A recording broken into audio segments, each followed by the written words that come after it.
Hello. Get started.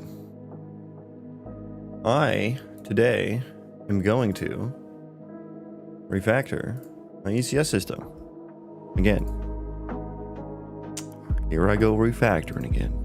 Let me get set up here. Yeah, okay. I would like to not hear my voice.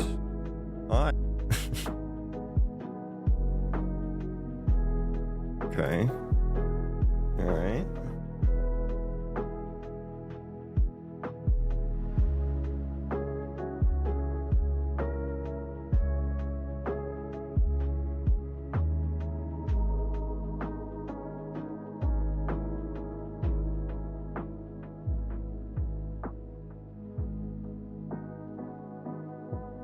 Okay. Okay, we're ready to go, I think. So, what am I doing today? I am refactoring the ECS system. Why am I doing that? To make it better, more gooder. Why wasn't it good? I changed all of my entity data to U objects just to see some things.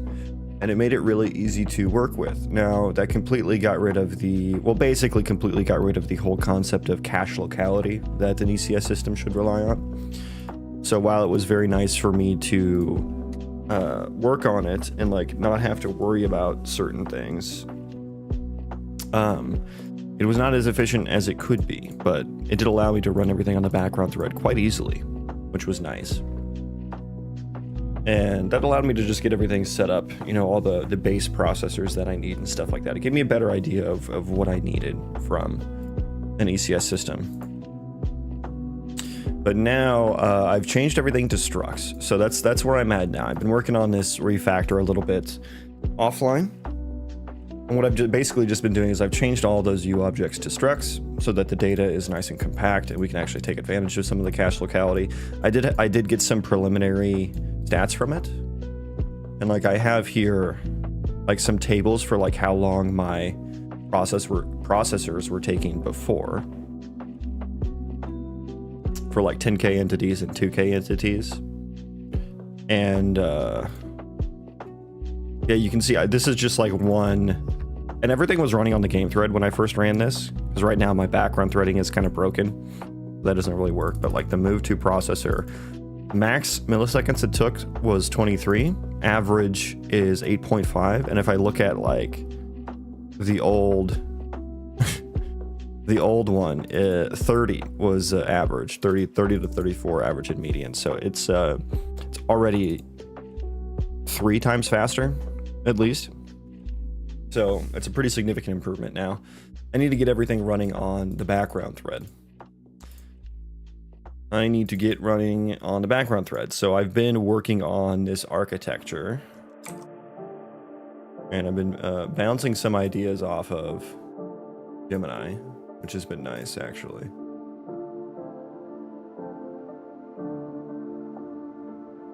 But where I'm at now is I have a command buffer now. And I've been arguing with Gemini in that I need a temporary ID. It thinks I do. I don't think I do, so I'm gonna get rid of it. But first I need to make everything compile. And I think what the issue was, let me see here. Operator equals, oh, I need an equals operator. Okay, how do I get one of those? Is that, let me see if Ryder can just generate one of those for me. It's not an equality operator. It wants a just the assignment operator. I need a reference deleted function. What do I need? What do I need for one of those? Can you I just need an example.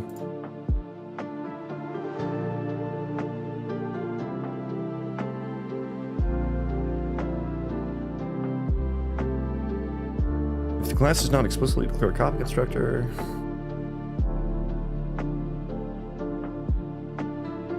Oh, I specifically need a move operator.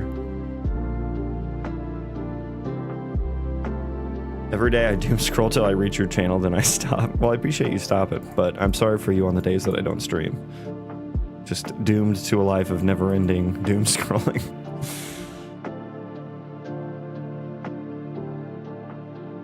Do I just need to do that? Let me look for operator. The assignment operator here.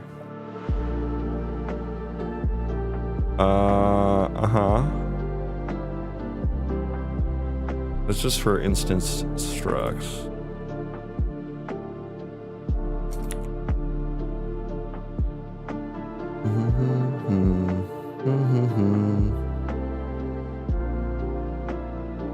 Yeah, do I just need one of these guys?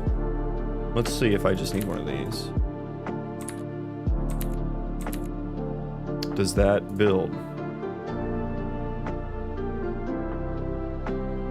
Doth that build? Yeah, and the rebuilds on the ECS system refactors are pretty. They're pretty fucking big. 84 things every time, it seems. Just use this ECS system in so many places.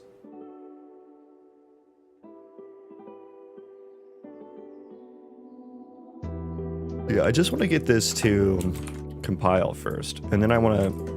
I don't think I need a temp. I don't think I need a temp ID.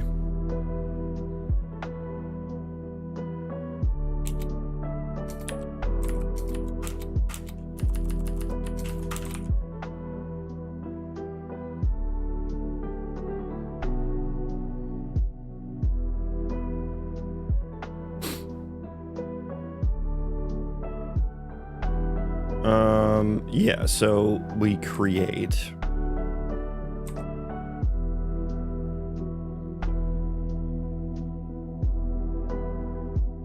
I feel like that should actually get the entity ID. Like the actual next entity.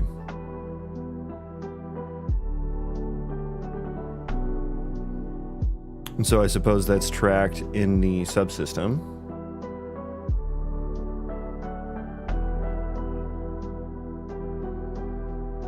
I'm not using it anywhere yet. So yeah, I just want to get this to compile. Then we're going to run it and see if there's just like any glaring issues.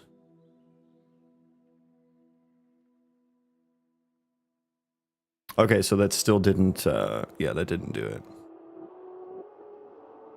It still didn't do it. So it needs like an actual... Bingo.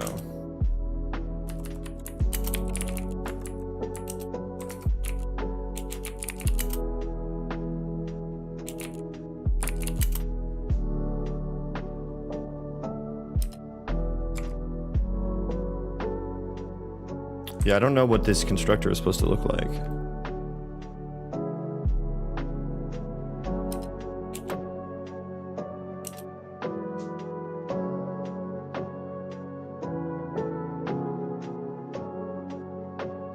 I just want the equals.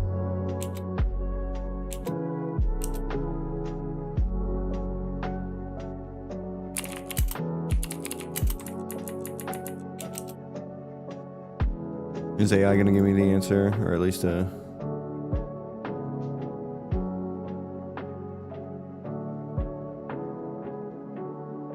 Okay, but what does the assignment operator need to look like? Give me, so can someone give me an example? Okay, back to the engine, back to the engine code.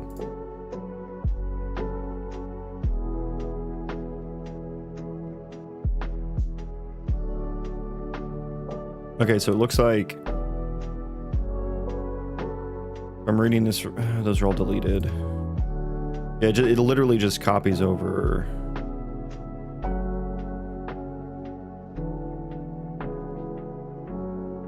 It like cleans up. It cleans up this one, and then copies over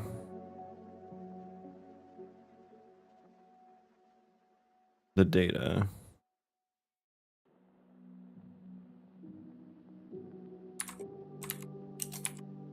So it does this, and then like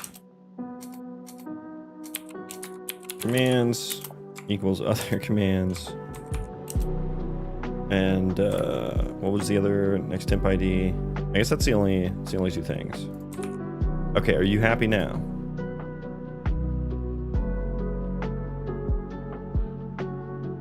Are you happy now? Why do I have to rebuild 84 things for this class? It's odd. That is odd.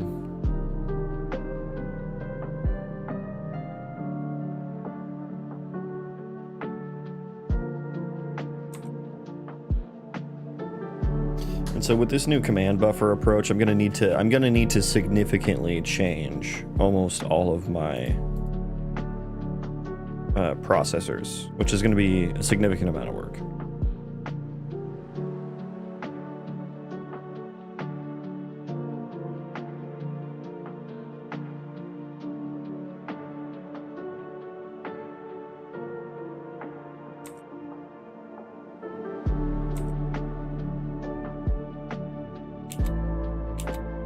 And what I'm going to need to do is just change any, because the concepts here are now, I can't just, like right now, what or in my previous ECS system, I was just kind of updating, entity data willy-nilly. And I think for the most part, that was fine. Because I would only really update, first of all, there were multiple members within an entity data, and then I would only ever update it in one place. So I think probably it was a ticking time bomb. Probably. There was like it, for how much of a ticking time bomb I would assume that would be in terms of like read-write access, read access. It didn't happen barely at all. Like I fixed most of the crashes just by using like weak pointers and stuff. So with this new command buffer approach, anytime I do that, I'm going to need to kind of put that operation into a queue to apply once all the processors are done. And then any long-running async task needs to copy data into it, so there's no collisions. Memory access collisions. Okay, what is this telling me?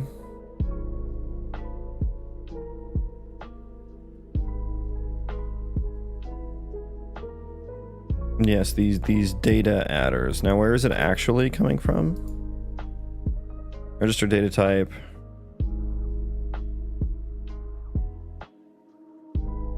What are you telling me here? This is some level of C++ that like is a little baffling to me. So it's the double ref entity data type. Add entity data. Can I get the actual location of where that happened at?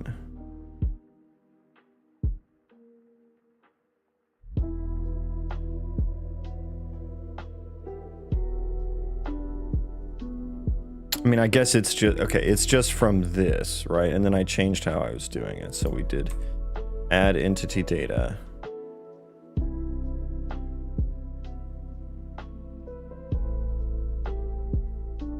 Conversion loses qualifiers.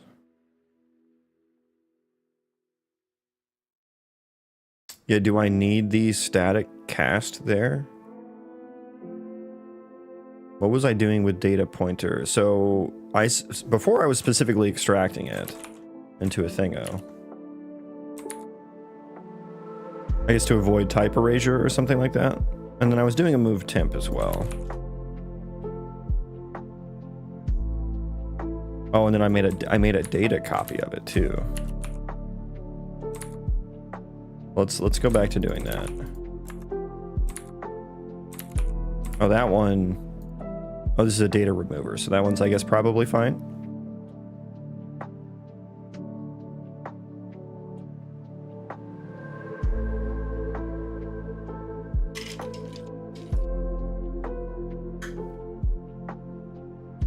He did it. Let's fucking go. Okay. Now, I moved all of these to the background thread. Did I take them off? I think I've taken them all. Oh no, I did this for each async, yeah. Which is empty now. Okay, so nothing's gonna work. I think I'm actually just going to delete the for each async for now, because that did not work. So we're just gonna do for each. Yeah, so am I gonna put everything back onto the game thread right now? Is that what I'm gonna do? No, I don't know, because I do want these eventually on background thread. Eventually. I'm upset I deleted all the code in there. I did have that. But for my async processors, so I'm now gonna have like, before all my processors were async, and I'm gonna try and get it back there just to have like a starting point, but now there's actually going to be a distinction between synchronous and async processors.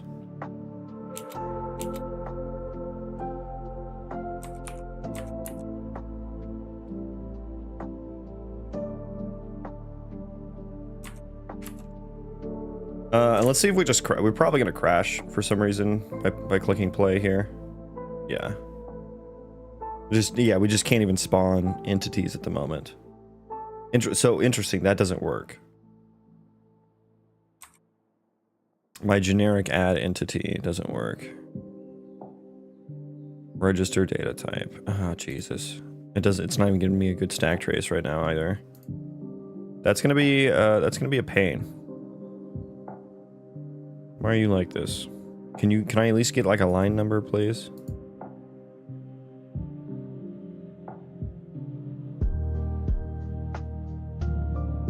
Entity data type generic.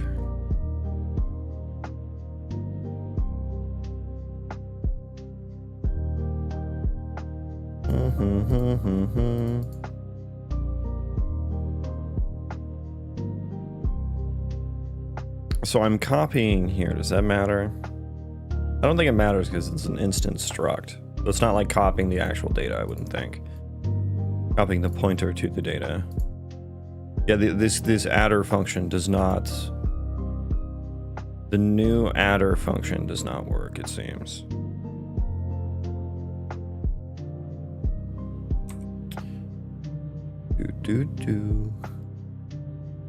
I did have it this way before. Hello. Hello. Legendary Villain, welcome. John C.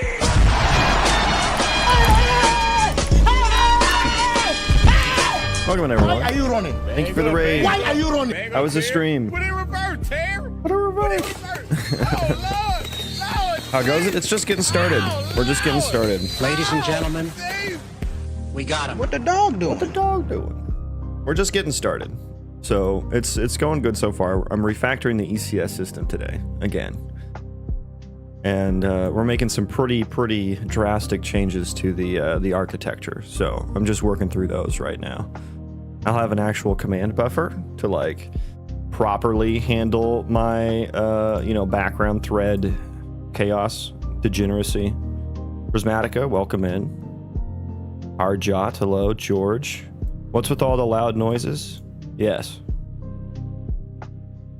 you get it. You get it. Welcome in, everyone. What's up, man? What's up, guys? I would show the game, but we're at a bit of a crash right now. Pretty good at fix lots and with lots of bugs, and now my enemy and lots of bugs, and now my enemies don't act like they did a line of speed before accepting commands. Hey, that's maybe that you save that for a hard mode. Maybe you save that for a hard mode. It'd been a couple of days. I didn't stream yesterday. I was trying to get this refactor ironed out. For the base of it, I did. Now I just got to get the kinks figured. Now these generic data adder functions are they're being a nuisance, and I don't have a very good stack trace. It would be very nice for it to tell me.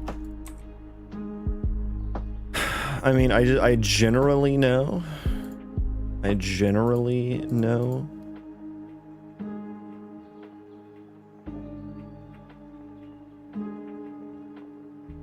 What the issue is, but like that doesn't help me a whole lot.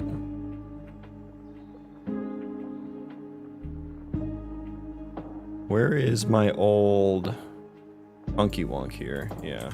Let me look at the old one. There's it. There it is. Here's my old function. Now, what was I doing? Oh yeah, this is one I vibe coded, and it ended up working.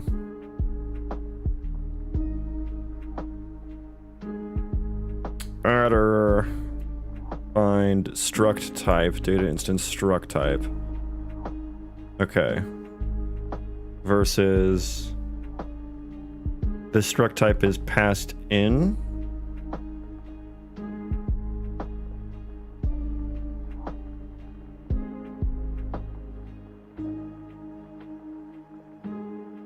And then in my spawner, I did data instance dot get script struct.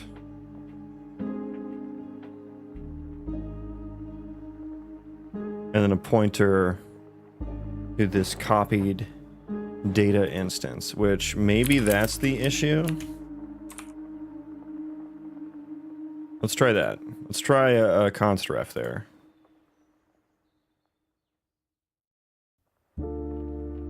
Well, no, because I'm giving it the instance struct as memory, as raw memory. I don't, actually, maybe that's the issue. Where's my old funk? Go away.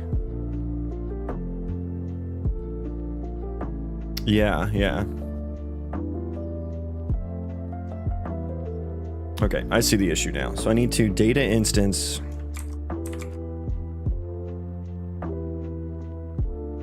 So yeah, that was always going to fail. Data instance, data memory. I need to do this.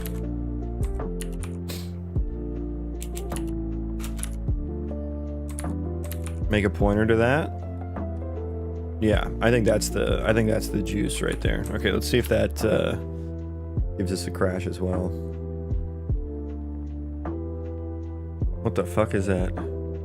Oh yeah, that's all the warnings that have popped up now. Okay, we're good.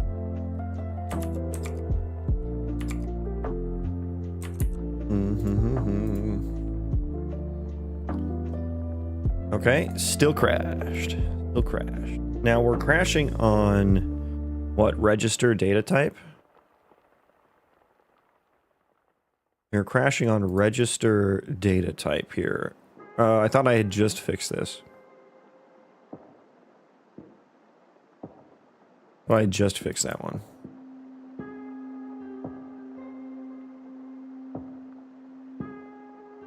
Oh no, this is still from... Wait, aren't these register data types supposed to happen on initialize? Okay, yeah, they are. Okay, maybe it's not on. I mean, the stack trace does show register data type, F ability system entity data.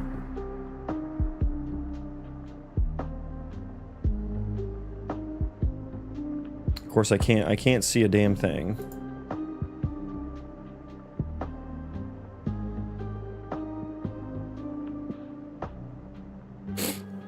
That is the first one there, though. Okay, so this is still broken.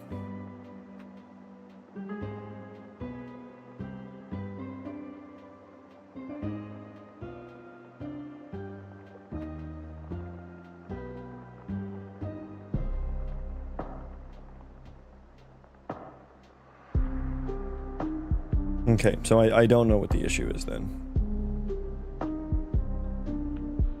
I don't know what the issue is. Okay. Let me look at what I was doing before. So we were doing this.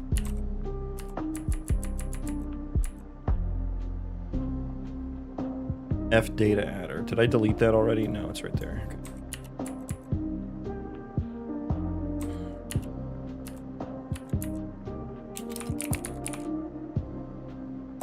Okay, let's go back to the old way temporarily. Boo, boo, boo, boo. Rather than that, we're gonna do this. Add function. So this one worked. This one worked. I'll ignore the removers. We're not gonna remove any entity data yet. Wish I had this skill. I don't know if I'd call what I'm doing right now a skill. And so this was my generic.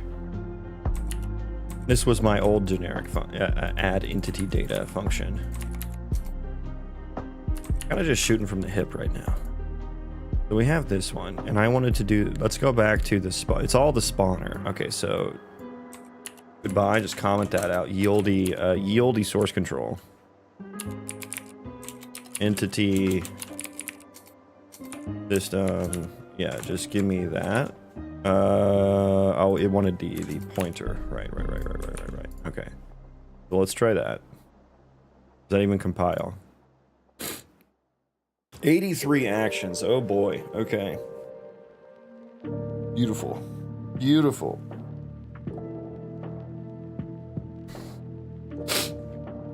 I suppose that's what happens when you have 107 changed files in your commit. Jed, welcome in. How are you? How is everyone? I think I saw you over in Shawnee B's stream for a hot second before I started streaming.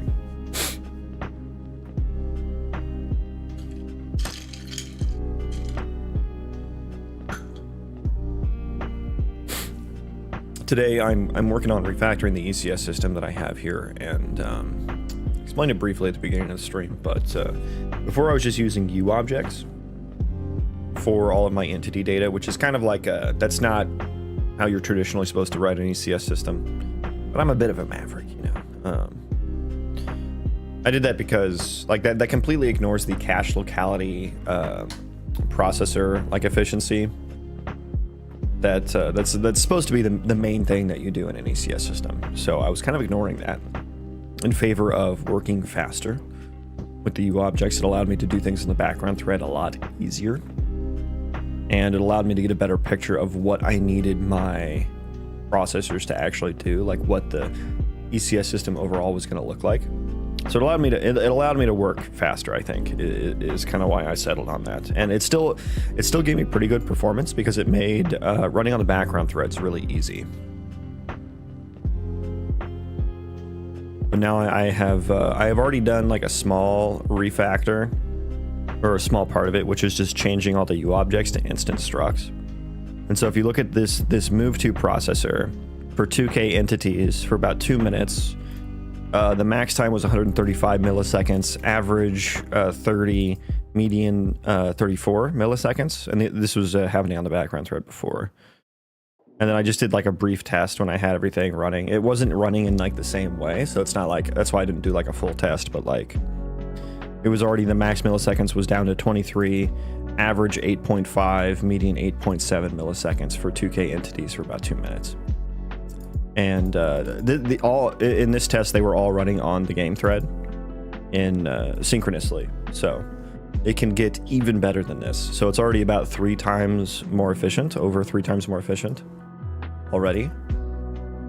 But now I'm trying to build in basically a command buffer, which what that will allow me to do, because like now that I'm using structs for the data, what that means is I can't just like willy-nilly use things from separate threads now, because the memory is tightly, it's like the memory's very compact, and I can't just like use weak pointers and stuff like that, because the accessing a pointer is actually, that's the slow part, you know, that's the slow part.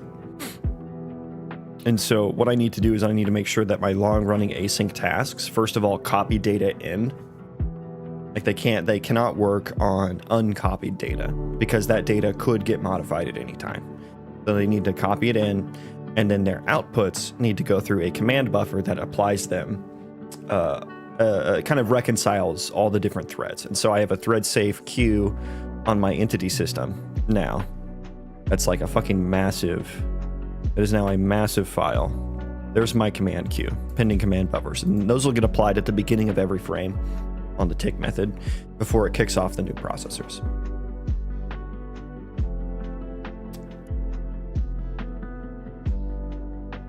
So yeah, let's see what was going on here. So this still doesn't work. F instance right left must be classed, struct, or union.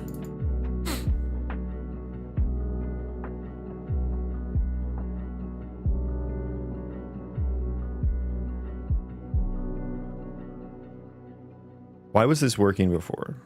Do I have a better... Do I have any better explanation? No, not really. Oh, here we go. What do we got? What do you got for me? Const f instanced struct star. Get or create entity data. Add entity data. So wait, which one is this going to? That's the wrong one. That is going to the wrong one.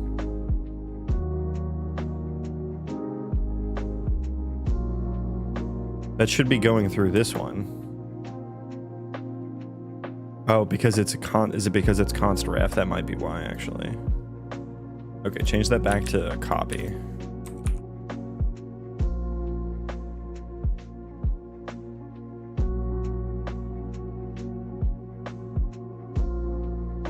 Dereferencing a pointer, you mean? What did I say? Or did I just say accessing a pointer? I mean, just using layman's terms here. When you use a pointer.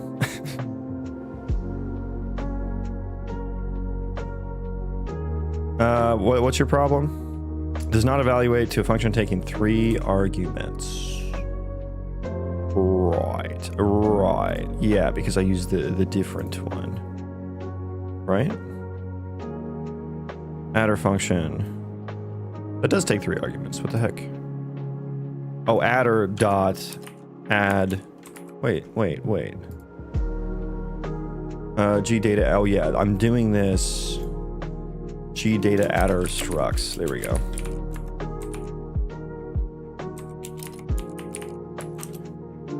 Adder. There you go. There we go.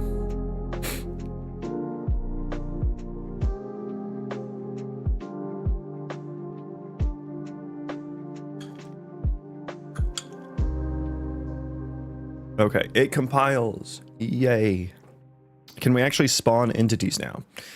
Like, we're still probably going to crash. I just want to make sure we can get past the spawn entity stage. Maybe I should turn down the number of spawns as well. I think I have it set to like 2K right now.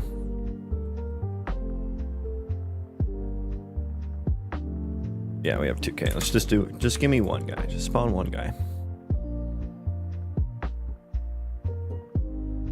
Hey, we did it. Sir, you left your mace behind. Okay, we didn't even crash. Okay, fuck it, 2K. Let's go. Now this is going to crash.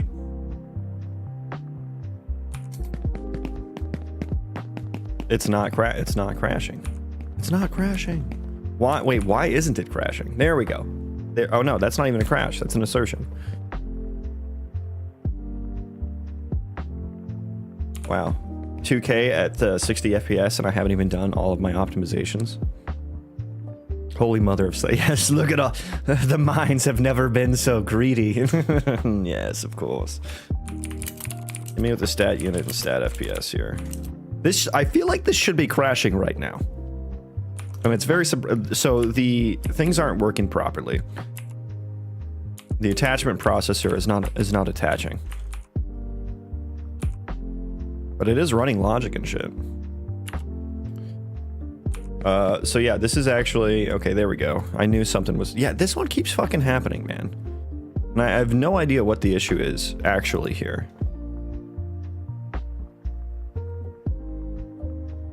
That was 2K at 70 FPS, and I think a lot of them... Actually, no, they're all happening on the background threads, so...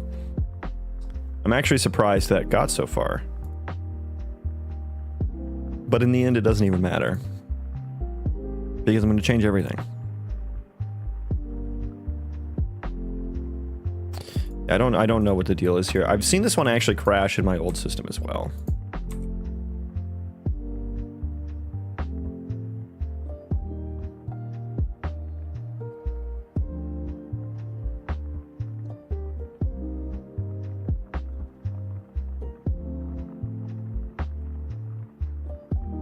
Yeah, I think it's a fool's errand to try and troubleshoot that specific crash right now. I think the symptom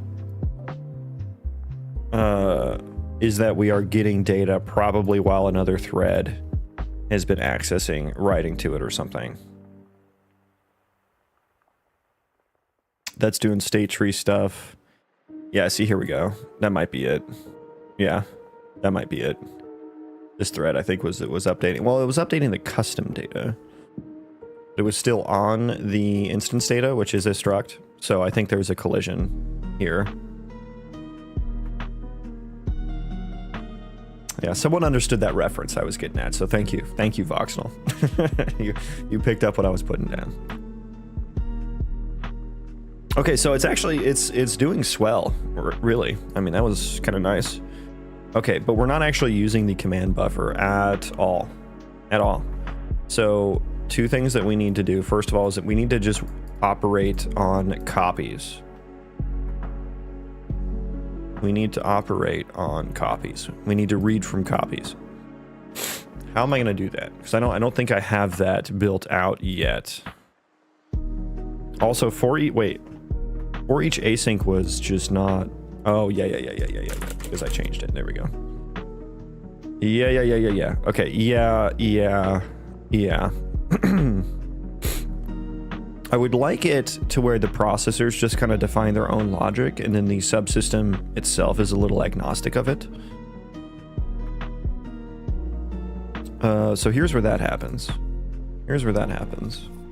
Process entities. And I guess if it's just not processing, do it. Do the thing. And so I guess it'll really just be down to the process async to handle giving the copies to the function. The funky wonk, which is like the boilerplate that I need for this, is kind of horrendous and I hate it, but it works pretty well. So like this, I would want to change these to copies. But see, I'm editing right here. So this is where I would want to, this is where the command buffer should come into play.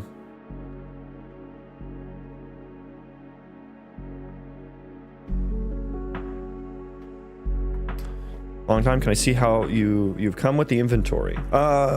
Maybe when I get booted back up here. So we're kind of in the middle of a refactor. Yeah, when I get back up, I can show the conclusion of the hauling to stockpiles and containers and stuff.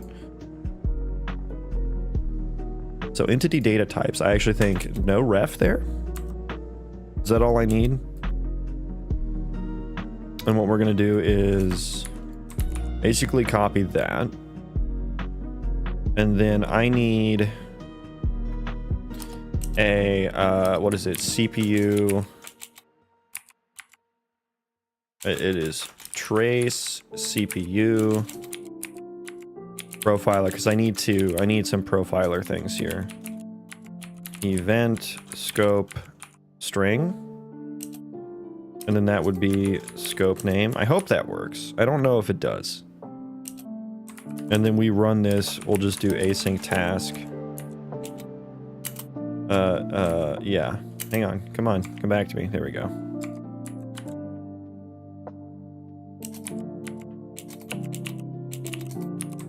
Okay, that looks nice. I like that.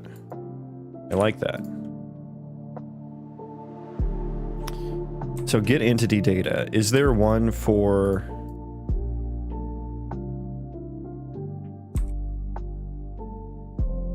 I want to delete these entity data views because I didn't end up using those. Let's delete those. That's just kind of getting in the way.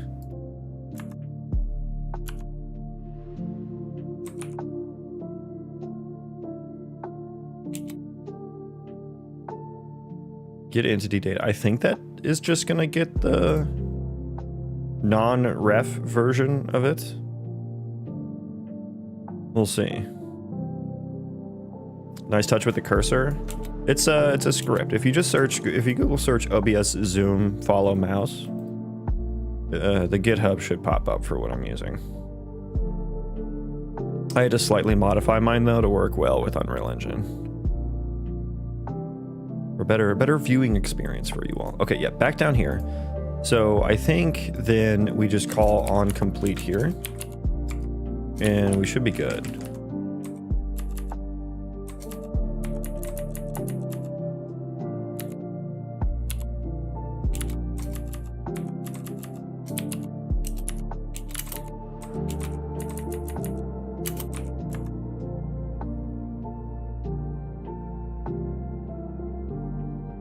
Okay, the question now is, does this compile?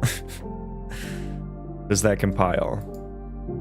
And I suppose, yeah, I'm no longer doing an async task there. I guess I was with everything else, though.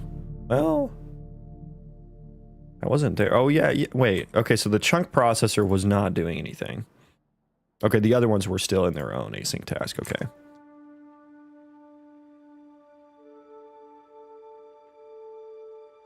Okay, yeah, it did not. Yeah, that's kind of what I figured. I would like you to copy.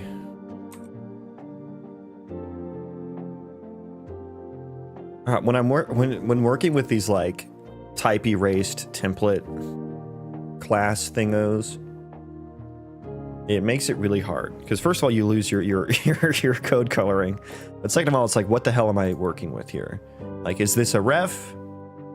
Is this a copy? You know, I don't know. So we're saying function does not, okay, so it's not working for the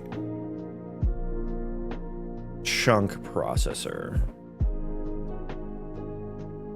Right, okay, maybe that's just the chunk processor's fault. I think that might just be the chunk processor's fault. Like, so now the for each async, it literally, I can't bind any functions to it that take refs. Is that the case? Is that what I'm seeing here? Because I wrote, if that's actually intended functionality. That is actually, that's a feature, not a bug.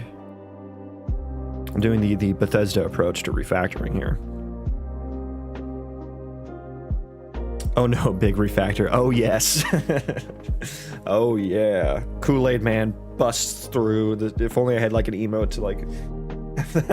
I should do that. Like have an effect where it looks like the Kool-Aid Man busts through the code on screen. Oh yeah. It's like whenever something goes wrong, I'll just say, oh, you know what would be cool? I don't know. Have people done like voice triggered commands through OBS? You know what I mean? Like where you're talking into the mic and then like there's some speech API or LLM listening to what you're saying, and it has like the ability to like play emotes and shit.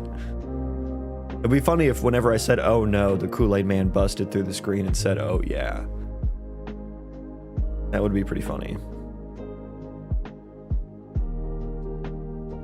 Interesting. I don't know if you've seen that before. That'd be a good idea. I feel like I can't be the first one to have thought of that. You know what I mean? And it would probably take like a lot of processing power or something. You know what I mean? To just have that kind of a system running. So that compiled. That's great. That's great news. That is great news. Let me look. Okay, so there were only those 2 usages. So I think as long as we don't crash, I'm happy with that. Now, some things are not going to be working. Yeah, like the attachments. Okay, that's an assertion. A different thing. This same fucking thing.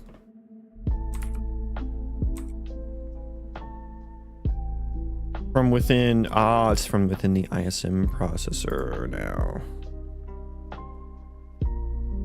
Yeah. Well, yeah. Okay. Yeah, so now they're not updating at all anymore.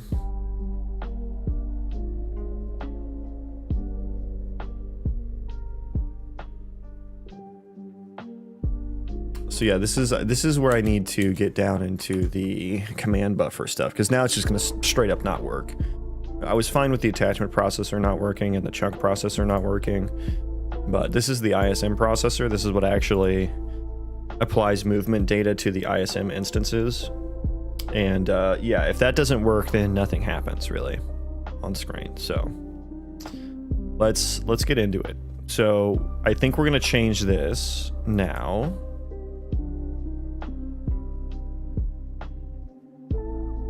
Yeah, so what we're gonna need to do is get rid of that. Get rid of that. For each async, give it a. Now I should probably. I want to check real quick. We should check. We should check that this scope thing works. The profile scope name works before I get too deep in here.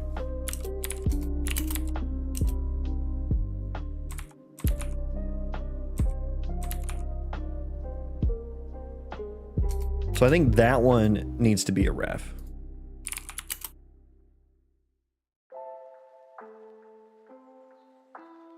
Yeah, I think we pass by ref there, but then we can pass by copy here.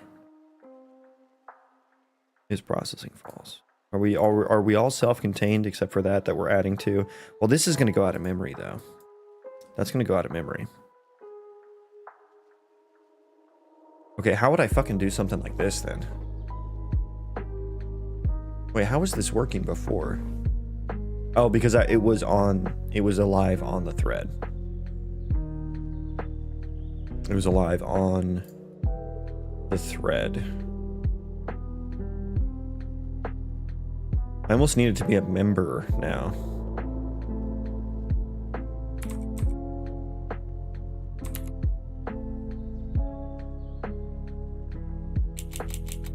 Yeah. I guess I could just copy it here then to mimic that functionality. We should at least, at the very least, we should clear it out when we get here. Dot, does reset not get rid of the memory? Same as empty, but doesn't change memory allocations. Perfect. Okay, that's what we want. That's what we want.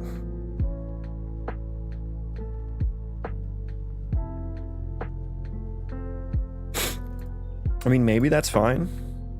Maybe that's fine. Let's just get it to not crash so I can get a quick, what's this saying? Cannot be... Oh, yeah. Get rid of that.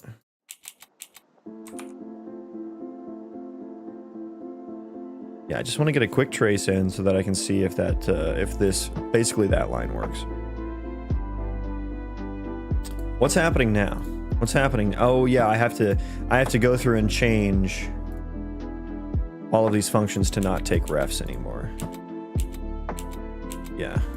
I wish I had a better error for that, because that error does not, like, it's not very descriptive of what the actual problem is. YouTube's fine with F works. I don't know what that means. I don't know what that means. Welcome in, everyone. 88 people on Shorts. Hello. Happy Sunday. I'm doing a big refactor for my ECS system. For some game dev. Marking on a game. Hi there, Madron. Hello. Welcome in.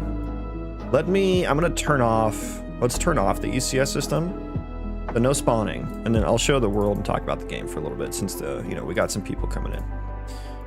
So let's do 592, that's probably fine. Let's make sure spawning is turned off. Yeah, don't spawn anything, because it's gonna break. So I'm working on an RPG Colony Sim Roguelite with procedural destructible terrain and AI generated quests. So here is just, a small section of the world procedurally generated, so it's gonna be like a big open world with a bunch of different zones and biomes and stuff to explore. Run around recruiting colonists and building out different colonies throughout the world. Be AI ran colonies as well. Well, I should say AI in the game dev sense. So like NPC ran colonies, not actual like LLMs or anything like that.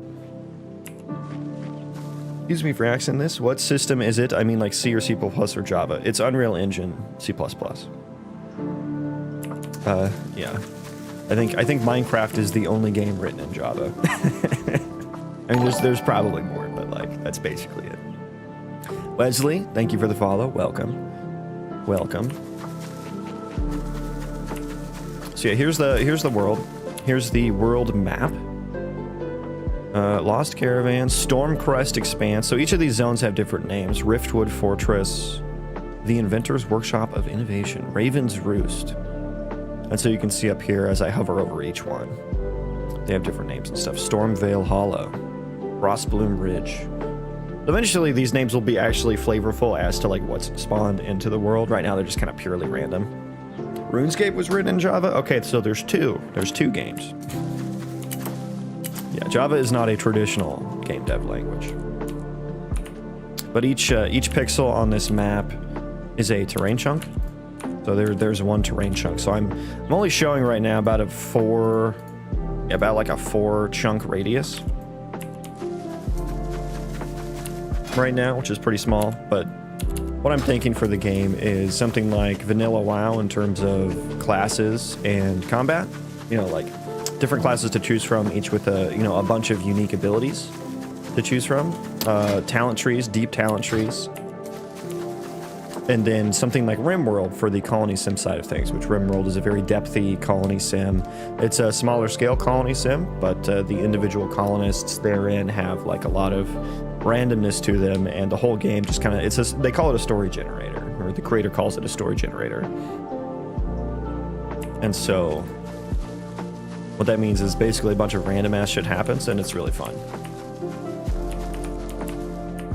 And so you can run around the world, recruit colonists, build your own colony. I have like a little building system that you can do. You know, you place these blueprints, and then you actually have to like, these are just like my dummy ones. But like, eventually you'll need to like chop wood, take it over there, you know, apply the wood to the building, and then you actually have to spend time building it because there's going to be a construction skill. And this is to facilitate the colony sim side of things. And so I also have this dynamic tree chopping. So wherever the axe connects, it actually modifies it at runtime.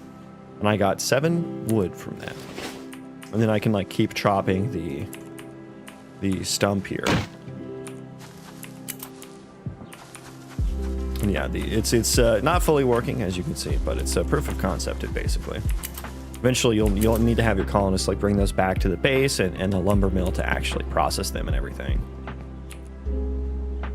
But you can imagine, you know, if the colonists have different needs and moods, different traits and different skill levels, that you'll start to build this colony, and you'll give them different jobs, and you'll build them little houses, and they'll all want different things. Then I have some AI-generated quests as well. And so I can't show that right now because the ECS system is in flux right now. Which the ECS system, it's a data-oriented architecture that allows you to like really efficiently run like thousands and thousands of NPCs in a world. And my world is about 15 kilometers large, so I need a lot of entities to fill it out. And I want them to be running at all times, rather than just like faking it like a lot of games do. Like, for example, if I built a colony in this zone, and then I ran like all the way up here, like I still want your colony over here to be running, right? Like I still want any colonists that you've you know, sent out to go chop trees. I want them to actually have to run over to the forest, chop the trees, and bring the wood back. And if there's any like bandits or wolves or anything in the forest, they're going to get attacked by those. And it's actually going to run the combat, right? And so combat right now is my biggest bottleneck. With my previous ECS system, I was only getting about 200 entities in combat at a time before I dropped down to like 30 FPS. And most of that is because of GAS, the gameplay ability system, but I'm going to be overriding quite a bit of that. That's a built-in Unreal Engine system. So I'm going to be overriding quite a bit of that to get it to run on the background thread properly. Hello, developer. I wonder how to start game dev. I have good experience as a full-stack developer that worked on web, mobile, desktop apps, so I'm not new to programming or system design. I mean, the way you start... I mean, it sounds like you already know how to start. Like, starting game dev is not going to be any different from starting to learn any other new technology, right? And I assume, since you have experience in other technologies, you understand how you learn best. So, you should understand how to apply that to a new technology, whether it's game dev or anything. I know you might have been asking for like a specific... You might have been asking for a specific tutorial or starting place. I don't have one of those. I don't really like watch tutorials or anything like that, really. I don't have like a course or anything that I follow. I just kind of come up... Oh, this is a nice seed. Look at that. I just kind of come up with a... Why is he asking this guy? Why not? Yeah, my preferred method of learning is to just by doing. So, you know, I didn't know anything about Unreal Engine before I started working on this project. So I just come up with a project that I'm motivated to work on, and then I just, you know, break it down into individual steps and try to figure out how to get those individual steps accomplished. Is there a story in this game? There will be. Nothing set in stone yet. Yeah, this is like my red. So I only really have 2 different biomes at the moment. I have the foresty biome that we saw before. And then this one is actually like my meadows biome. It doesn't really make sense with the red textures. I was just kind of playing around with stuff. But we also have the 3D noise, which creates these really interesting caves to explore. Nothing really exciting down here yet, though. I will eventually spawn ore and monsters and stuff down here. Dude, this is a massive cave system. Not all the chunks are generated. Maybe let's walk over there. Let's walk over there. Was that over there? I think that was over there. And so yeah, the terrain is like technically destructible, although it's like not useful at the moment. First of all, because my animations are fucking awful, as you can see. Okay, there we go. So there's some destructible terrain for you. Technically possible. I have proof of concept of it, but yeah, it's not actually useful at the moment. So more work to be done. More work to be done.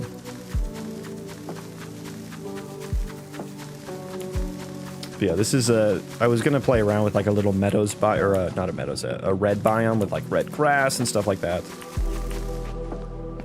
And so I just kind of changed the textures to be a little more interesting. Where was that cave at? Where was that? I forgot where the cave was. Was it over there? Yeah, that's where it started. Oh, there's like a tiny entrance right there. That's so cool. Oh, that's so cool. And that's probably a zone entrance chunk. So like what I do with these zones is where each color changes, that's like a different zone. And so I surround each of these colors with a mountain range. And I did this because I wanted the zones to be a little bit more like something like World of Warcraft zones and less like Minecraft biomes. Because, you know, the Minecraft or even Valheim, those biomes just kind of seamlessly blend from one to another. There's no like actual contained or confined zone that like has a name and has a story, you know. Like in WoW, you know, each zone has like a name, and like that's a place in the world that, you know, is relevant in the lore and stuff like that. And so I wanted something more so like that. And in WoW, I think one of the things that helps kind of give the zones personality is by making them, for the most part, confined with physical boundaries and borders to them. You know, like the border might be an ocean or a river or a mountain a lot of times.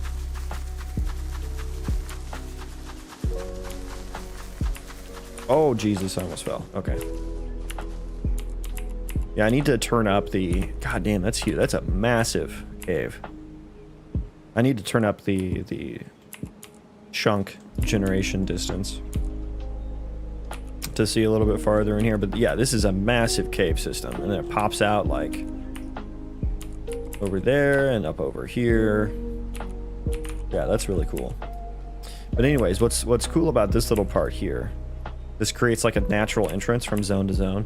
You can see I don't blend my materials yet. But because of the... I think that's like... Where was that? That was like that direction. So I think that's that right there. That white dot is a zone entrance chunk. And what that does is it creates a break in the border mountains. And so that's what happened there. Now, the zone that I'm in has a different terrain noise. You can see how this zone has like a really spiky terrain noise. This one has like really large mountain kind of terrain noise. And so even though there's a zone entrance chunk right here on this corner, the mountains kind of like deleted a lot of it, you know, because the mountains just kind of extruded up anyways. But it turns out there was just like one tiny little space here.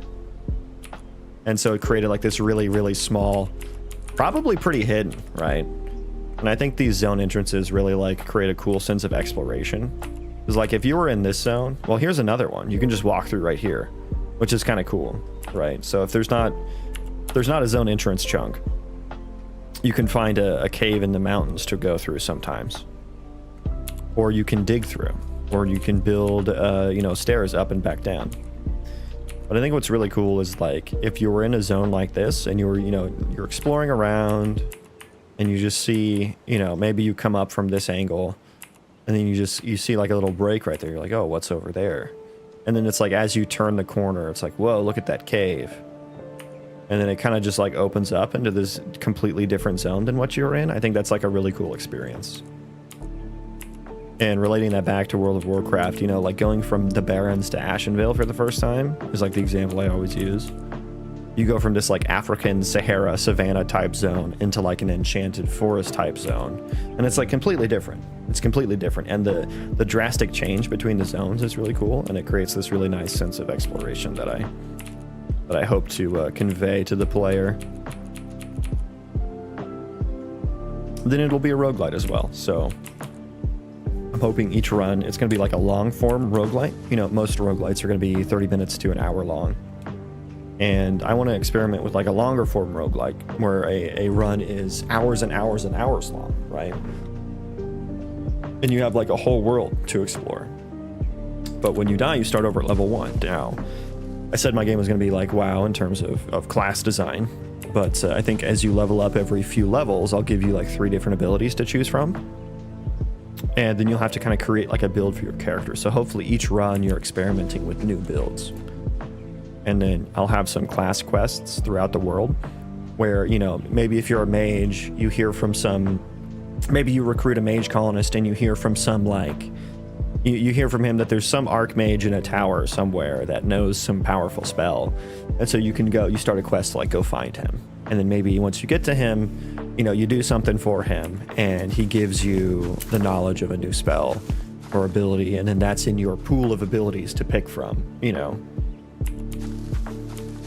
And so I think that unlocking new abilities by doing these like world class quests will be a really fun thing as well.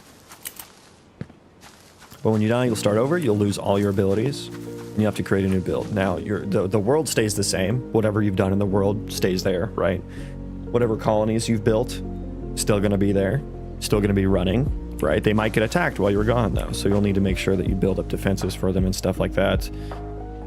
If you've recruited like a really good blacksmith colonist, then, you know, if he dies, and you don't have him anymore. But if he's still alive when you get back, maybe he can craft you better gear than you would have had last run. So there's a little bit of meta progression there as the roguelite and Colony Sim systems interact with each other. But I think there'll probably also just be some form of currency as well to spend on meta progression. And I think the world will probably have a pretty steep difficulty curve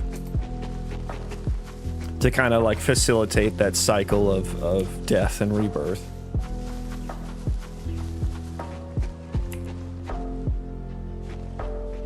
But yeah, today I'm working on my ECS system, which is Entity Component System. And yeah, that's what I use to run thousands and thousands of entities. I'm just working on a refactor for it. So usually I'd have stuff spawned into the world, but I don't at the moment. Yeah, this is a fucking awesome seed. This cave is just crazy. Like, I just imagine if you look down in here and like you see like a Balrog walking around or like a goblin camp or something, you know?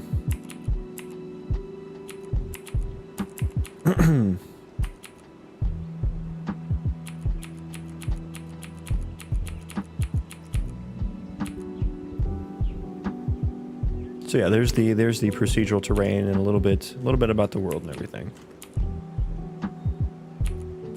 There's one little tree up here. And one little sunflower.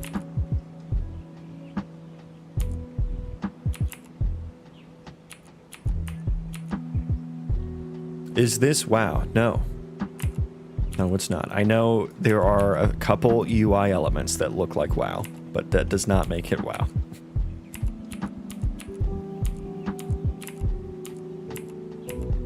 It is going to be an RPG Colony Sim Roguelite.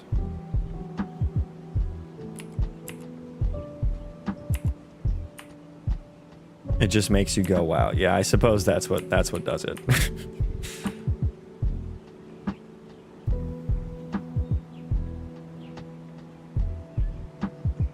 God, that sun glare is kind of a lot.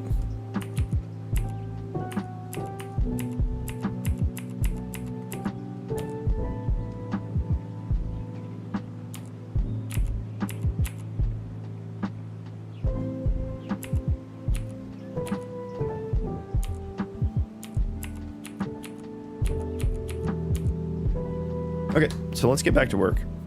Let us get back to work. Goodbye, cool seed. Hello, test world. Okay, so let's spawn a bunch of fucking entities. We have 2,000 set here. So let's see if this crashes again. Yeah, see now the custom data is just not working at all anymore, which is what used to set the color.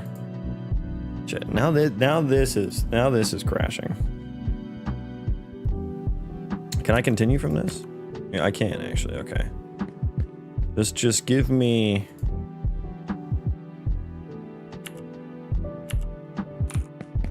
Yeah, I just need a little profile. Thank you.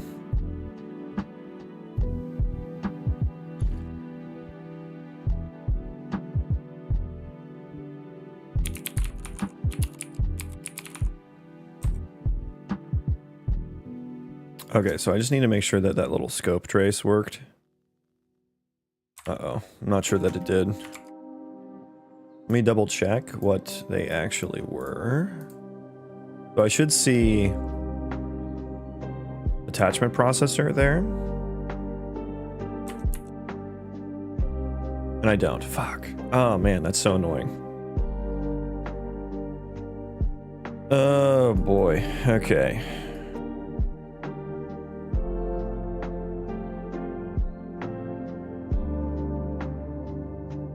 State tree processor, velocity processor.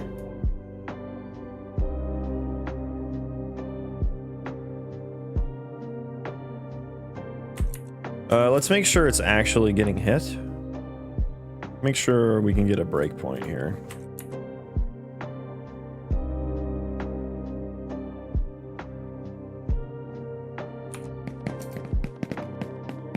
Interesting. Okay, so we're not actually hitting... Oh, I know what the issue is. Yeah, I know what the issue is, actually. Okay, hang on. Stop that. So, it never completes. Yeah, so I need this on complete to be like... So wait, I'm calling this for each entity.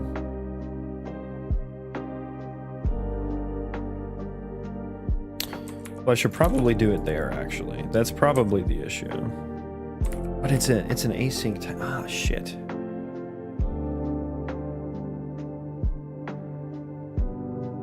Yeah, I kind of have to change how I'm doing things, actually. Oh, that makes this so annoying, actually.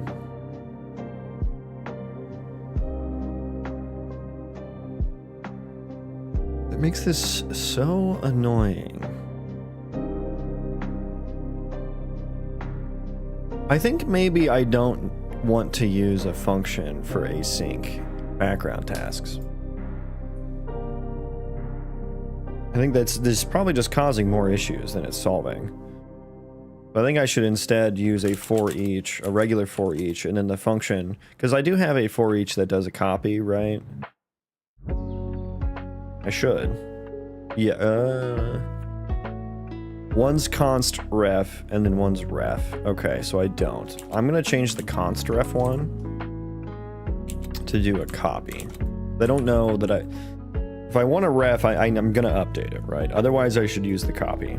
So we're gonna do that, and then that kind of completely gets rid of the need for the for each async now. It will mean that I want to do this. We'll change that. And then that kind of absolves my need for the CPU profiler event, so I don't even need to check that that's working. So we're basically just going to go back to what we were doing. Does that satisfy that? I think so. I think so. BS processing, got to make sure to set that to false at the end. Async task, background thread, normal prio. Okay, yeah, so let's just delete the async one.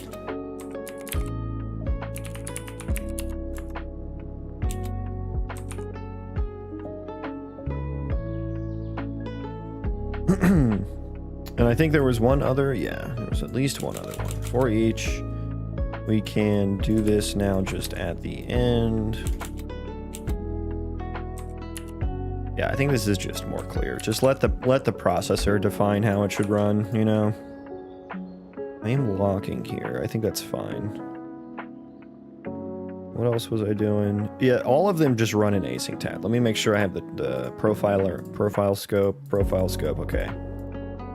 Rebuild now. We need to rebuild. It's gonna be like 84 actions. 83, yeah. Okay, so that's gonna be a minute. That's gonna be a minute. Now, the parallel for each, I will want to use that eventually, but to get some pure stats for some metrics between our old runs and our new runs, pre and post refactor. I'm not gonna do that out the gate. Not going to do that out the gate. I do need to get the command buffer up and going. So let me think about that. I don't want to use this temp ID thing, which means I will need to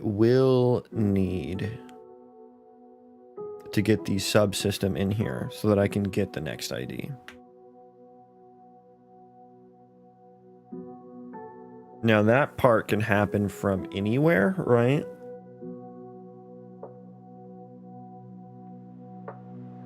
Yeah, I'm not even sure if this would fully work, right? I guess this is just for creating an entity, which, okay, maybe I don't worry about this right now because I don't really need to create an entity.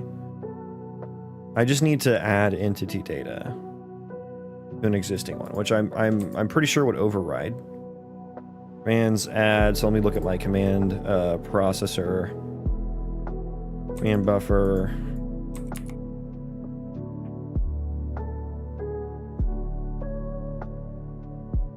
We give it a ref. Yeah, attempt to real ID map, which is something that like I said, I don't think I want to do that anymore. If data is valid.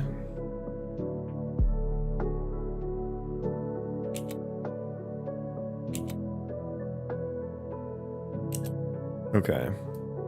Yeah, I'm hoping that this will override the existing data. Otherwise, I need like a specific edit function here. The data adders here. We add entity data. Oh, there was another. There was another.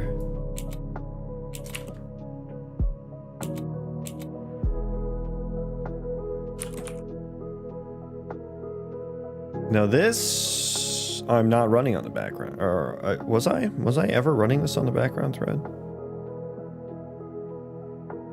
I don't. Well, I have the game thread, so I think I probably was at some point.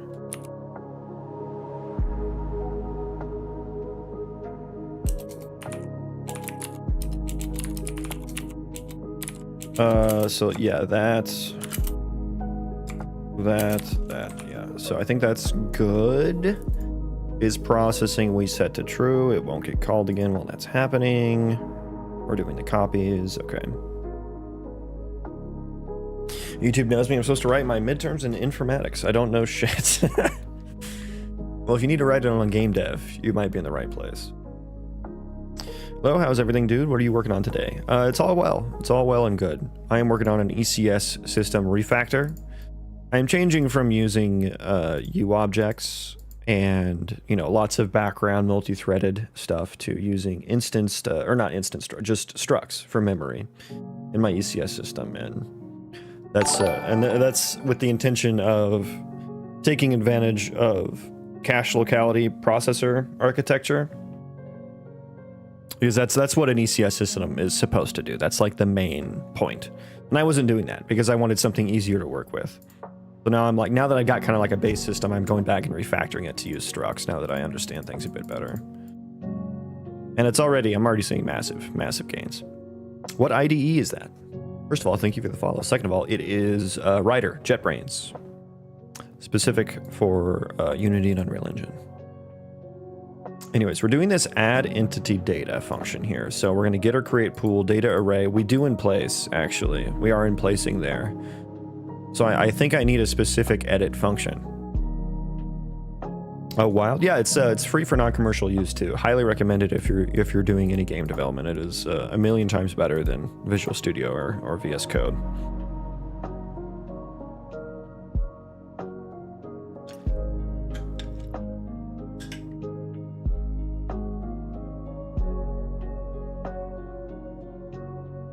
I thought their C stuff was Sea Lion. Yeah, you'd be correct there. Game dev it's a completely different animal. Like the Unreal Engine C++ is quite different. And it is massively helpful. It really does a good job of teaching you how to write Unreal Engine code, which is different from C++ code, even though it is still the same language. So yeah, this is always in placing.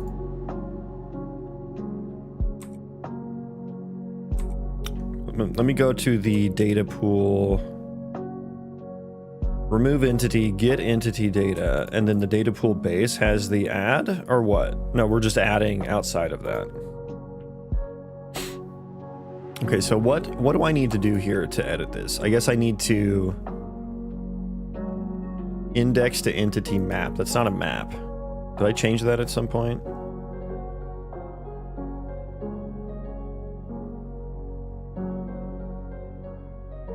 I guess I just need to grab here. This actually shouldn't be too bad. So I'm going to copy paste here. I'm going to say edit entity data, or rather maybe I should just make this aware of that. So one function that kind of just handles it, because it's not like I need ads to like be that performant. Pointers haunt me every night. They're not so bad. Once you understand that, like most programming languages, you're just working with pointers, it becomes a lot easier to understand. Because then it's refs that are actually become the difficult thing to work with, not pointers.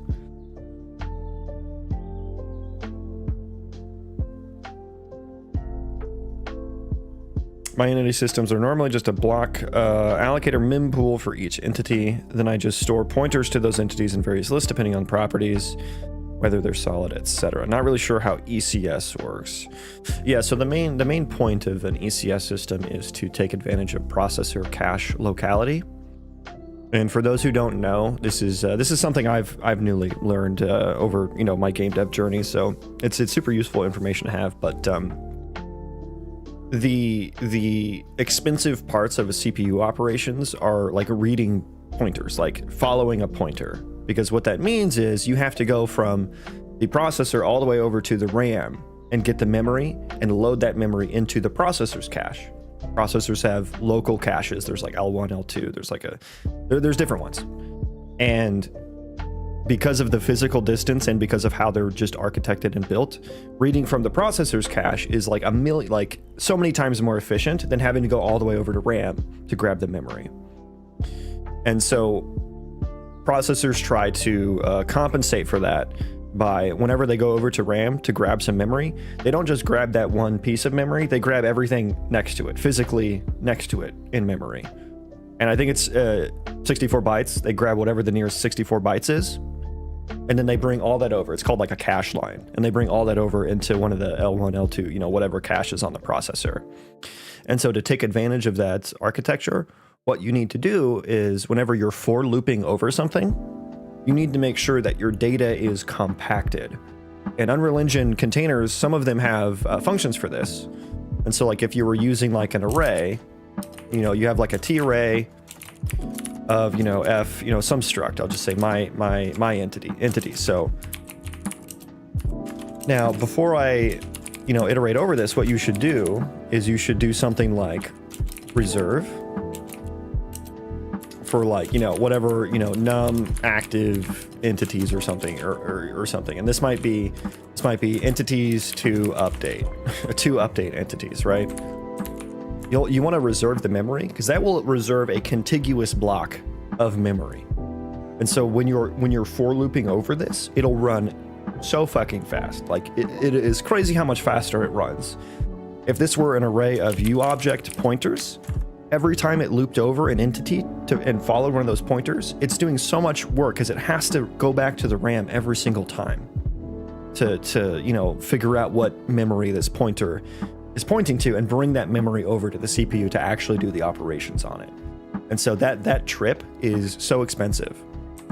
So if you use the struct and you make sure that your arrays are contiguous arrays, when you for loop over it, it is lightning fast, because every trip that it takes to grab more memory, it's going to grab the next 64 bytes as well. And then each thread kind of has its own kind of cache to it as well. So there's a lot more to it, but that's the main part of an ECS system, is to do something like that. But the acronym ECS stands for Entity Component System. Entities are basically just IDs, components are pieces of data, and a system is just something that iterates over some set of data, right? So that's the architecture of it. But the underlying, cache locality principle that I just explained, that's the important part. And that's what I'm doing now is refactoring for that. And just I did a small test. So before, when I was using pointers, take a look at my move to here. This is for 2K entities that were all ISMCs for about 2 minutes, right? The max milliseconds for a processor running for the move to processor, which is what the system part of ECS. 135 milliseconds for the max one. Average is 30, median 34. Now I just this wasn't a complete same test because I was running on everything on the game thread. It shouldn't really make that much of a difference, but I didn't want to do a full test. The move to processor, just from switching to structs and not even really thinking about cache locale, I didn't change any of the actual code, but just switching from UObjects to structs. Max milliseconds 23, average 8.5, median 8.7, which is over 3 times more performant, which means I can handle 3 times more entities now. That's pretty drastic. And to continue to take advantage of that cache locality principle, you really need to think about how you structure your components of the ECS system, the data. And I haven't really thought about that at all, right? I was just shooting from the hip. I was like, I just need to get something done. I need to work with it a little bit so that, I understand what I need. Because I'm all about fast feedback. I'm all about iterative development, right? I don't want to figure out everything up front, because then I feel like I'm going to get nothing done. I'm going to learn nothing, right? I want to fail fast. So that's what I did. I'm like, I'm just going to use UObjects. I'm just going to throw everything on the background thread. And I got pretty decent performance from that, right? Like everything running on the background thread, I could have 10K entities. As long as they weren't all in combat, it was fine. Now I'm going to be able to have like 100K after I finish this. I'm going to guess. I'm going to guess, which is awesome. But that's not even considering like what my data looks like. Let's look at avatar entity data. Like I have a pointer here, right? I have a pointer here. I have a pointer here. Like, look at all this data. I don't use all of this data in every processor loop, in every system loop, right? And that's where I'm losing some of that benefit. Now, this, like, take for instance, this ISM instance data here. Like this struct, oh, that's the old one, but still same information. This struct is 384 bytes. So it probably can't even grab multiple of these at a time from RAM. But if I were to make these smaller and, maybe I just put instance data in its own entire struct and I store that as an array in the entity system, in the subsystem that I have, this ISM instance data is only, I guess it's 160. Goddamn, what's on here? Okay, maybe I need to trim that down too. But the point being, like, if you only have a small piece of, the smaller your components are, and the more they line up with what your processors need to iterate over, the faster it is going to be. And so I'm not even taking advantage of that, really. I just changed from UObjects to structs. So there's so much more performance that I'm leaving on the table. And what I want to do here is I'm going to refactor the underlying architecture to be able to take advantage of that. And then after I get everything stable and working, I'll do a big commit. I have like 100 fucking files changed right now. So it's going to be pretty big. I'm working on a command buffer right now for async processing, for proper background thread handling. But I'm going to get everything working. And then I'm going to go, the next step to that is actually going to be changing how the processors actually work. Because I'm doing a lot in each one. And it was really easy to get started and get everything spun up and figure out what I needed each processor to do there. But now I need to split them up into very fine-grained operations to really take advantage of that. So yeah, that's how ECS systems kind of work. Now, some things to consider. You know, even though it's very fast, you need to kind of make sure that things are happening at the proper times. And that's where some difficulty comes in, especially when you're trying to do things background threaded, asynchronous. You can't just be editing struct data, because then that any other thread that's like reading to that struct it's gonna fail. It's gonna crash. Exception's gonna happen unless you're doing thread locking, or unless you do something like what I have here, which is a command buffer. So any edits that need to happen to data get put into a, like, I think what I'm planning to do is just put a copy of whatever the new struct, whatever the new data should be. We're going to put that into a TQ, which is a thread safe container. And then at the beginning of each frame is kind of like a sync point.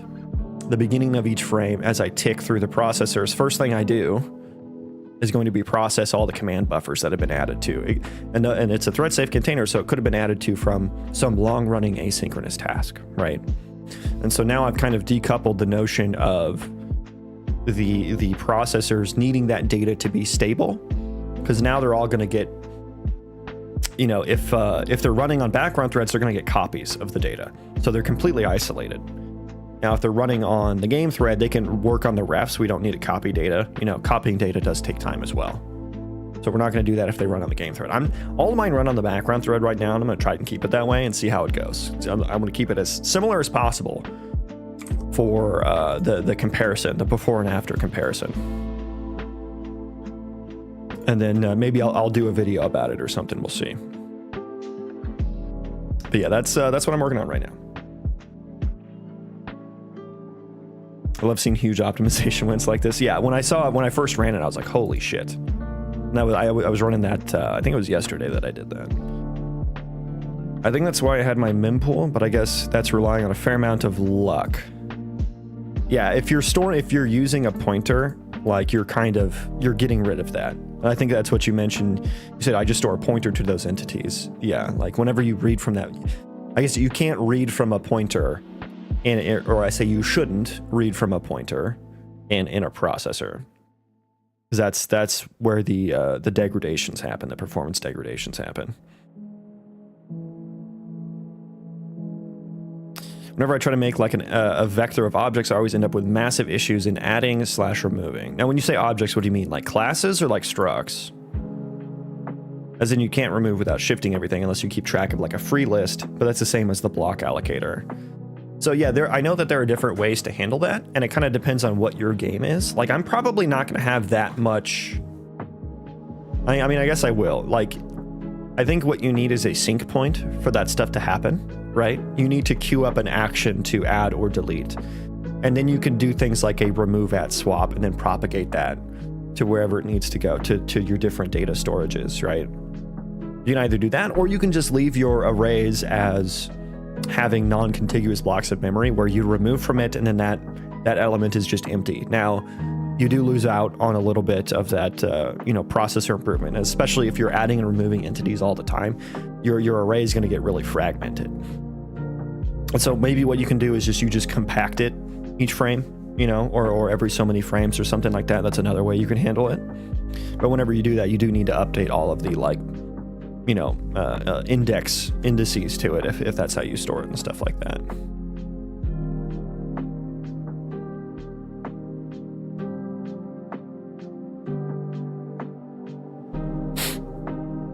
So yeah, let me see here. I was working on, what was I working on? Editing. Yes. I was gonna try and check if I need to know if this entity. Wow, it actually, I think, yeah, wow, that the AI actually understood the assignment there. That was perfect, I think. Pool, if it contains the entity ID, that is entity to index map, that is my entity.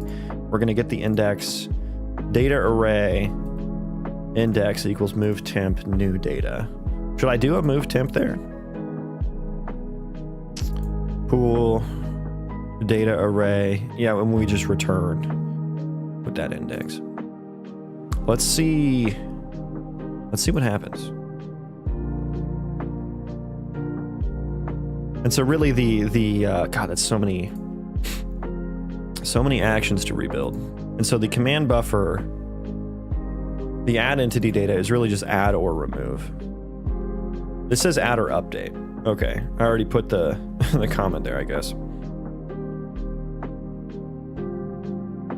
And what you can also do, Ned, is you can store the indices that are empty, and you can reuse the IDs. And depending on how you have your system set up, you know, maybe your systems don't care about old IDs or anything, so you can just keep track of the reusable ones.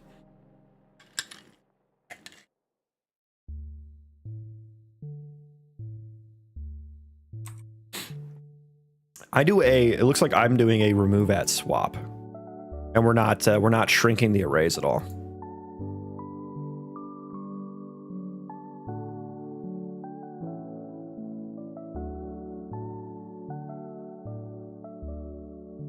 And that happens for each processor. If it needs to happen. Like, I guess I'm deleting my state tree data when they die, so the state tree doesn't run anymore. I'm also deleting the move to data when they're done moving. And I also found out, I guess a lot of systems just add like empty structs as like a tag for like, is it alive? Does it have a certain status effect and stuff like that? Which is an interesting thought, because that's kind of like what a gameplay tag is for in Unreal Engine. I think I want to stick with the gameplay tags though, because I do have a lot of systems that rely on that. So that all kind of goes through the ability system component that I have for each entity. But that's a pretty big source of pointers. Like the ability system component is it's an actor component. So that might be something that I eventually refactor, especially when I go for combat again. And we built, so that's nice. Let's see if we can actually run without crashing, though. Get rid of that. Are we going? What's happening here? There we are. Okay.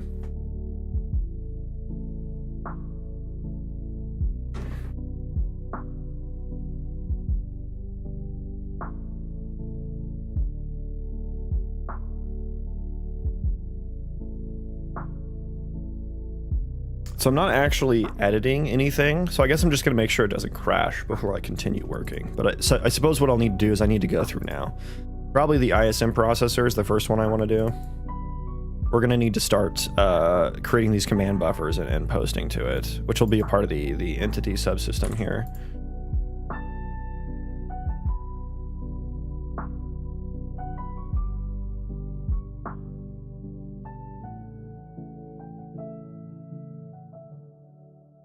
Okay.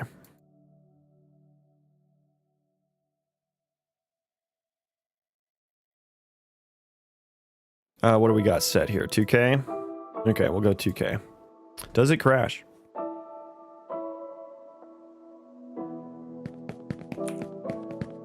Nice.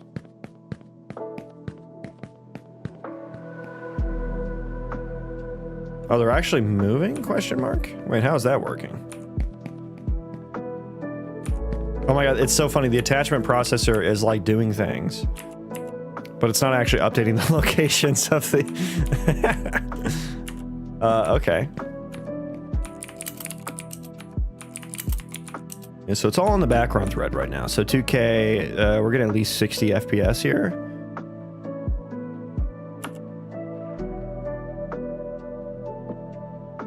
Just do a quick trace.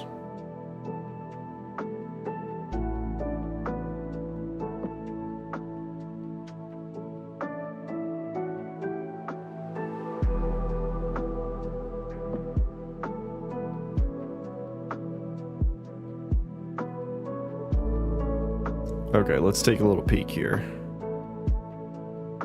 Mostly frame sync time. What is it trying to sync on?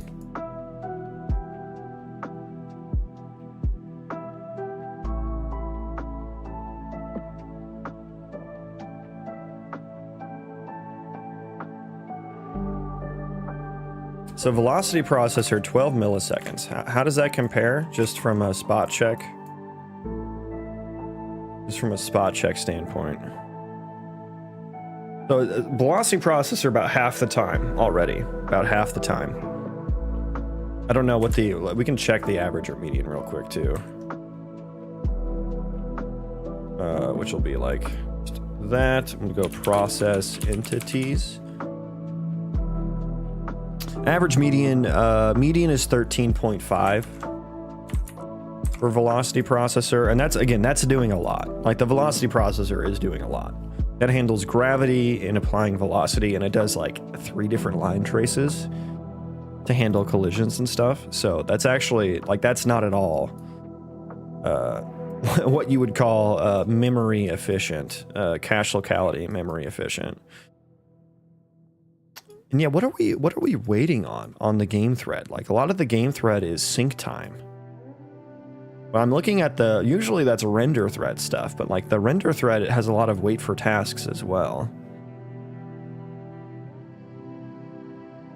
It's so hard to debug the render thread stuff, and I know it's definitely not like waiting for, I hope not at least. I hope it's not waiting for these async tasks to finish.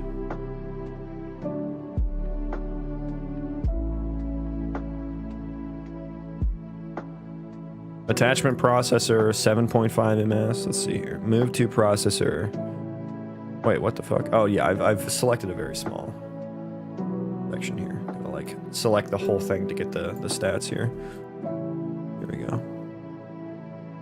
So move to processor a little higher now, actually. Sorry, too much text for Twitch chat. Let me see what you said. It's a free list, but the block allocator is a little bit cooler. Basically, I keep running launch blocks from malloc or whatever. The blocks are linked together. Well, okay, just take a block from the start of the list. I lose the link here since the blocks actually is. And your free memory likelihood is that it was just being used, and that will be the next allocated. That sounds like a lot for what you're getting for it. Like, what does that give you that a remove at swap wouldn't? That sounds like something that's a little more complicated than it needs to be honest with you. Yo, it's this guy. What's up? Refactoring, performance profiling. You know how it'd be.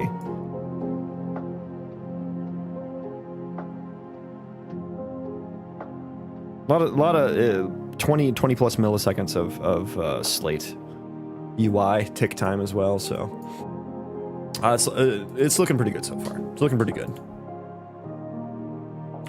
Okay, so let's... How the fuck was this working?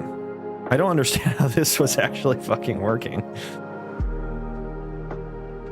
So the ISM processor actually does work. And I guess it's because I sync back with this thread. So actually I don't need... I can copy there, but it's already a copy, so it doesn't fucking matter. So this one actually already works. The attachment processor doesn't. 20 milliseconds of slate per frame. Yeah, that's what I was seeing, basically. Some of that's my own UI, but most of it's the editor UI. It's just kind of the side effect of profiling in a play and editor session.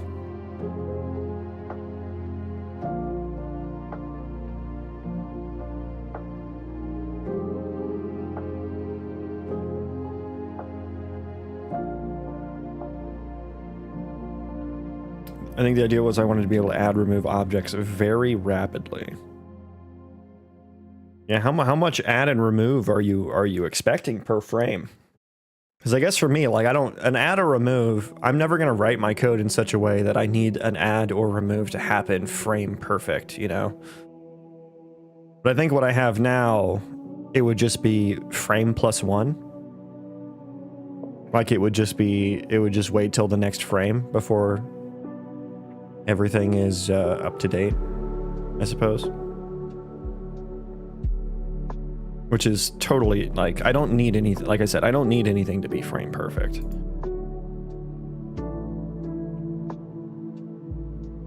Like thousands? Yeah, what's your game such that you need that to like, what is the gameplay mechanism that requires that?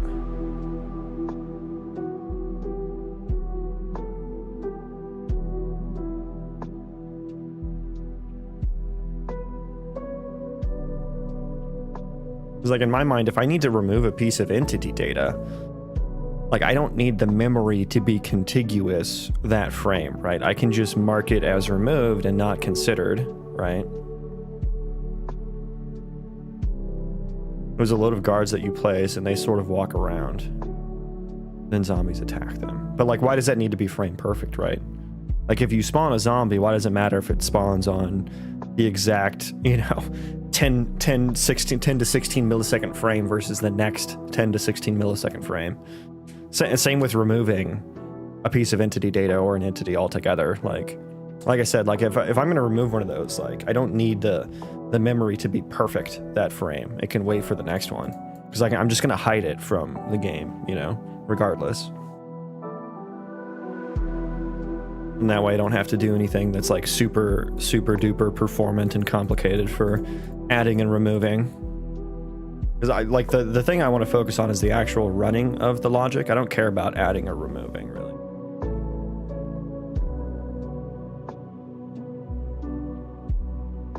Okay, so let's figure out this command buffer. Let's actually use it here. So this actually might, I mean, the way I'm doing this might actually work as well, because I'm eventually just using it to update the instance data in the processor.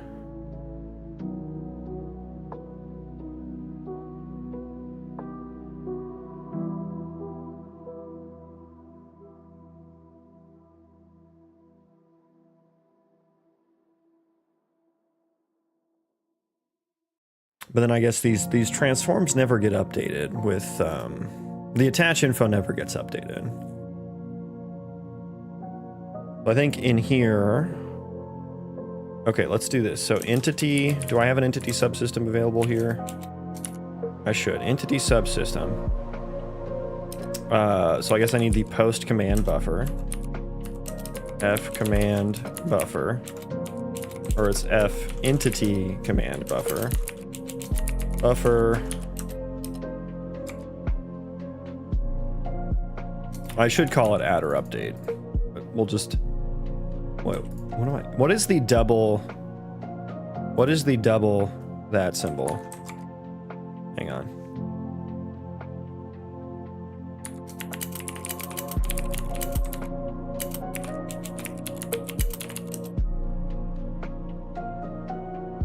Oh, it's a logical, well, no, but I mean like, what is double T or like type or whatever?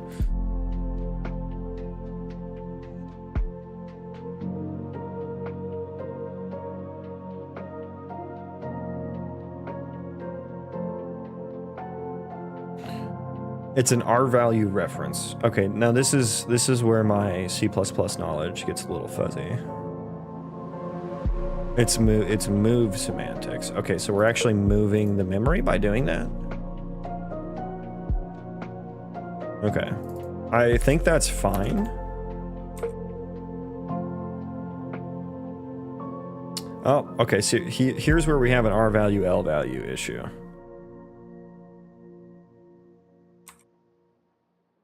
I'm already moving it though. Like, do we need that there? I don't think we need that one there. This one, we do a forward. Oh god, the move semantics are gonna kill me here.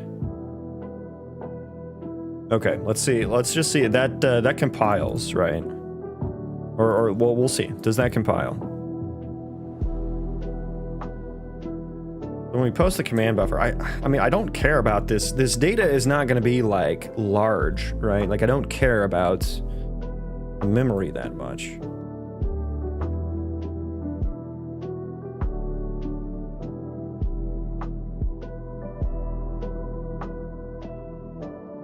Okay, yeah, it doesn't like that. Where is that coming from? Stop it. Stop. Stop, stop, stop, stop.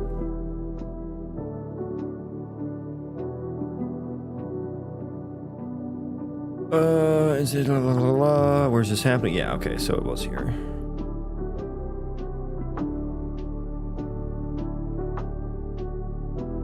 For the attached data, that is a copy. So I'm gonna move that. Yeah, I don't know that I want that. I think we can just do it by, well, we might even want to copy it into there because like this copy is going to go away. Yeah, I think we probably just want to copy that in there, actually.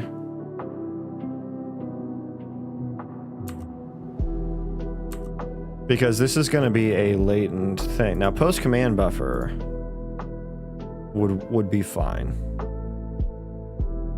But I guess that's maybe why it was using the move semantics, because it moved the memory from this is happening on a different thread. So move the memory from this scope and put it on the function, the funky wunk. So what was it saying here? Your reference to function templates. No matching overloaded function. Why are the instance struct? You know, if instance structs could just like stop complaining, that would be great. That would be great.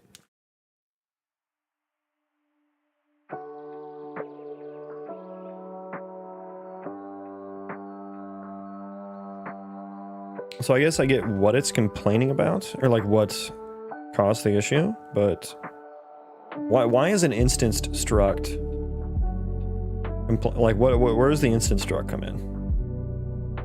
Let's see. I use those. I guess in the inevitable add that happens is where that would be. Ah, yeah, there it is. So that has the moved data as well.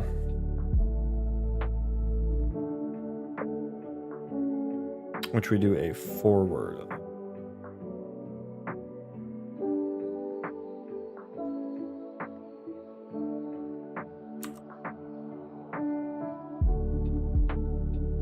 Entity data ID, that's fine. And so, ELI5 forward. We'll cast the reference to an R value reference. But isn't it already? Isn't this already? Isn't that what I just read, that the double ampersand is an R value?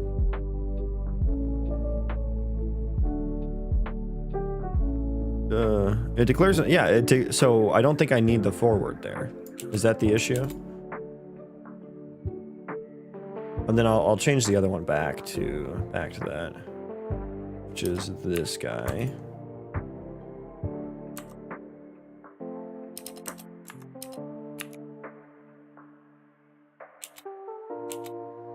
Is that fine? See if that compiles.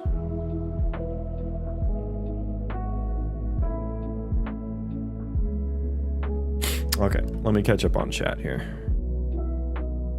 While that, you know, hurries up and fucking fails. Okay. No, okay, it didn't. It did not. The instance struct still doesn't like that. Okay, stop. Stop.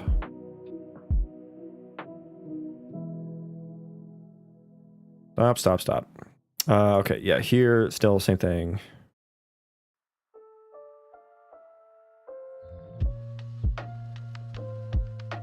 I guess, yeah, let's store it in like a temp. A temp something or other.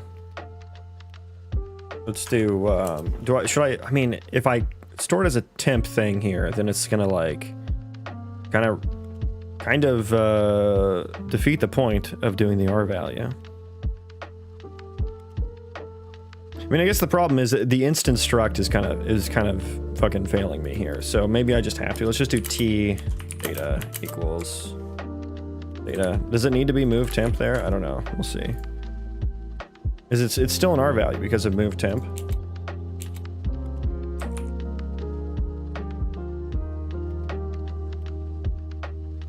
I guess I'll just see if it compiles. I think this kind of defeats the point though. I just need to learn. I need to understand. Should be failing any moment now. Yes, there it is. There it is. Okay, but now that seemed actually, hang on, that was slightly different, I think.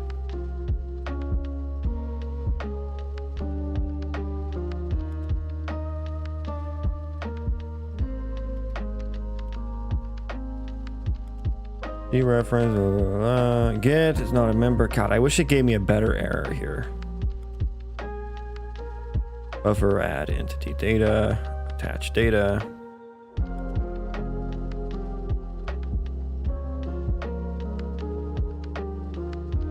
Let me look up usages of initialize as.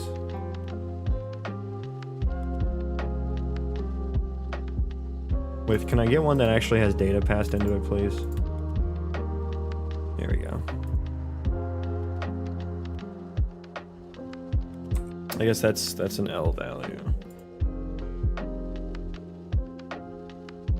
Initialize as. These are test files. Can I get an actual file, please? What the frick? Why are there no actual usages of this fucking function? Maybe dependent code is where I should have looked. In args. Okay, so that's an R value. Oh, let me see here. So they did do the forward, but they're doing like the, what do they call that? It's like the spread operator, or what is it? Is it fold in C++? I think it's fold. Okay, so they did do the forward. There. They did do the forward there. So I'm gonna use that as my example. Close other tabs here. So that's our example. Node is that is an instance struct. Yes, it is. Okay, so same as data, which is an instance struct. Forward tr. It's doing a. I don't know what the, because I know that means like multiple arguments, but like, what would this actually be doing?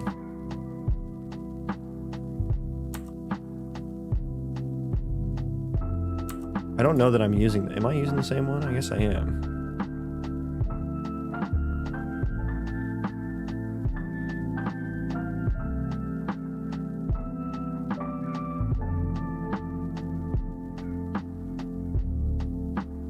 Oh yeah, this is some deep.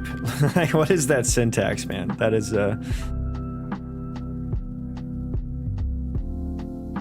that is a lot. What is this? Yeah, that's what I'm asking too. What is this? Okay, so let me see here. Buffer, add entity data.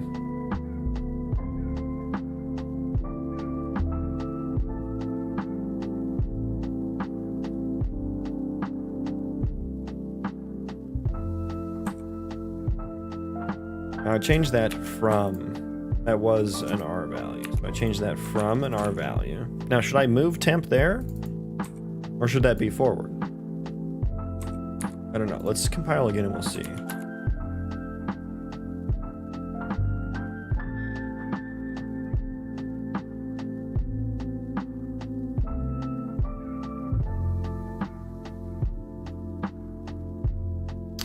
R value references basically fall through until they get assigned an L value reference, so yeah, you don't need to do anything to it. Okay, I kind of lost the context for whatever that was responding to. Oh, this didn't even resolve here.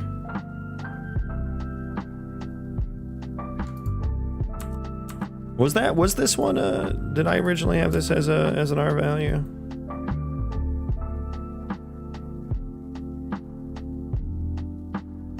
No, I don't think I did. I don't think I did.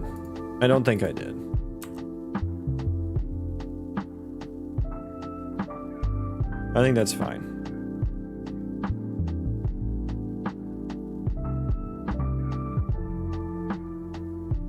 Then the issue is still that instance struct. So that's forwarded with an R value.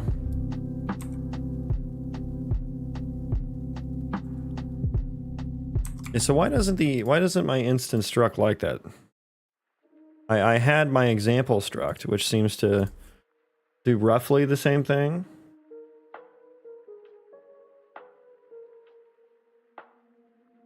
They're still doing that spread or whatever the hell that operator is called.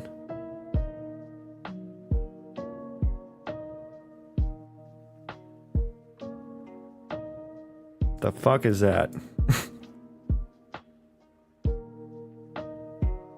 They're just in a ref there.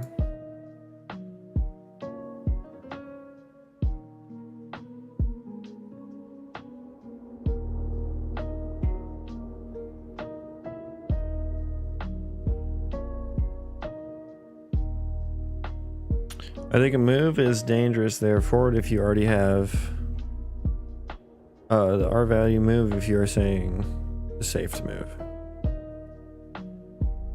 It's hard to it's hard to troubleshoot and also relate Twitch chat back to whatever the hell I was looking at. I think you were saying maybe this. I mean, I don't know that that would prevent it from compiling though. It can be made reference to const at this point. Oh, that's why. Yeah, so we don't want to copy that, which is what it would do. I mean, that's not the thing preventing it from compiling though. So I'm going to leave that as it is.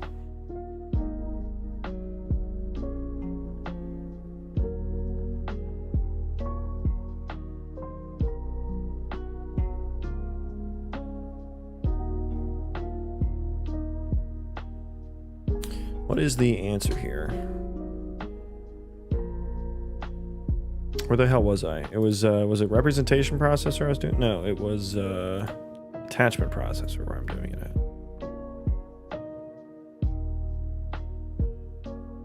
So yeah, it starts there.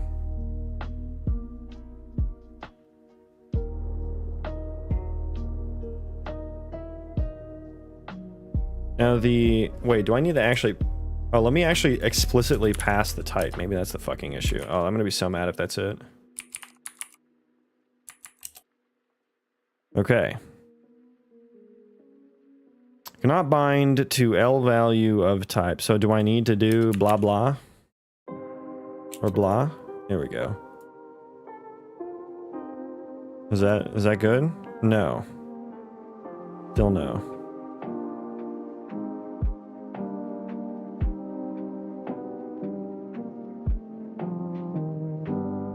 And what was it was kind of, it's like it's doing one of those like type inference things, right? I'm wondering if is it the same error? T equals attached data ref.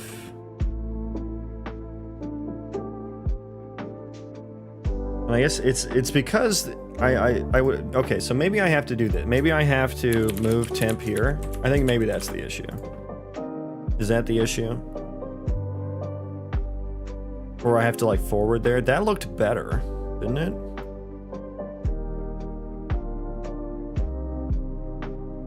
Cannot convert argument 2 from T to T and. Oh, I need to do that? Or did this have a forward? This had a forward on it.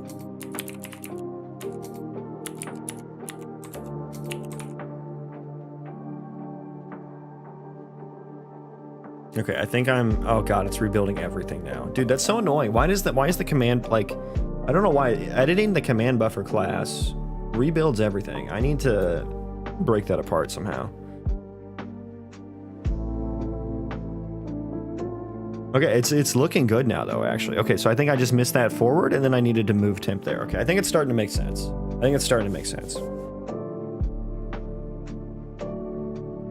Yeah, because attached data was a copy, right? If it wasn't a copy, I think if this was a ref, it would have been fine.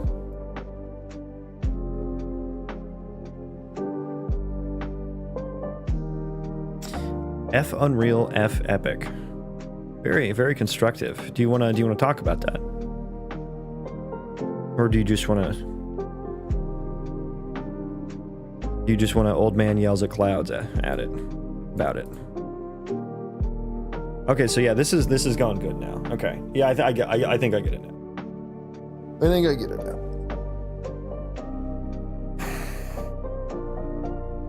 I believe that's Dante. That seems like the brain dead Reddit take. Is that? Am I correct in assuming that that's where that came from? Easy to make game in Unreal Engine, therefore developer make a game in Unreal Engine, but don't optimize, therefore Unreal Engine bad. Fuck Epic.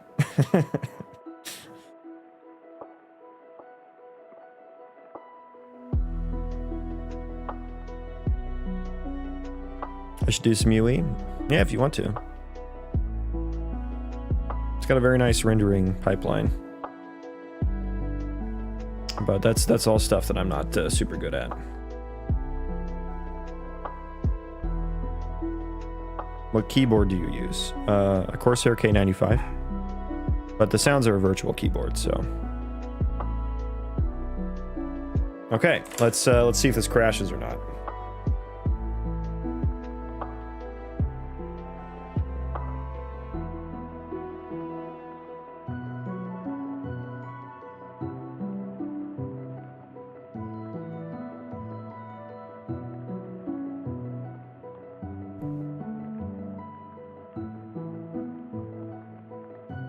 Okay, what are we at? 2K entities? Let's see if that still works. Any crashies? Yeah, well, no, that's an assertion. Okay, there's the crashy. Okay. Now, why are we crashing here? It should be a fucking copy at this point.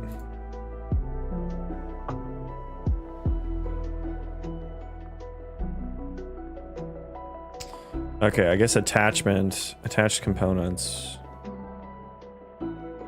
I mean, the attach info should be a copy there.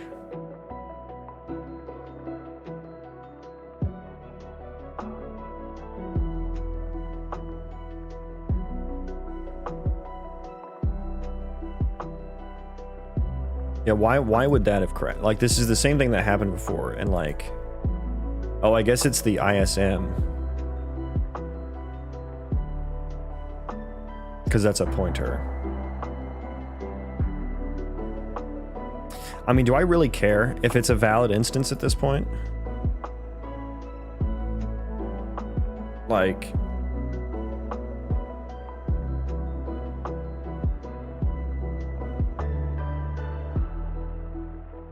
How about building a game engine, but using a pipeline to deploy it to a single container, and once it's not in use, it's destroyed?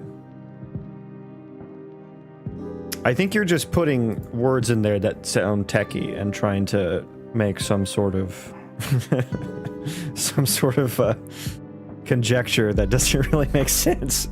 I'm sorry, buddy. It sounded nice. It sounded nice. Like, yes, containers and pipelines. Yes. I've heard those words before.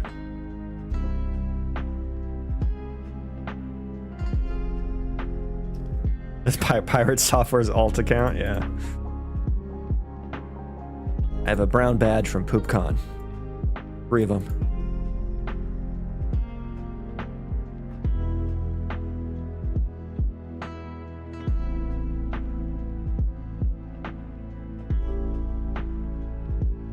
Your streams attract game dev experts, especially on YouTube. Yeah, the YouTube Shorts chatters. They're an ornery bunch. You know, F epic. Oh, okay. No follow-up to that at all. No one complains about Expedition 33. Unreal Engine game. It's a great game. Optimized fantastically.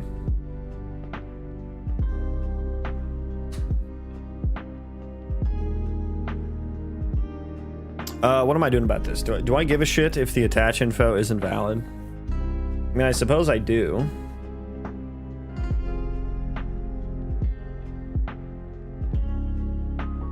But if I have to use the fucking pointer for that... I mean, I should really just check,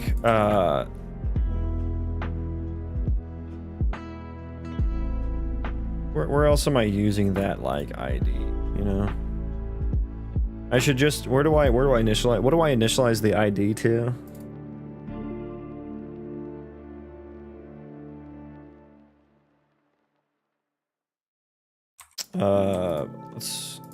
I don't think I initialize it to anything. So what is it to, like, by default? Index none. So let's just check is valid on it.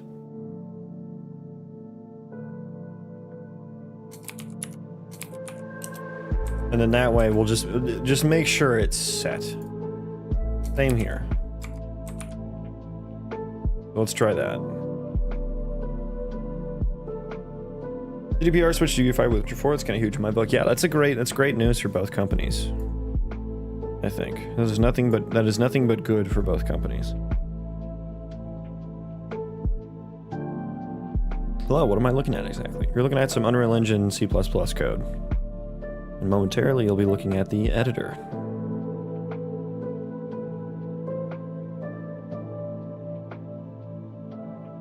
Okay. 2K? 2K.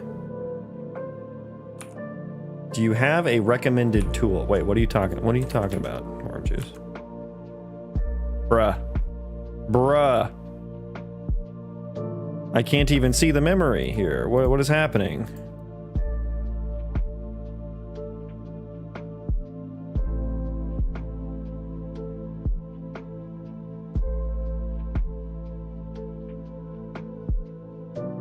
What the fuck is in this map?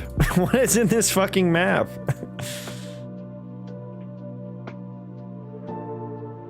Nothing?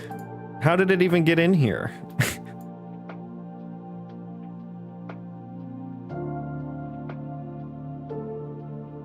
It's empty. What happened?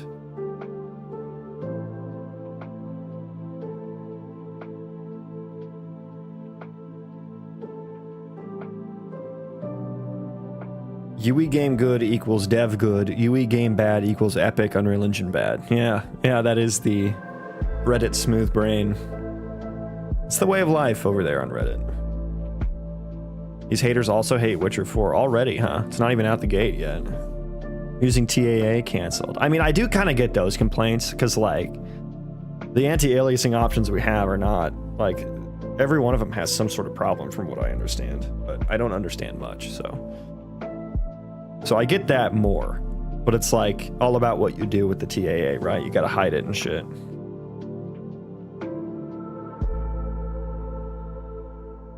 Why did I get here though? Why is the stack trace here?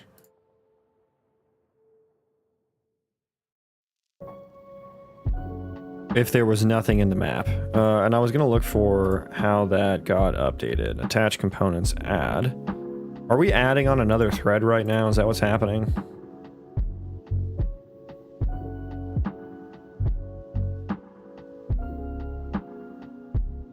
To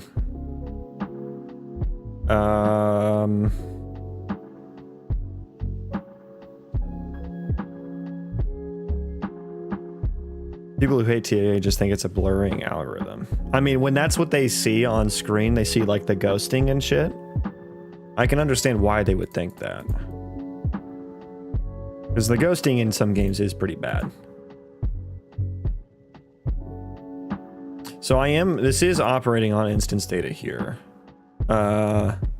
Is that a problem? This is a ref.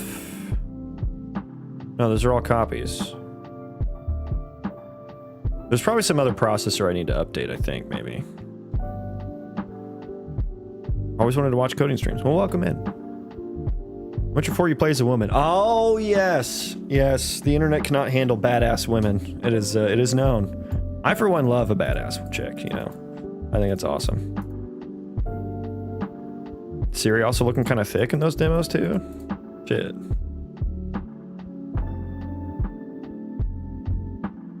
Let me check my other threads here, just to make sure. We're line tracing on that one. Ticking there. Yeah, what the fuck happened here? This is such a weird exception.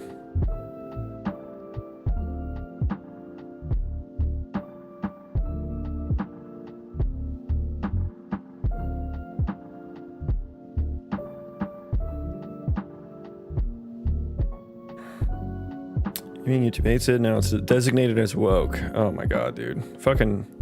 Dude, the people... You guys remember when woke used to mean, like, it was like a thing that was... the conspiracy theorist would say. And it used to be a compliment. You remember that? Like, it used to be a positive thing that conspiracy theorists would say about themselves. They'd be like, I'm woke. Because I understand all these conspiracy theories. And now like... right-wing politics has like co-opted that into meaning anytime you're like compassionate or something. Like, it's kind of crazy. And now it's like the right-wing politics are the biggest snowflakes now, and they're just complaining about everything. Or like before, it used to be liberals complaining about everything. So it's so fucking like, who gives a shit, man? Who gives that much of a shit about a female protagonist? Like, that's so That's so baffling to me. Like, how do you have time to be that upset about something?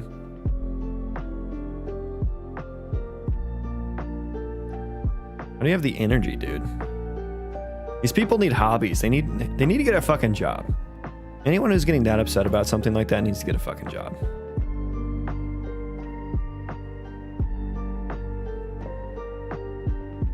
Rant over. Childish Gambino, stay woke. Originally a positive. Yeah, I think that's probably the same context I'm talking about. Now, this is operating on refs. Is it? Oh, these are pointers. So yeah, it would be.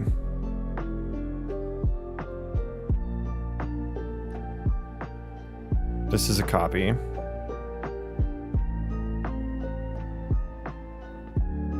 This is a copy.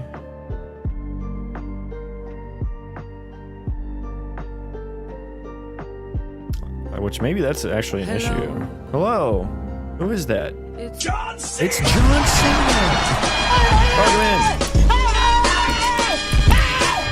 Why are you running? Why are you running? Why are you running? Welcome in, Raiders. Thank you for the raid, Shawnee. How goes the HDG? How goes the hierarchical dungeon generation middle manager? What the dog doing? Welcome in, everyone. Thank you for the raid. You're joining us on a resnacker, as I like to call them. We are resnacking my ECS system for processing improvements. It generates dungeon now. Oh, that's the big step. That is a big step.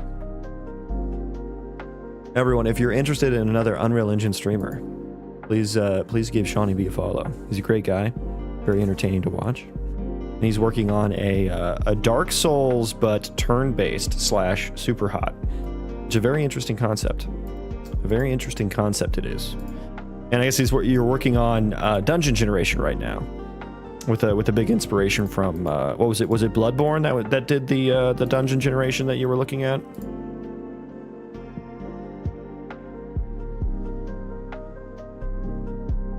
But we're trying to figure out some crashing issues. Why this was just like completely fucking empty, honestly. Like if I copied that, would that be fine? I don't know. I don't think so, because this array was like, oh, now I have the memory from this.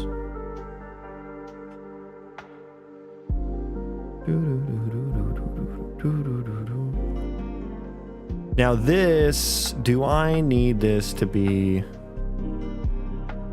a member at the, well, no, it's all like contained in a thread, right? That should be Dante, you're back. You're actually here. Do you care to defend your oh, you said something before. You said Mafia UE5 kind of bad. Defend your F Unreal F epic take. I want to hear it. Wow, sound good game. You're a man of few words. You are a man of few words. Yeah, Bloodborne, but also roguelites in general. Mystery Dungeon series, I guess. Mystery Dungeon. Oh, is that the Pokemon one? I played that. I did. I played one of these. I did not realize that had dungeon. Oh, they made new ones of it. I only played the first one. Oh, damn. I think I did this one. On the GBA. Bro, that GBA, that made so many long car rides, okay, you know what I mean? Back before you had a built-in screen light, and you had to play it like up against the window, or like, so you didn't get like like the glare of the window affected the screen to where you couldn't see it. Kids these days, they don't know how good they have it. Oh, this is an interesting art for it. Yeah, I didn't know they made more of those. Long-running series that has a lot of IP crossovers. Oh, okay. It's a little roguelike because some Japanese people were addicted to actual Rogue and made their own. That's awesome. We're distracting the man from the refactor. The speed, we never reach refactor V64.5. Yeah. Refactor 69 is going to be pretty fucking lit, though, let me say.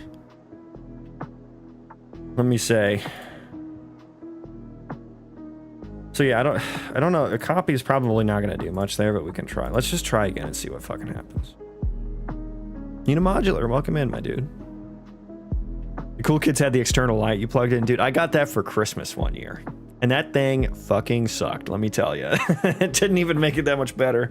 Do you guys remember the magnifying glass one that it folded down over the fucking screen? Yeah, my parents got me like this giga fucking Game Boy pack or whatever that like you could put like a fucking controller handles on it and shit. You could turn it into like the fucking controller for a nuclear submarine, basically. Okay, so we're still, this is the issue now. Yeah, how are we fucking getting here if there's nothing in this attached components map? Is that the issue? Let's try that. Like, attached data is already a copy. Like, I don't know why the rest of this gives a shit about anything after that.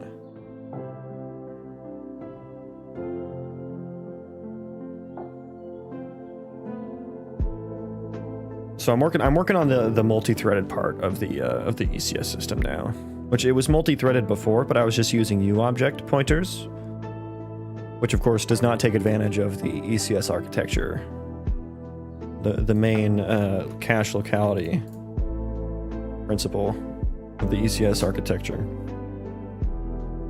Okay, okay? Now what's happening? Okay, now I'm just moving the exception earlier. I'm just gonna let's throw a breakpoint right there. I want to see what attached data is at that point. Attached components is a map.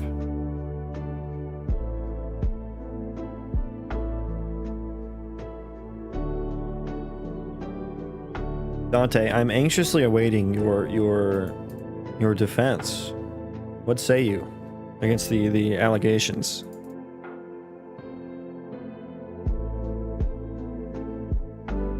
What's covered or will be covered by ECS in your game, various NPCs and wildlife? Yeah, I think so. Like anything that's not...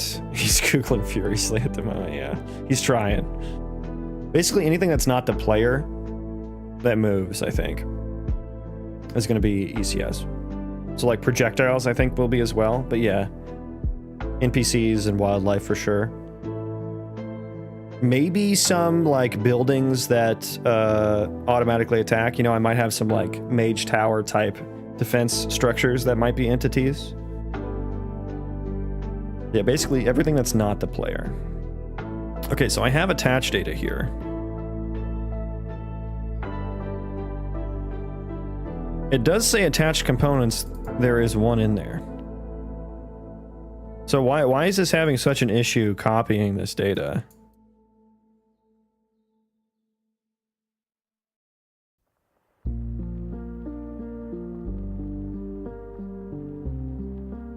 So when I hit continue, we're gonna crash. No, we're not yet. Okay, so it actually gets through multiple. Yeah, we're actually getting through multiple entities. Okay, now. One of these entities is all fucky. One of these is all fucky. Why would that be? Why would that be? Okay, let's just... Okay, hands off. Okay, this is an assertion, and then we get it. What entity is this for? Entity 1.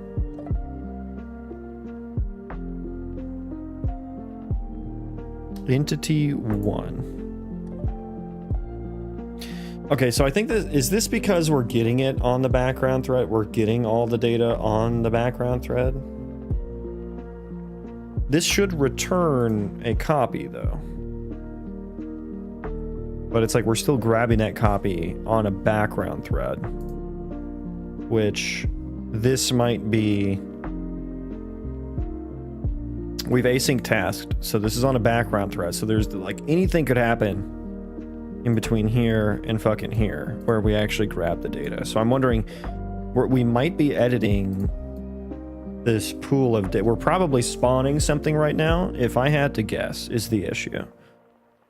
So we're grabbing the data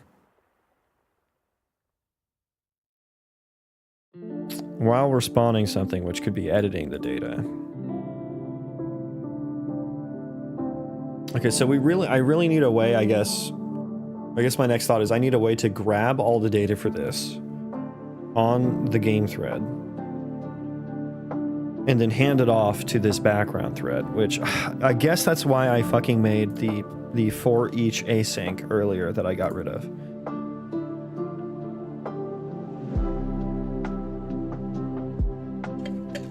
Because I was grabbing the data first here. Which, how can I pass that to a thread? How can I capture that? Is that possible? This spread syntax, like I don't know how. Let me just like throw a little lambda here. Auto lammy boy equals. I don't think that's what I want. Let me see, what is this? If I do auto thing equals this, do I have to wrap it in parens? How does this work? How do you work?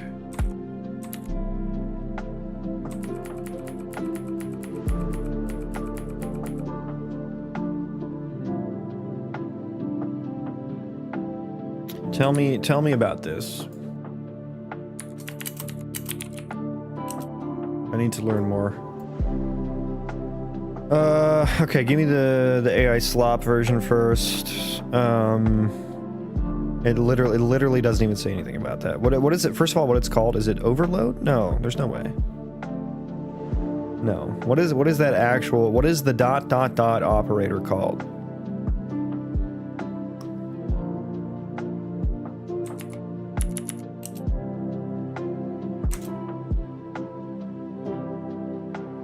What is that fucking called? Hello?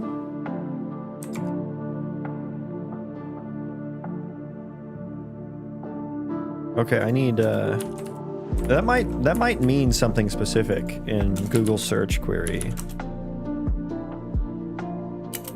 Google search query world. Do I need to like fucking escape that or something? Ellipses operator? Okay. Yeah, I don't think Google search is realizing what I want here. Okay, geeks for geeks, give it to me.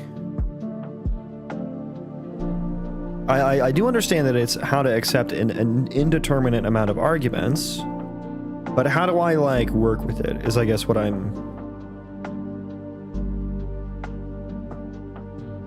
wondering. It's like if I wanted to store that and capture it across a thread or something, across a scope, how would I do that? Like I don't think can I just put that? Yeah, the auto temp equals oh wait a second, what is auto saying here? Auto not allowed in lambda capture. Okay, but what is this actually? Is it entity data types ... Do I need to do that? Entity data types. Yeah, like I don't know how to capture this across a scope, which is I think what I would want to do. Try YouTube once. Okay. Anyways.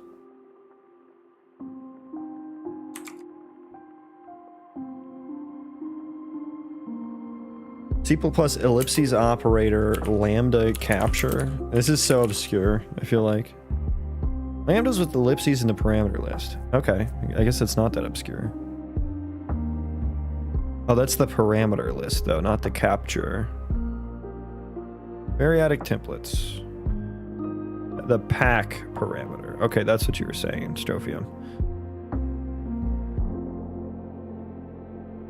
Okay, let me search for C++ pack parameter lambda capture list.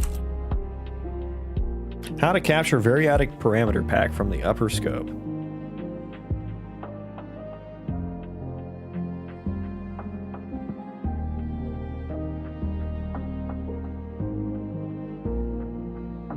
..args equals. Okay, so you have to do it like backwards. Okay, I see now.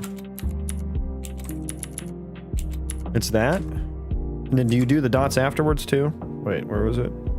Oh, and you need to do forward. Okay. Fuck. Okay, hang on. How do I reference that then? That looks disgusting. That looks absolutely fucking disgusting. Okay. Yeah, put the func and entity ID. And then can I just do that?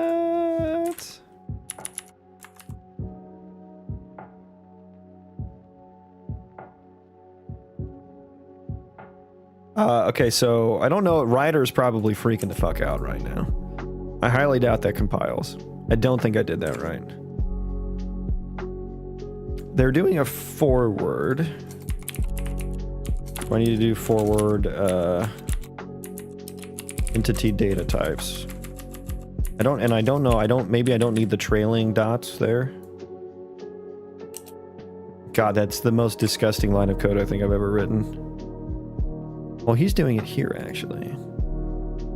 Oh, perfect capture in CPP 20. I actually have no idea. I have no idea if this is CPP 20 or not. I think it's at least 17.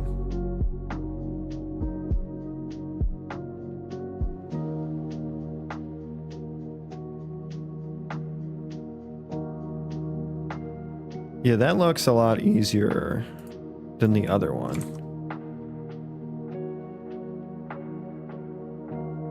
But I mean, that's just forwarding this thing though. Can that actually, I think maybe I need to do that. God damn, I have no idea what this is. It did not like that. It did not like that. Let me try that though. Let me try this new one here. Now, can I like put this outside? Can I put this into a variable or something?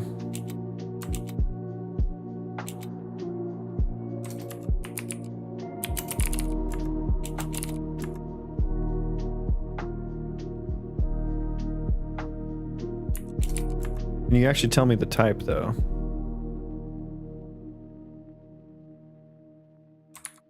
Like if I did thing, could I do that?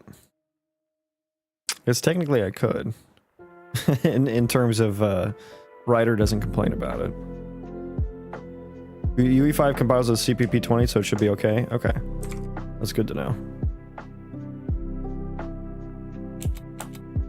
Is this what I actually, so thing is actually like entity datas. Right, that's what I'm like. I want to grab all the entity data outside of the thread, and then this is like something that runs on a different thread. There are no parameter packs available to expand. Is it because I did it there, or do I need ... there? Okay, didn't like that one. So it's like when this is a pack of variables and I use it like this. Wait, what is this? Has entity, like I don't even really understand what this is doing. I mean, I understand I understand the outcome of it, but like I don't understand the syntax really, I guess. I understand this is checking if each entity, if we have entity data for each data type. Get entity data. Like, is this a pack? Is this still packed?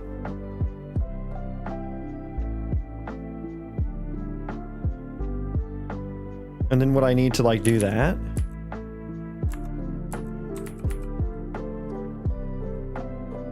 I wish it would tell me here, right? I wish it would. I wish Ryder would understand what whatever type this is. Okay. There are no parameter packs available to expand. Parameter pack must be expanded in this context. Okay, I guess if I actually read the... I guess if I actually read the error messages, it would help me figure out what's going on here. Entity data. So if I do it there, that's what I had though, and I didn't like that.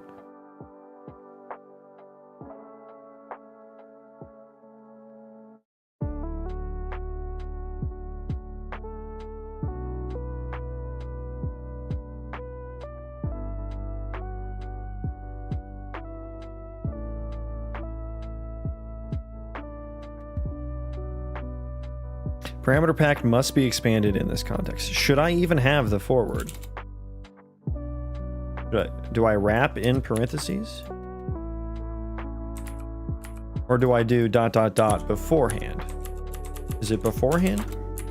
No, it's not. That doesn't seem right. Okay, so forward definitely seems to be the juice here. Now, if I just did that, what does that make this now? Is it still packed? Maybe it's still packed. What happens here? I'm a Java developer and clueless about modern CPP. Interesting to solve these practical problems. I don't know if solving's doing a lot of heavy lifting in that sentence. Wait till you get into using concepts with parameter packs, not confusing at all. Can't wait. Can't wait. It says it must be expanded here. So do I do that? Is that the syntax? Bro, I think AI would actually be really helpful for this. I might start vibe coding here.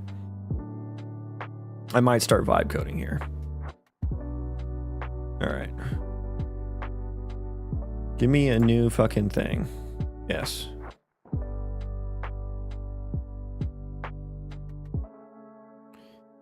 I don't even want to know what that acronym stands for. Vibe drong time. Yeah, we're vibe dronging now. So let me put this back to where... Yeah. Source control bit. This is peak source control. You may not like it. Okay, I think that was it. Okay. What I want from you. Okay, so what model are we thinking? I'm partial to 2.5 Pro, Gemini 2.5. I've heard mixed reviews of GPT-5. Claude Sonnet 4. We'll go Claude 4. Let's go Claude 4. My entity subsystem. Okay. Write me a for each async function on the entity subsystem, similar to the regular for each functions, except it should get all entity data first and then pass it to an async task and pass it and then what, like pass to capture it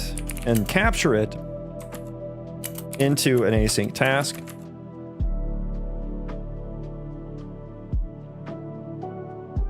That runs on the background thread.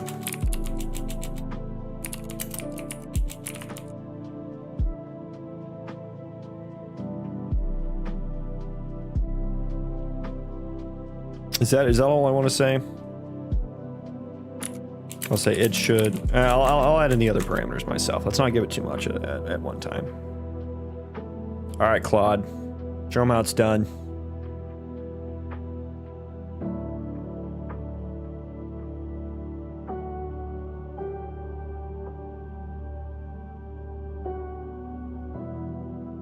Generating response.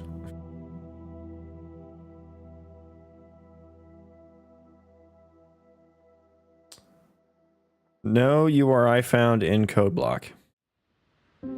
Okay, so it just gave up. Okay. All right, Gemini, let's try again. Try again. Gemini 2.5 Pro. Let's, come on, baby. We vibed a little too hard there and it gave up. I could also just... I should probably just copy and paste it into a, actual chat interface.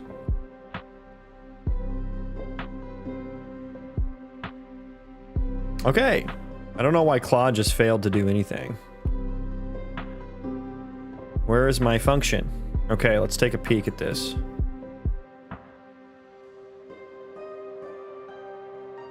Oh, well they did that a lot more simpler than I was fucking thinking. Yeah, just add it to a fucking array. Yeah, but then you have to like then you have to unpack it at some point, right? Oh, what is this apply function? What are you? Unpack the tuple of data and call the user's function. I see. Make tuple. What is the point of the tuple here? Just to hold the pack? Is that the purpose here? See, this would have been beyond me. The struct holds copies of the entity data to be processed asynchronously. Entity ID to data. Yeah, that makes sense, I think. The capture, and then we do the entity ID.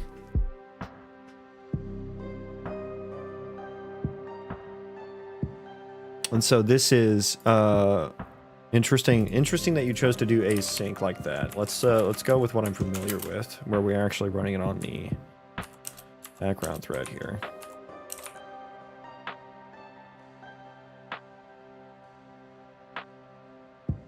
Okay, let's just accept this for now. Goodbye. We'll start looking through this a little bit more. Func, is move temp really necessary there? I don't know that that's necessary there.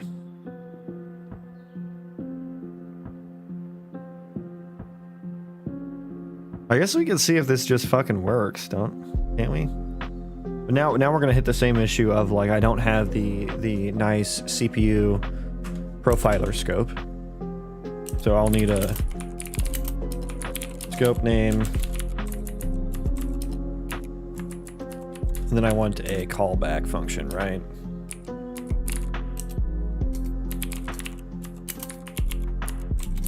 On complete.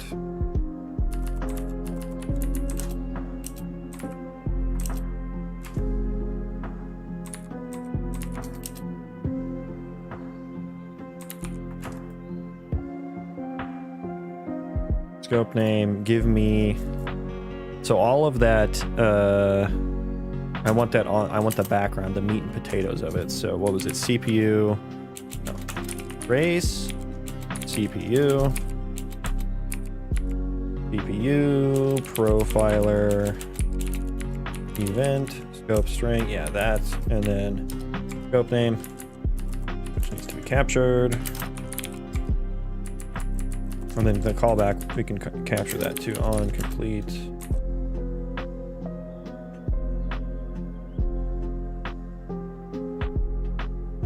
Capture data.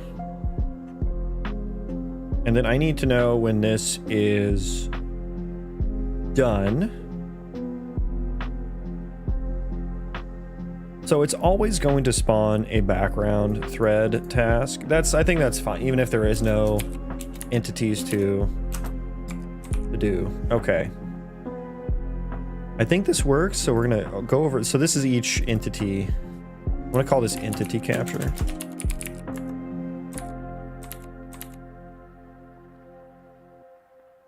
I feel like this is fine now. So the entity attachment processor, we now are going to change that. Comment that out. Ye oldie source control for each async. Give it the scope name of U entity attachment processor process entities. Okay, func. And I guess the callback can be optional, so let's just set that to null pointer. But we do need it here. We do need it here. Because I need this little game thread bit. Not there. It's not where I need that. There we go. Okay, so this, what's going to be difficult now is I have to change it. Not difficult, but I guess I have to put this. This needs to be on the class now. And then I guess I'll want to probably reset this. We'll keep all the memory reserved though. So we'll need to reset that first. Yeah, don't need to capture that anymore. I think this will be fine. I think this need to capture and then run that back on the game thread. Okay, do you compile?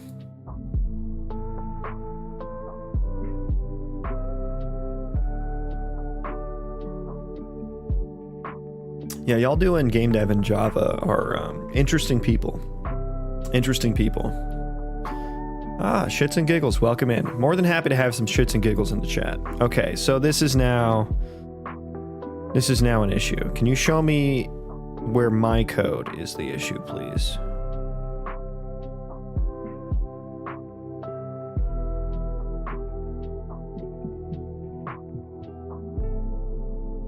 STD apply.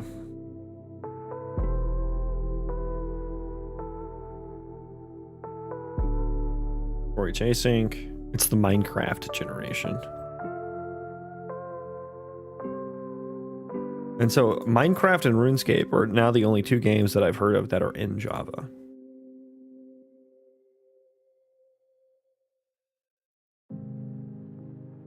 Interesting here meaning stubborn. Yeah, kinda, I guess. I was originally a Java developer. Yeah, I write in Java for work too, but I would never want to do that for game dev. C# is a better language given to the dark side. Yeah, and then you have Unity, an actual game engine to use at that point as well. Always better with shits and giggles in your life. Yeah, hopefully more giggles, less shits. I could stand to take less shits in my life and do some more giggling. Okay, so now I need to learn what the apply thing is doing here. And, you know, did AI even help me here? So let's just ask. Okay, no, never mind. Go back to the edit. All right. Should I just should I vibe debug this?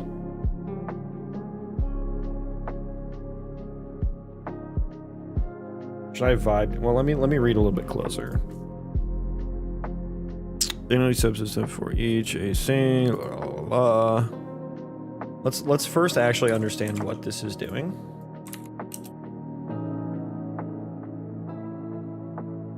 Invoke the callable object. Bro, reading the references and like reading the function signature on the reference doc, on the references docs, are like, may as well be a foreign language sometimes.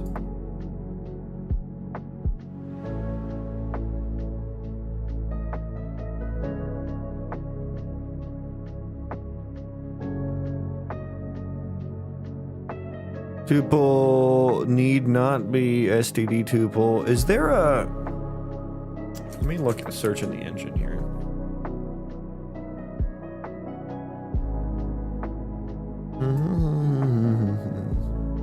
Do I need to do the R value there? No, they do a ref there.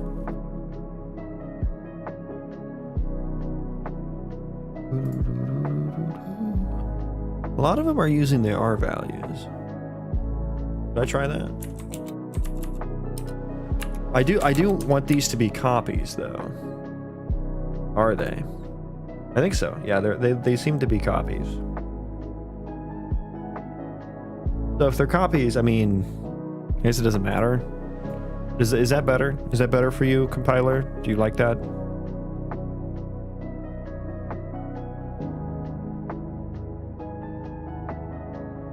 Maybe let's cook up a vibe debug prompt here. Honestly, it seems fine so far. Nope. Okay, there we go. All right. There is some sort of error on the std apply line, complaining about tuples or something. That's like the shittiest prompt ever.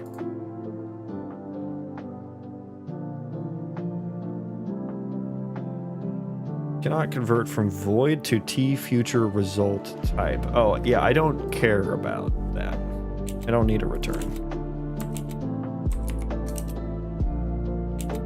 I also didn't know... Oh, shit.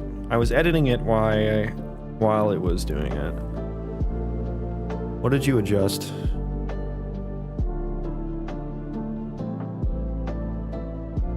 You didn't do anything. Oh, yeah, you did. Okay. Well, you just changed it back to what you had.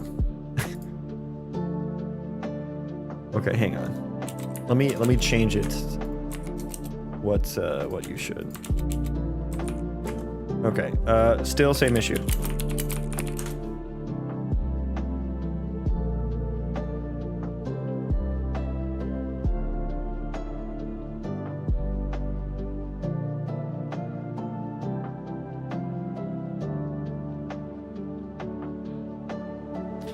Type void, that's fine. Yeah, I don't want to return either. Although it's let it cook, let it cook. Oh Jesus Christ. The issue is that STD apply can be subtle. The problem is that entity capture is a const reference, which makes it a data member const as well. So it updated it to do just const ref rather than or non-const ref data, and then it copied the data. Make a mutable copy of the data to pass to apply. Is needed because entity capture is const. Is it? Does it need to be? Can we just change that part? I mean, we can just copy it in the loop, my dude. We don't need to do all that.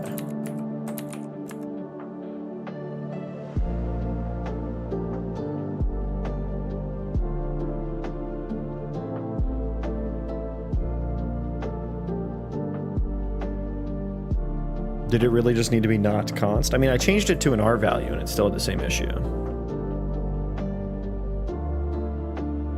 Yeah, same. Well, this is slightly different now. So now we get to play the game of, is this progress? Is this a step forward or a step backwards?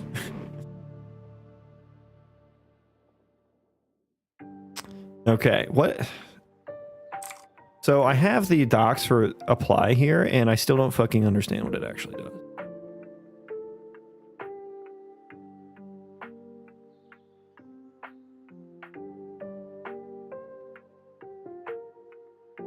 What if I just did that?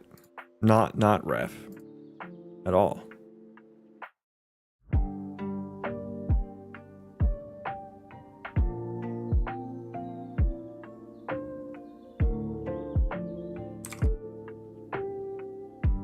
Jacques, welcome in.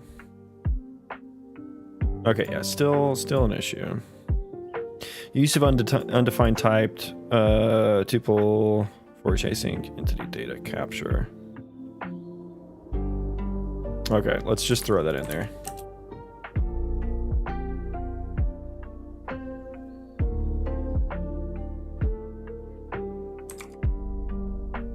We are vibe troubleshooting right now because I don't have this level of knowledge, this depth of knowledge for all this deep C++ stuff.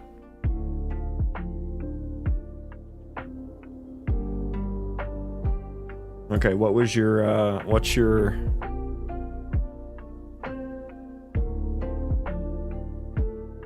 Okay, we're gonna move temp entity capture dot data now. What is data here? That is the, that's the T array or whatever, right? We're just gonna auto ref that. Okay, I guess recompile now. If it still errors. I wonder if it being an Unreal Engine tuple is giving it issues or not.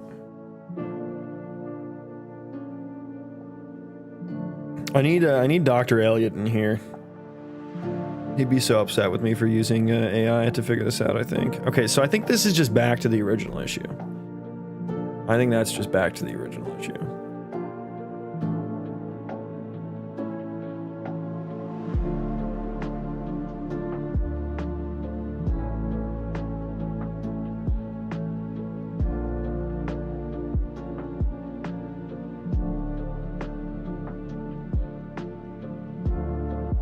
Okay. Do we have to use this apply function here? Let's just try to. Let me just try entity capture.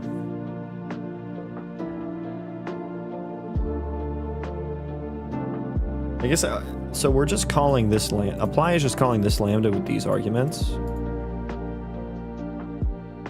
where data is the I guess this is that tuple pack, which is args.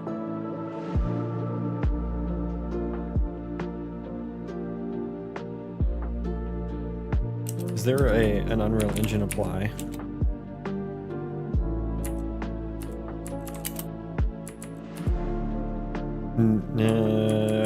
I don't think so.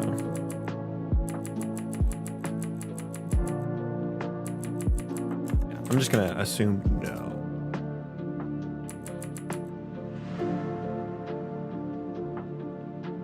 All right, let me kick off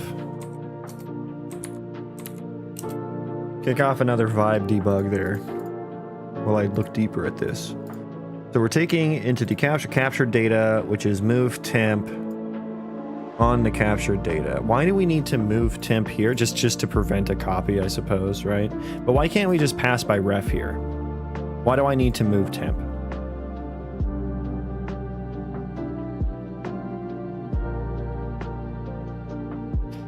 I feel like it's just guessing. I think it's just down to fucking guessing as well. Hi, what are you doing? I'm vibe debugging right now. We're trying to work on refactors for my ECS system.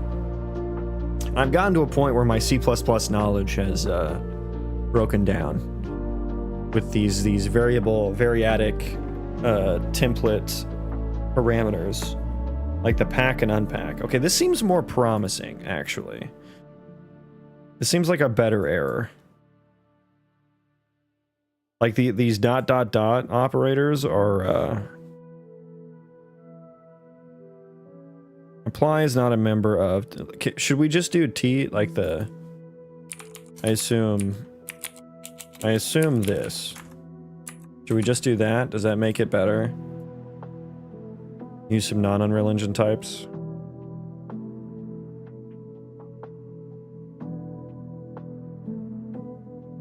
Entity capture data apply.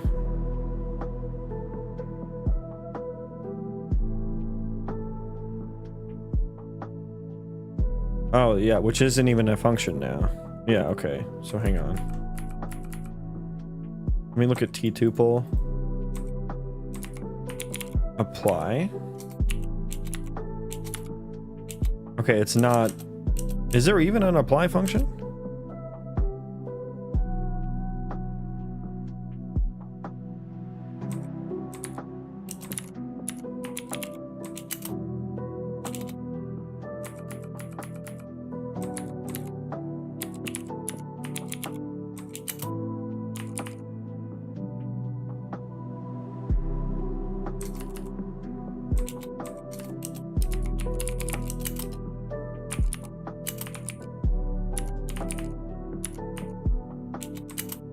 Is there even an apply function? I don't think so.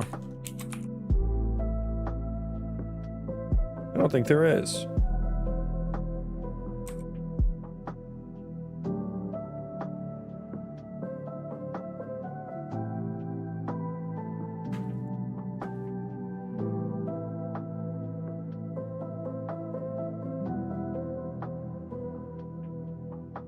I did see the apply after here, which seems more proper. There's apply before. What is the difference? What is the... Let me find usages there.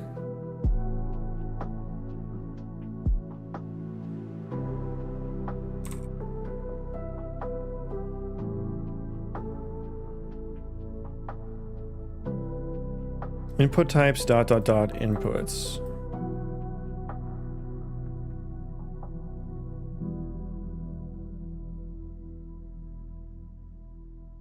Okay, so let's try apply after. And then that took in an additional... Right, that takes in like the func and then the args. But isn't it... When I looked at the references here, I just did this. I have input tuple. And then what is this here in this context?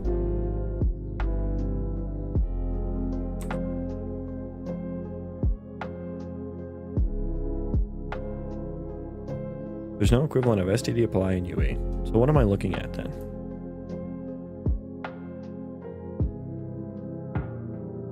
Func type, arg types, args.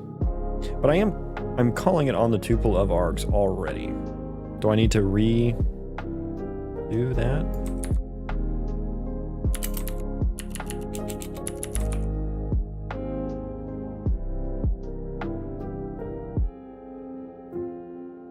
So, I mean, what I'm actually trying to get here is that, like, I'm trying to capture a variadic template pack, or a variadic pack I don't know how to say it. I'm trying to capture that in a Lambda function so that I can use that on a different thread. There's no parameter to expand. Okay. Invoke, no matching function found.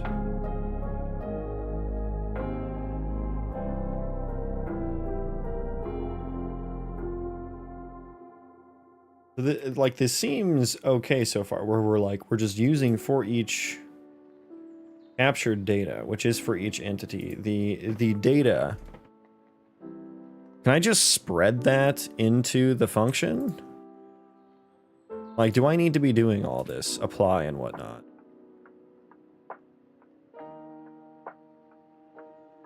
It just says no matching function here. So let me just try to, like, back up a little bit.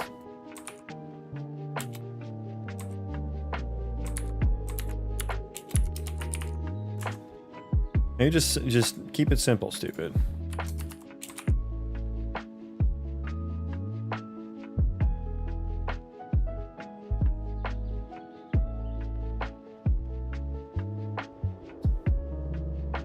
Try using tset for, wait, for what?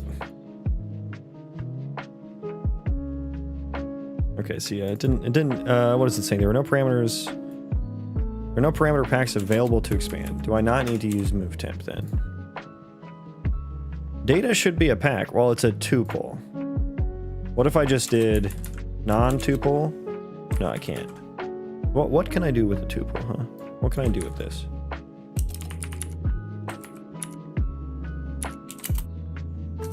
Nothing, I guess. What if I had a t-tuple?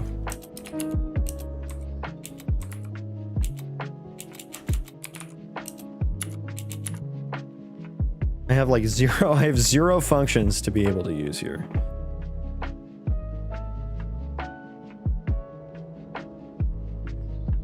So I think I need to use the, like, one of these apply before or apply afters.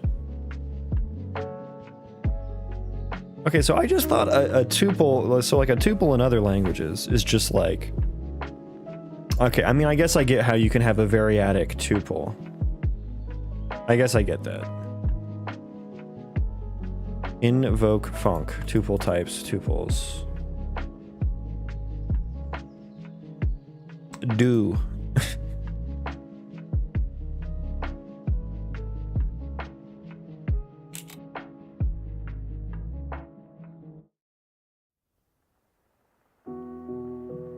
Is that the latest?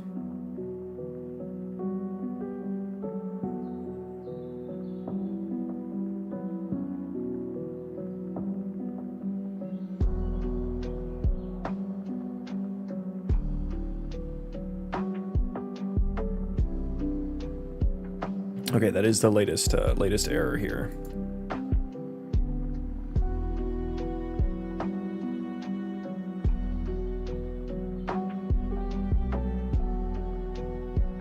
So I guess I just have to go back to, like, how these tuples are fucking used. value ranges, which is a tuple of variadic args, and then they apply after. There's a getter function. There's a t function that takes in some variable things. Ba ba ba. So does apply after just work?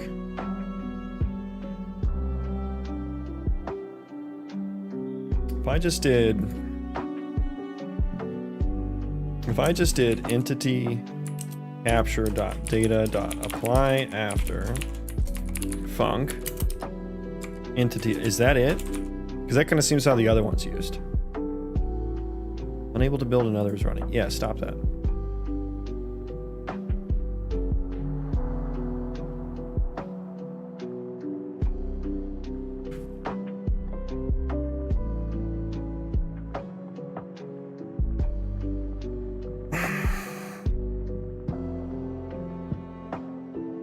Come on, money. Come on. By the power of Tim Sweeney. I will come. It's looking good so far, actually. Did I figure it out? Oh, shit, boy. Oh, shit. I think I just figured it out without AI. Can you imagine? Why is there a solicitor at my door? Go away.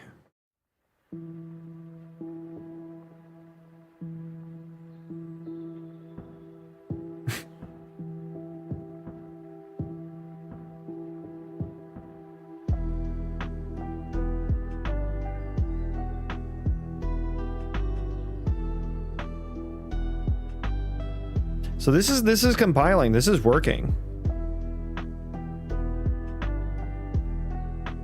I guess I actually just need to use it now.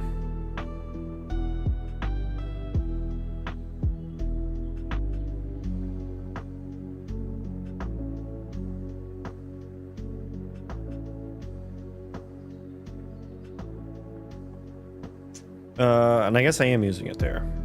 So we'll see if it works.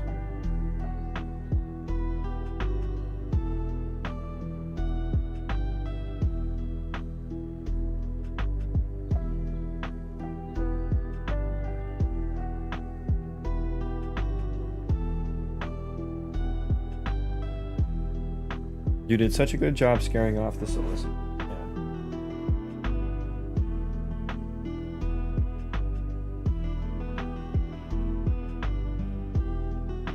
Yeah. Sick. Okay.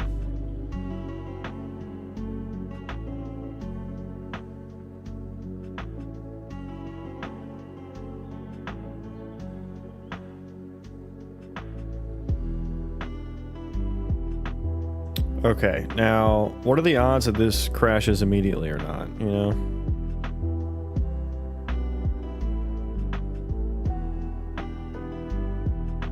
Probably, hey, we're spawning things. Okay, it does crash. Same fucking line, dude, same fucking line. What is happening with this, then?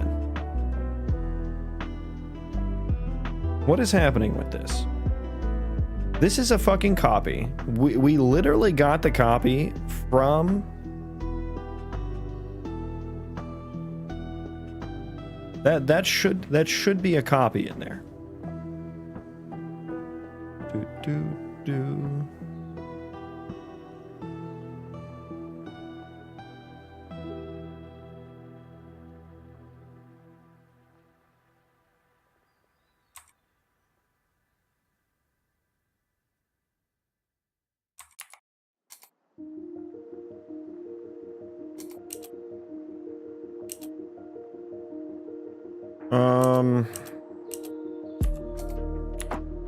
Let me see.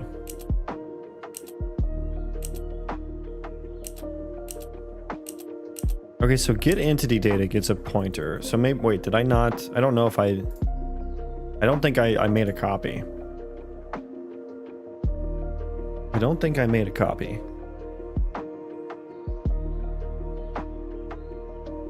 I made a tuple from a dereferenced pointer.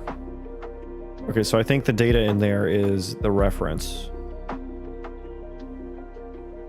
So, I mean, we should probably just let it copy here. would, I think, be the simplest thing. Honestly, same with func as well, because why not? It's just a function. I don't know, does copying a function, a T function, does that copy all of the underlying captures of the function, or does it just copy the T function? Yeah, I don't know. You know what? You know what? All right. Let's ask. 2.5, you've been doing good for me. Let's keep going. Does capture copying a T function copy all of the underlying captures of that T function? Or does it only copy the T function? Everything it copies all the underlying copies, even if the underlying copies are by ref? Is that what you're saying? Hey man, I really like your work. I wanted to get into game dev for years, but ended up doing almost everything else in software development. Hey, me too. Me too. How do you recommend getting started in game dev? The same way you get started in anything software engineering. Whatever you learn best. I think I need to land a job somehow in order to actually learn. You don't. You just need some projects to work on.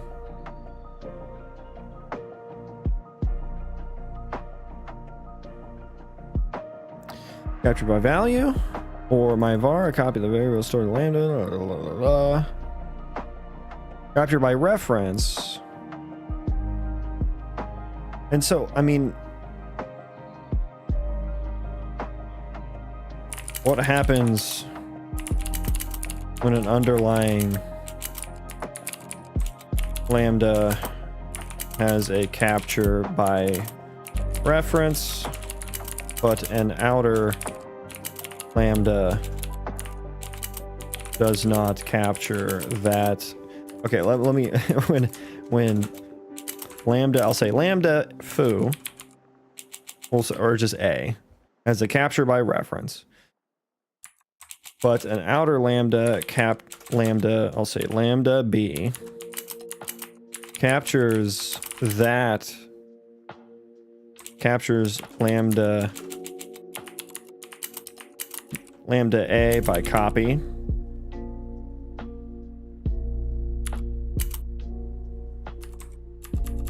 As a foo var captured by reference.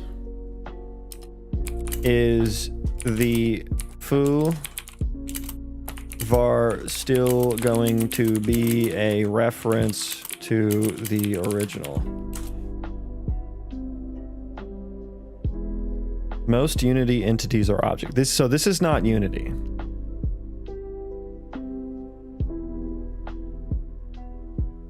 Okay, so this is saying the foo, because that does seem to have been my experience with it. Like, I have ran into these situations before, and it does seem like even though you're passing out the lambda itself by capturing it by copy, the underlying copy, or the underlying which would be this right here, which doesn't have any references, but it does seem like any underlying captures are still, you know, captured.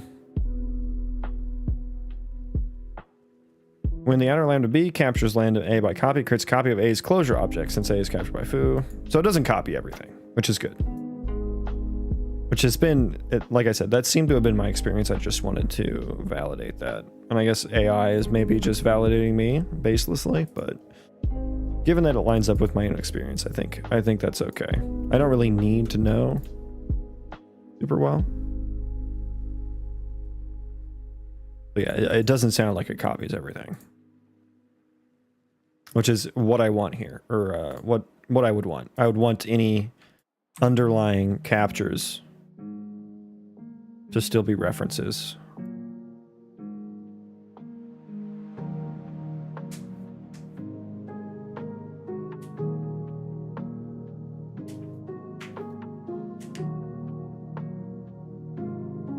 Okay, I'm gonna run to the bathroom real quick while that builds. Here be.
Okay, I beat the compiler.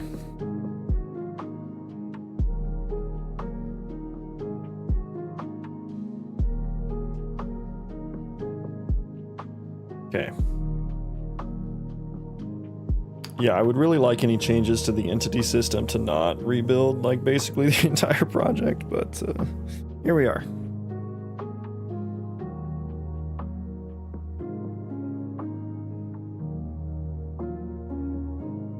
Okay.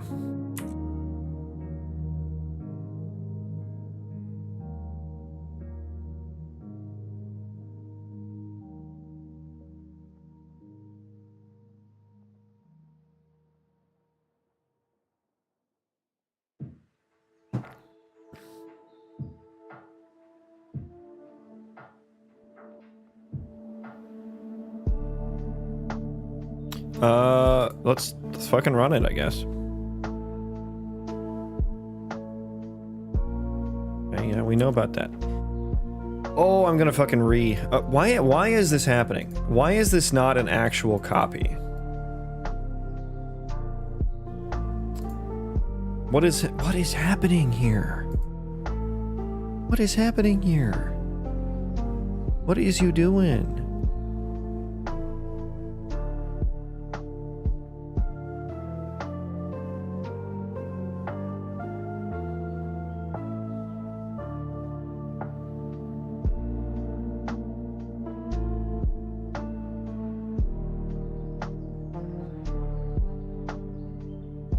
Okay, let's just do that by copy as well.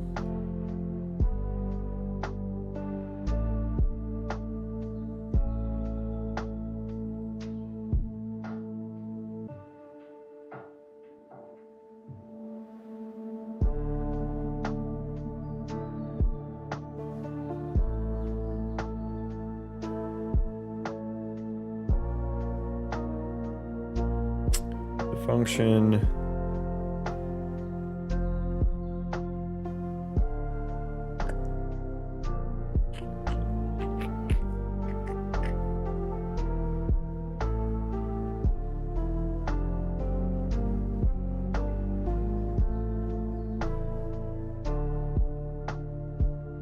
I wonder if this never actually did it, but does this work on, I should maybe check if that just works on the game thread.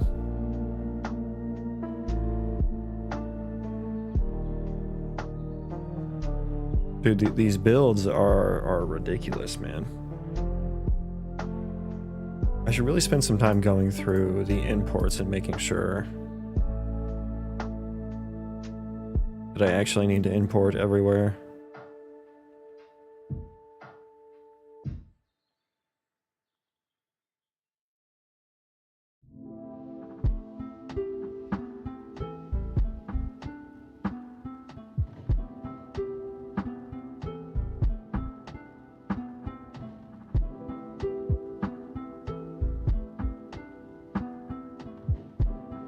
Yeah, this is gonna turn into a very very uninteresting stream very quickly if I keep having to do this.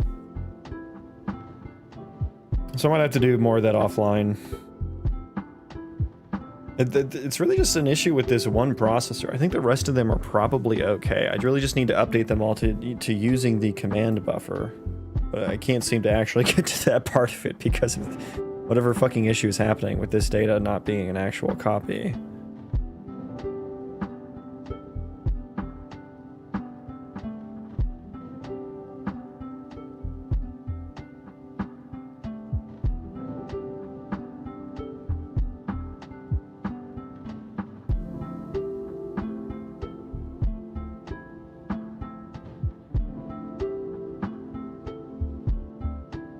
I wonder if should I just run one? I'll do that. If this fails, I'm just gonna run one entity.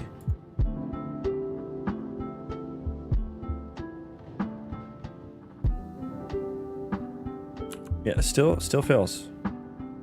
Still fails. Okay, rebuild that. I'm just gonna run one entity. I mean, technically it doesn't. If I'm just doing one entity, this should never happen, right? And it looked like I spawned several entities. Not just one.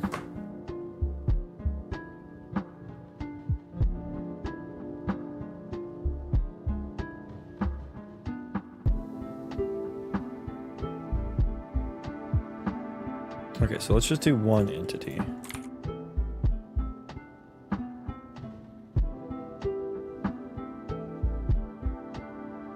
That was more than one. What the heck? Okay, give me 1 second. BRB.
Okay, let's actually only spawn one here. I think I probably put that. Okay, that should have one, right? We're only... Okay, so I have to click out of the input box while still staying on the same details panel. So that's happening from... Okay, oh, I didn't realize this. Okay, the assertion actually... Okay. The assertion actually is changing that. Huh.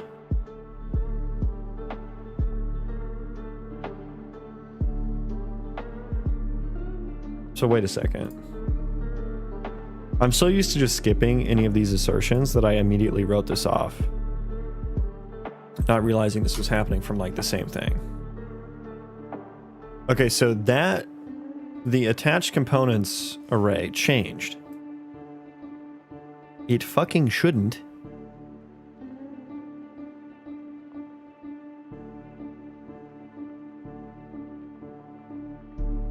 Oh, you know what it might be? Oh, I see what I'm doing. I think that's it. That was the issue. Because this is taking, like, this copy that is here is going to be the new ref. I think is what's happening, because I'm forwarding that R value through all the functions. And I was doing that for every entity. I had it in the wrong spot. Oh, I just went through so much to figure that out. I think that was it. And so now I'm only going to do it after all of the entities have been processed. Yeah, that's going to be a lot fucking... Now there's no chance of it having a collision like that. That's why. It didn't actually matter if it was a copy or not, because that copy was going to be the new ref.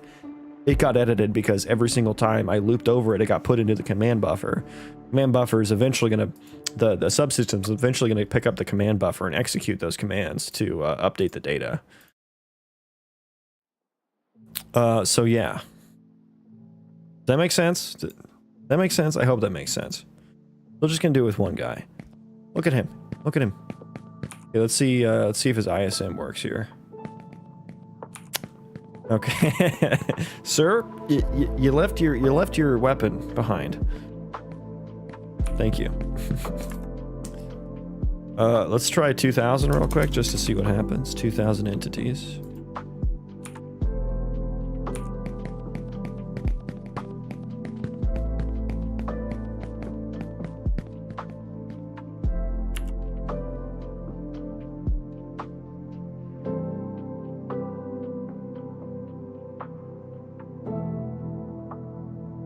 Okay, just gonna do a few frames of recording that. Let me make sure that it should be being hit, but I just want to make absolutely sure here. Yes, okay, so we are hitting that. Scope name is set. So I need to see, let's pause here. I need to see Attachment processor. I hope. Oh god, please be in there. It's in there. Thank God. Thank God that's in there. Okay, so that scope trace does work. That dynamic scope trace does work. Right? And that's not a... Yeah, so I commented out the old one. Okay. Beautiful. That is a suspiciously bot-looking name you have there, sir, but hello regardless. Okay, so this is working now. Well, sort of. It's not crashing. That's the important part. That's the important part. Now...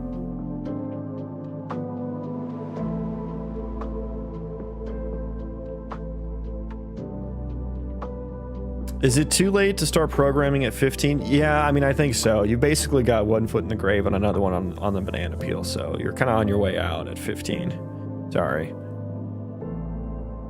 What are you coding there? I am coding an ECS system. Entity Component System is what that stands for a video game here.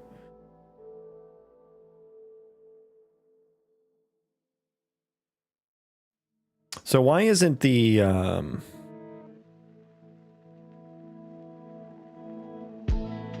Why isn't the actual location being updated?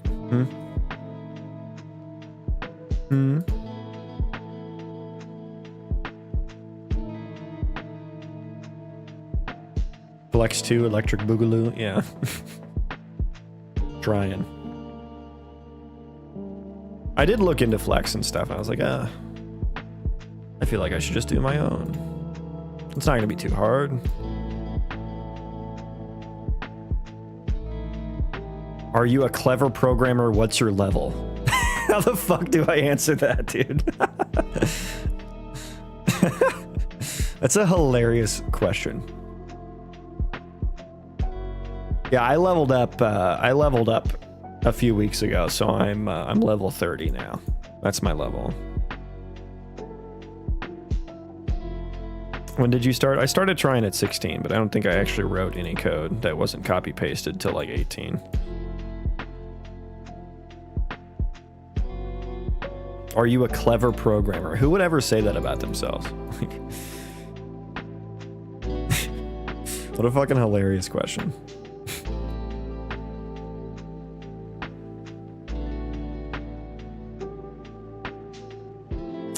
Okay, so yeah, what's going on here with the... I already wanted the attachments to be a part of the same system, but I need to keep it the same. So why aren't these actually updating their locations? They're like animating and stuff.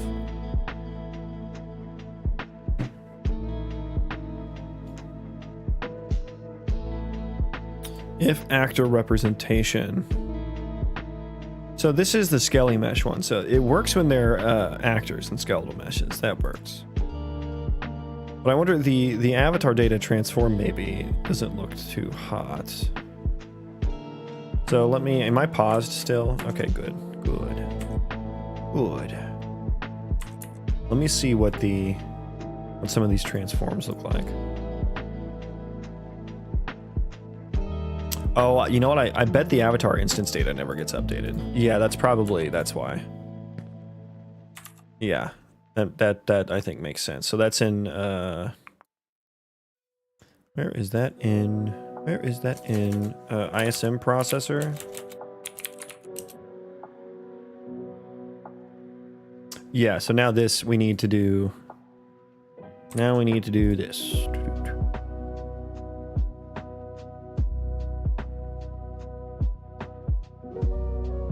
And I should change this.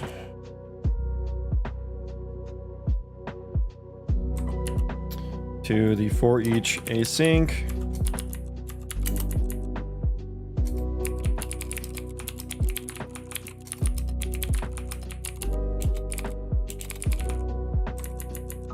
Entities. Let's get that. Hit me with the callback there, bucko. Throw that bitch in there.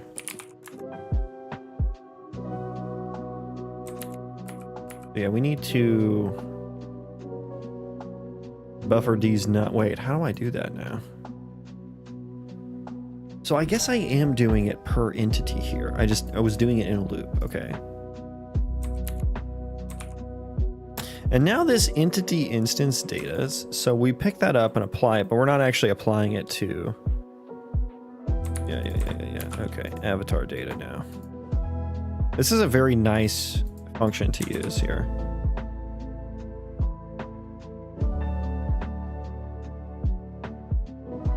Okay, so let's run live coding there. Are we actually... I wonder if that's just going to pick it up and run beautifully now. Should probably restart. Oh, look at that. Yeah, everything's a little buggy. Everyone has like 2 weapons. So let's restart.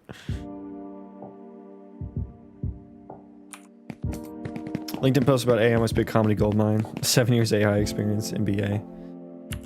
Yeah, LinkedIn is always just a circle jerk, right? What is this, the Imperial March? You guys are all just standing here. Okay, so this is not what I wanted to see. What's happening here? Entity move to processor. Yeah, I mean, I guess I need to change all of these to run properly now. So I can't do the async task version here anymore. I gotta fix all these. Before each async U entity move to processor process entities.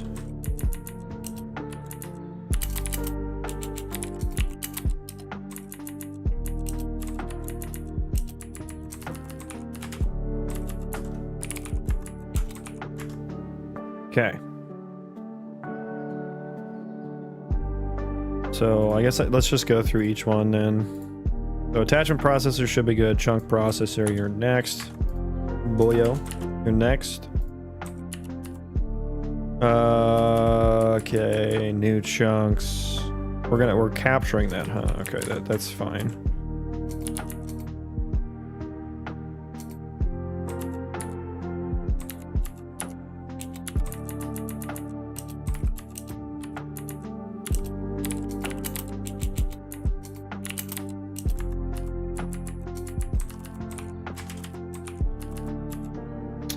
This new chunks. Yeah, so we're passing by ref there, and again that should probably live on the object, but I think that works. I think this works fine. I think that works fine actually in that scenario. The LOD processor, yeah, you're next.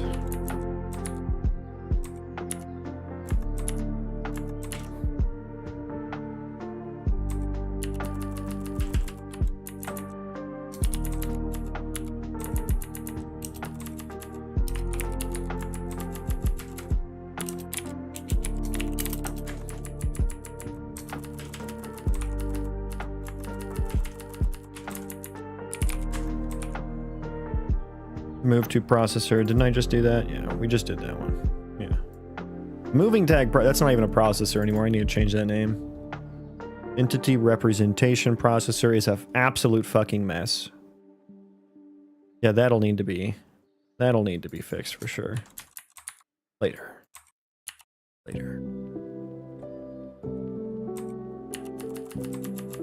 For each async, put the name in there.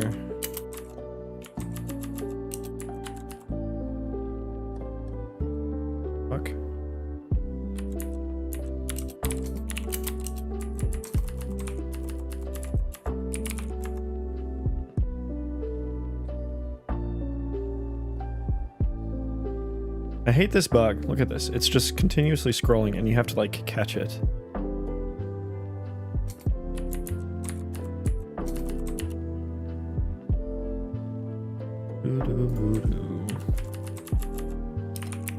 Async.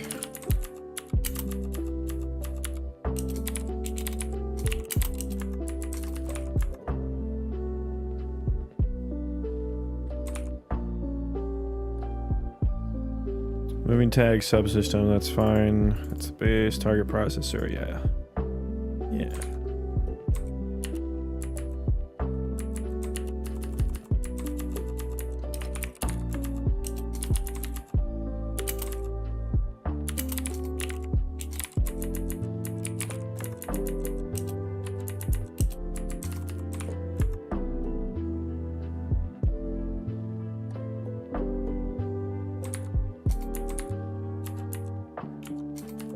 JetBrains is beloved and my nemesis. What makes it your nemesis?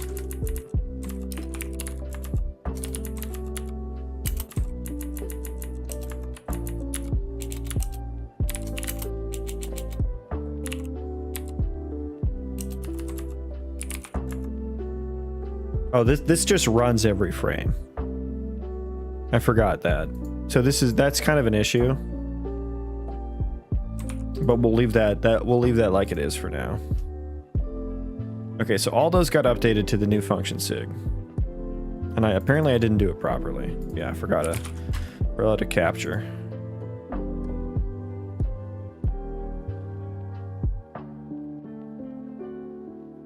So many bugs but so many features? What bugs have you encountered? What the fuck is this then? What the fuck is this? Oh yeah, they all have, I need to go through and update. They all have like refs. Yeah, we need to go in and fix all these. So everything's gonna be fucking broken right now, basically.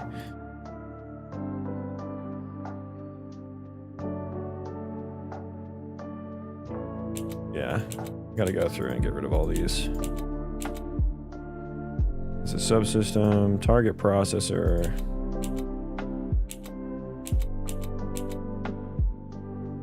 Velocity.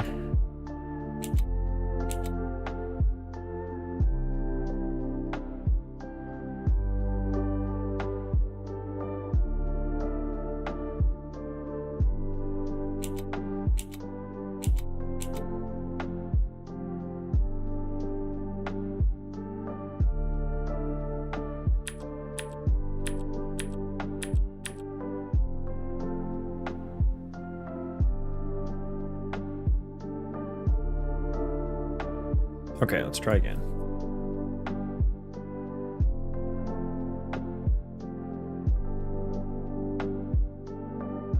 Format on save doesn't work for me. The LSP does not restart until you restart the editor, so the IntelliSense just breaks until restart.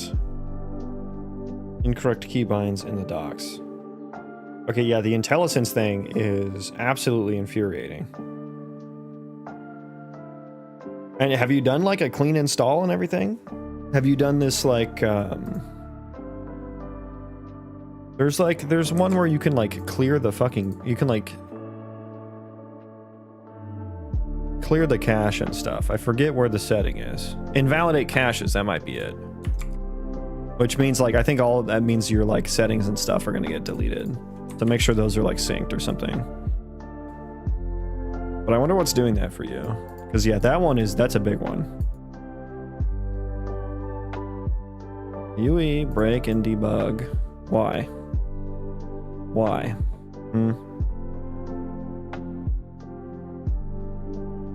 Yeah, this one is weird. This is a weird one. Bing bong. Thank you for the follow.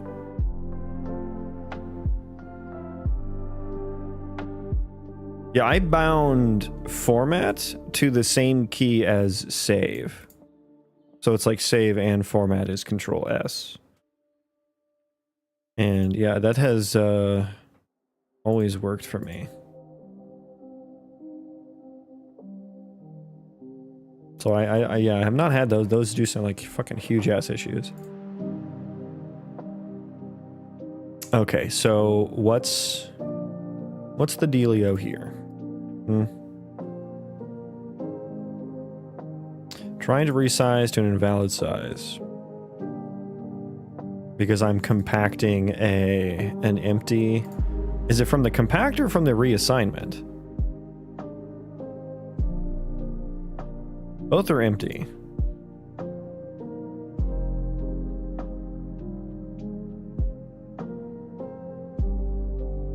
Let me see what I'm doing here.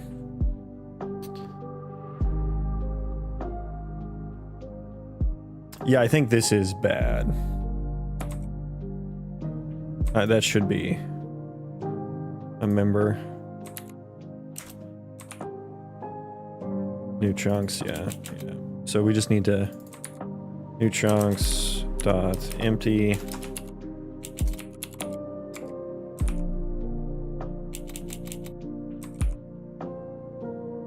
So really the only, I'm locking here, but like I need to lock here actually.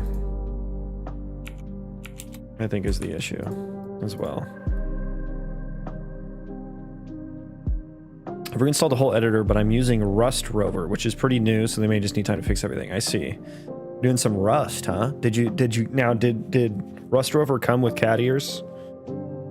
Or is that separate? Is that like a plugin?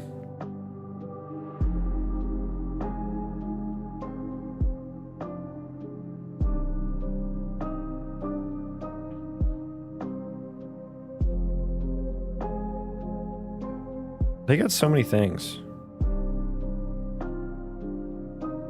You need to buy the deluxe for the cat ears. Oh man. Too poor.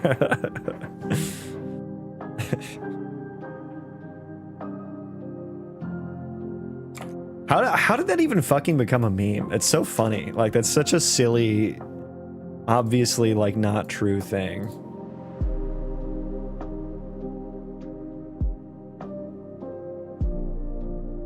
Everything is invisible, but it's doing a lot right now. It's doing a lot right now, so it's not crashing. Okay, so now I need to go through and actually make sure that I'm applying everything properly. So attachment processor, we already did that one. Let's copy this command buffer over to all these other things. The chunk system, that's like, yeah, we're just operating off copies there. I don't actually update any data there. The ISM data, I guess it's the main one would be the representation processor is probably the big one. That's probably the big one.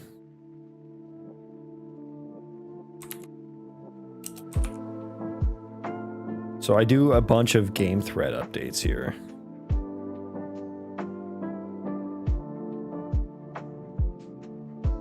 Now, those...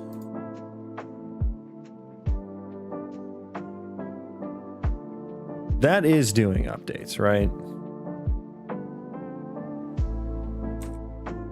Yeah, those would be doing updates. So wait, why doesn't this work? This seems like something that should actually work. It should actually... I should just run this entire fucking thing on the game thread. Is it the LOD processor might be the issue then? LOD data. Yeah, that never gets updated.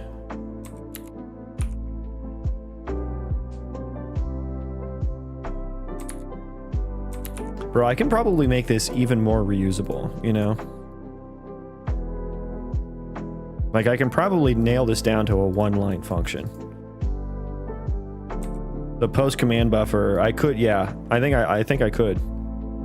That's gonna be really slick to use. Okay, so I'm gonna just run live coding there and see if that at least gets us visible. These other things will need to, yeah, they're not gonna be able to move. Move to data, we'll need to update that. Yeah. Let's see if they're actually visible now. No.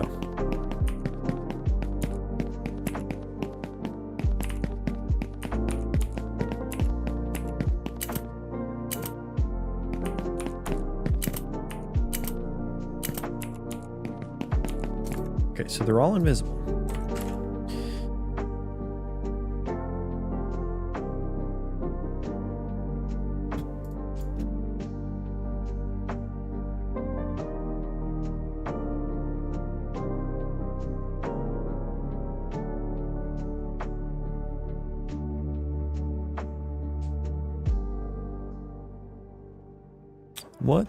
What else would be...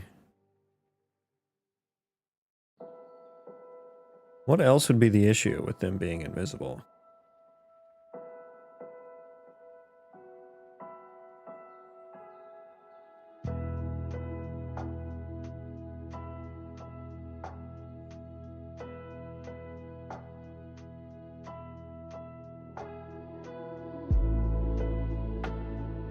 And it has to either be the LOD processor or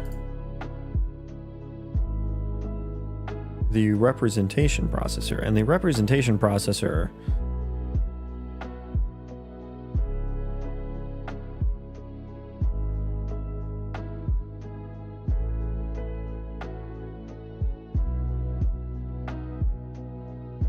It don't do nothing. Okay, time to just debug then.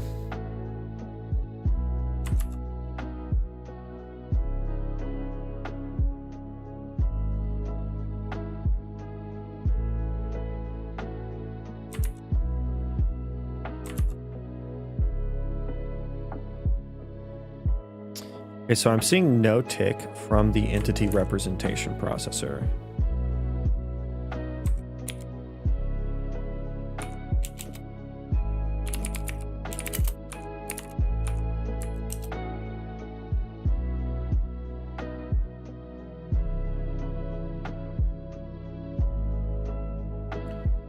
See if I actually...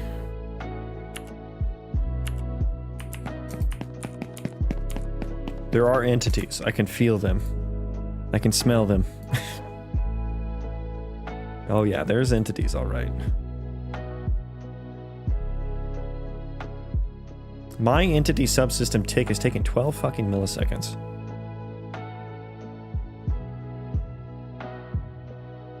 That's not what I'd like to see. That is not what I would like to see. Chunk processor also taking quite a while as well.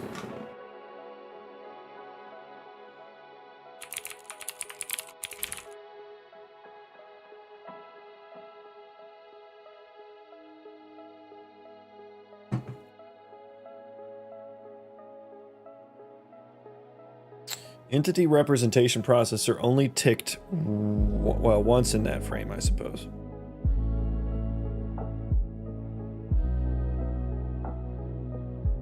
.6 milliseconds. That's pretty fucking fast. It did not, it never ticked though.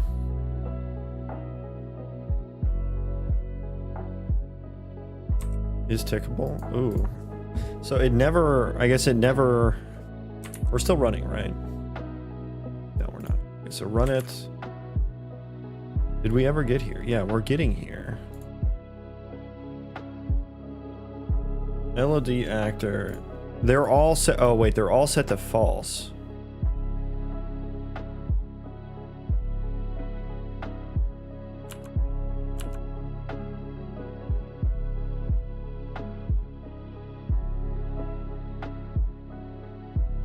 Odd data.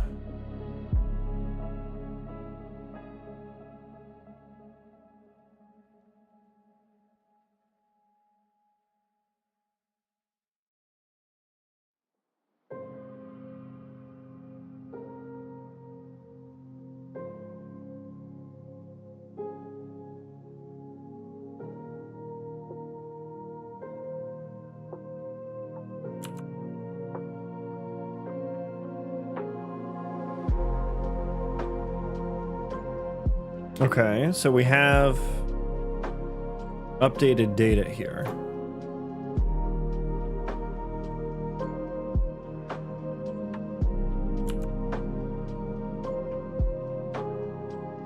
Is in player in view, should have ISM, should have actor.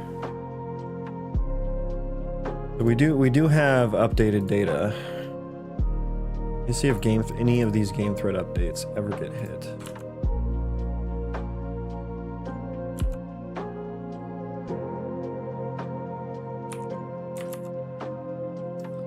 Almost seems like the data update is not working.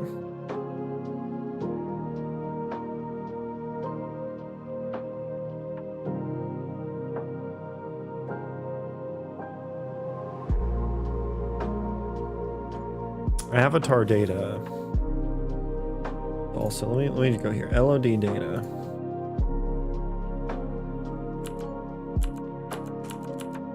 Everything's always false.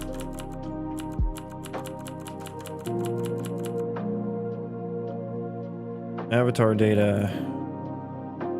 Yeah, everything's always, so it seems like the game thread, the command buffer is not doing what it's supposed to be doing here.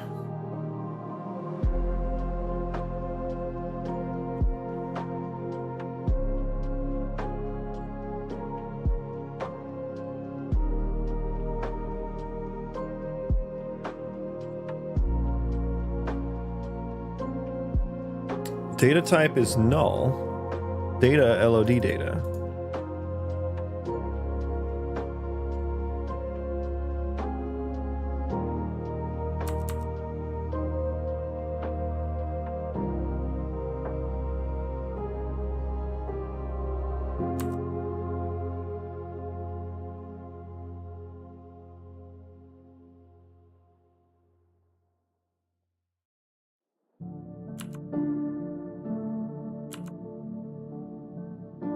Okay, so yeah, the command playback command buffer function is quite wrong. Oh, none of this. Wait, what? Next node is null. Is this not even working at all? What is happening here?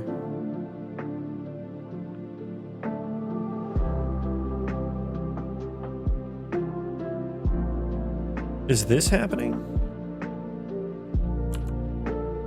Yeah, I think so. That's a shitty breakpoint, but I think it is. So I think I might have done that wrong. Can I move? Should I move temp here?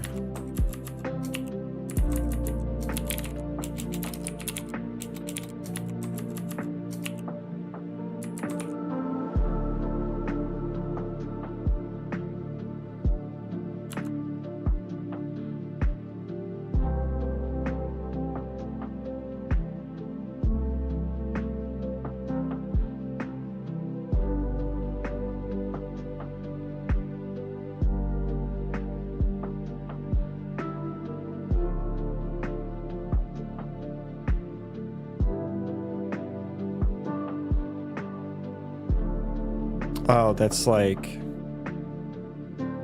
Oh, it's being called from there. Okay, so...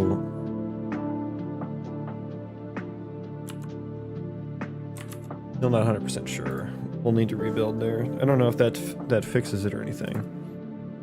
But yeah, we're not getting any command buffers here. I am updating that correctly, right? Post command buffer. Yeah, I mean, we get there for sure, probably. for sure, probably. Okay, so it doesn't like the move temps. It did not like the move temps.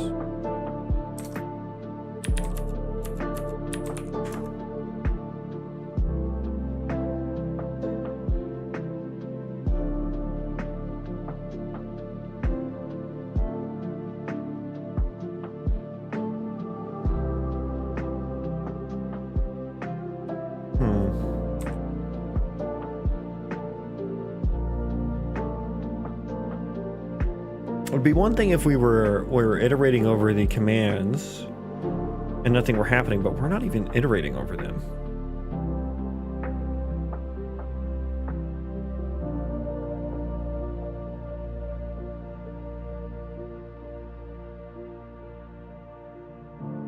I wonder if the data goes away.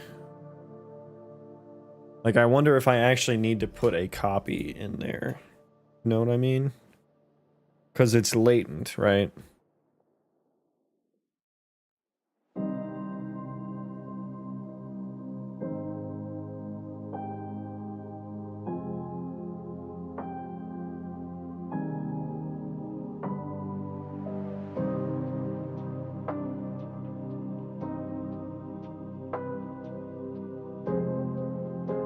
I mean, I suppose that's what the move temps are doing. They're taking the data and putting it into the queue.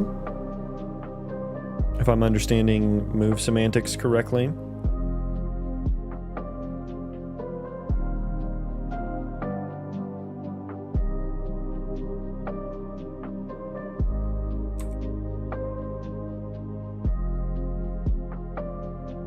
So yeah, I want to see if that breakpoint gets hit. If that doesn't, I mean, there's no way that doesn't, right? No way that doesn't get hit.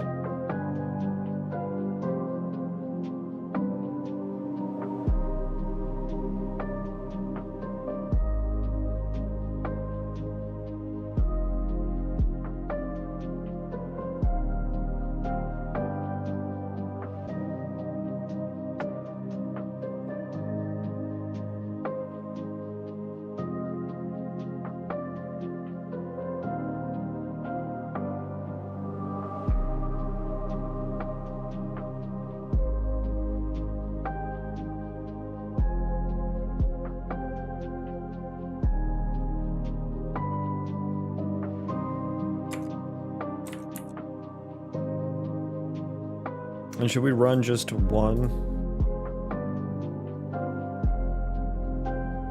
Just run one and see what happens. It was working, so I don't know. Okay, so we did get here.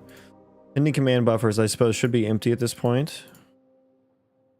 Add, it says next node is null, commands empty. Tail null. Yeah, I'm not sure how to like actually read what's in here.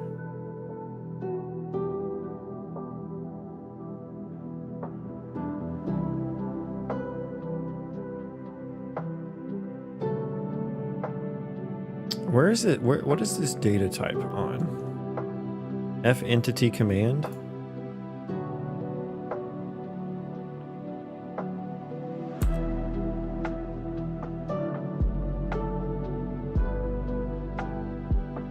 Oh, that's for removing data. Okay.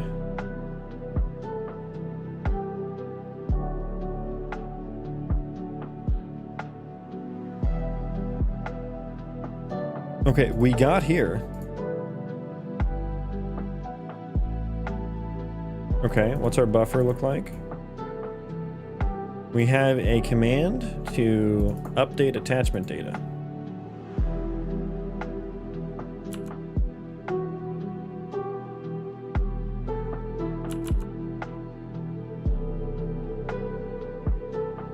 Okay.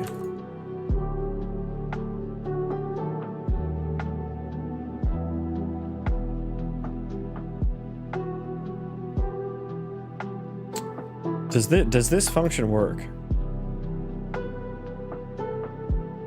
Or should I go back to using the other function? I think I should maybe go back to using the other function. I mean, we're getting calls here, so why is it so laggy? Did I spawn a bunch or just one? Okay, I spawned 2,000.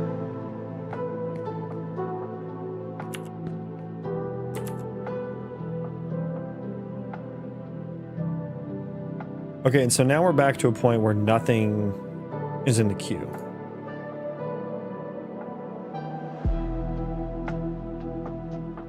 What happened that fucked up the queue such that nothing's getting added to it?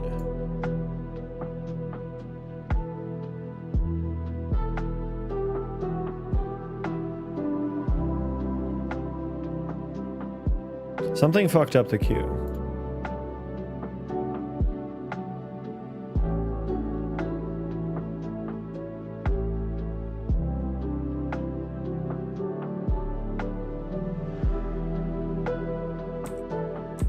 I'm kind of wanting to put a copy in here. Let's try this with a copy and see what happens.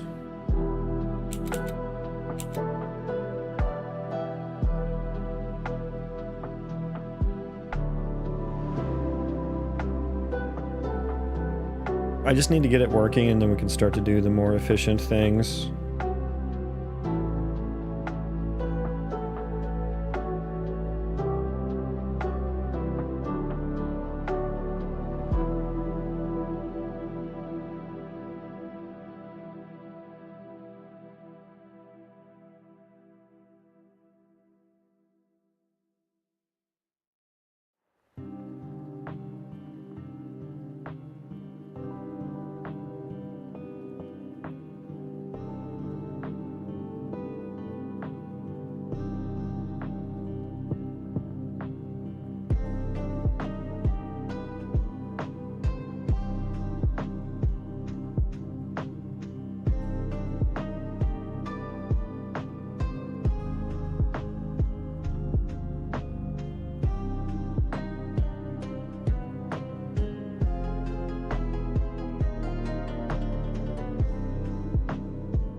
All right, come on.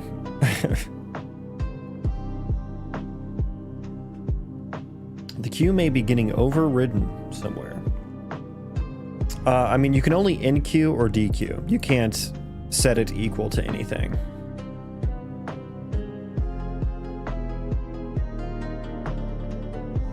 So I think what's happening is there's something that gets put into, because the queue is a linked list basically. And so something's getting put into the queue that I'm gonna guess gets like deleted from memory or something like that. And then that breaks the linked list, making the queue think there's nothing else in there. I think something along those lines is happening.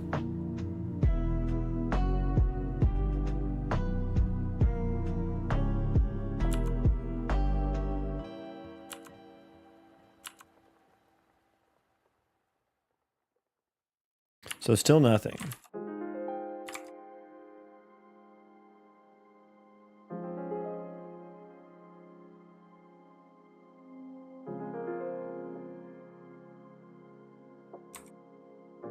Are you a programmer? No, I just like to stare at code. I have no idea what it says or how it works.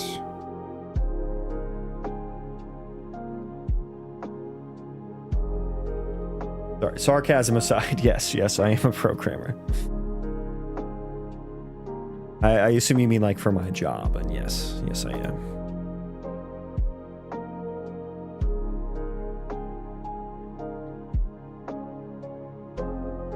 Yeah, what the fuck is happening here?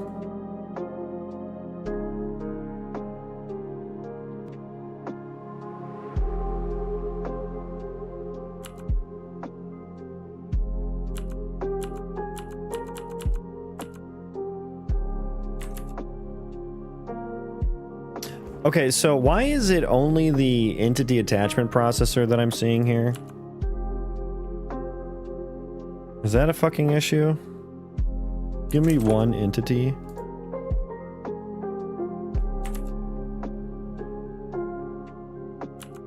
Okay, now I'm seeing other ones, okay.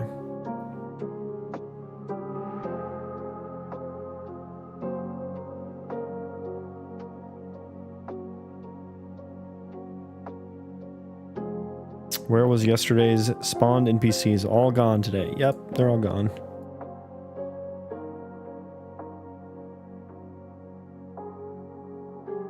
Mans. I can't actually see. I can't actually see like the fucking struct. Can I? No.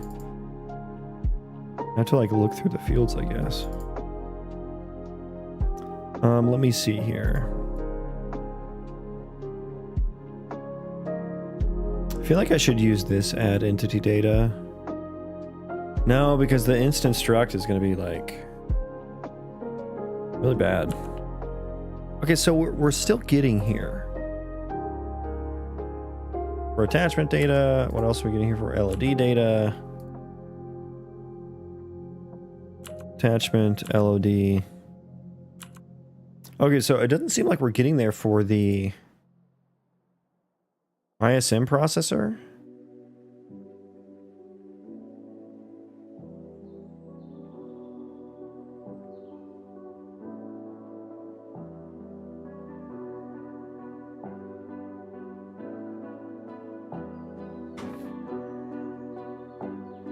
Also, I didn't stream yesterday.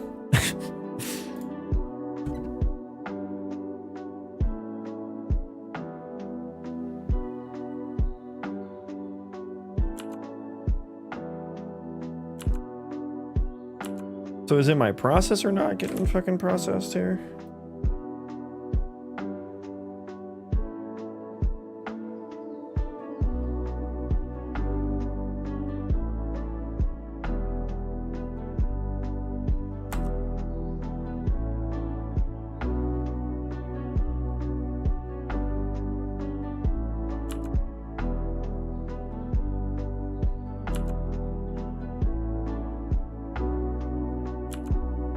Okay, so why aren't we... Am I just... Oh, are we never setting the proxy actor data? No, we are.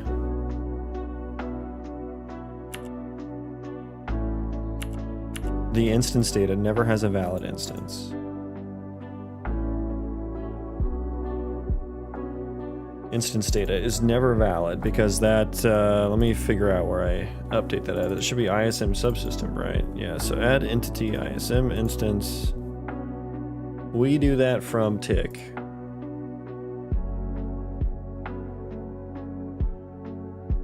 Which is not getting hit at all.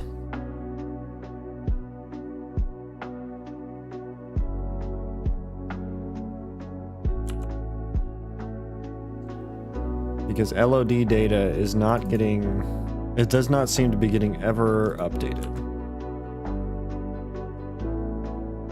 Okay, so I think maybe just the updates never get actually applied properly.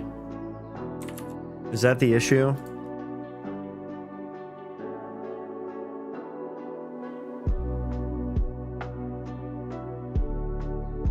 Yeah, we should be getting there.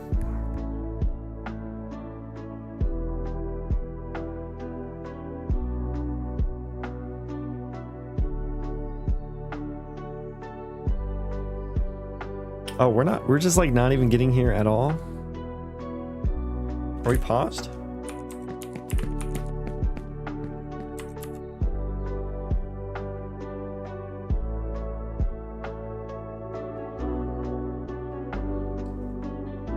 Oh, yeah.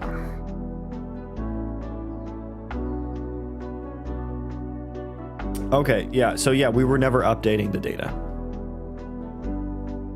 That makes sense? Yeah, so this never worked. Where was my old one? Let's see, yeah, give me that.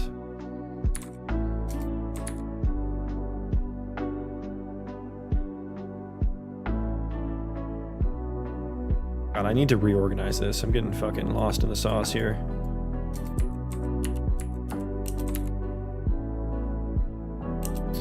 So I already have the struct type passed in.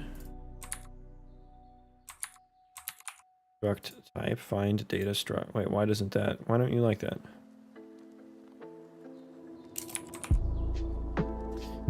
Data instance, I already have the data memory. We'll just call that. There we go. Live coding.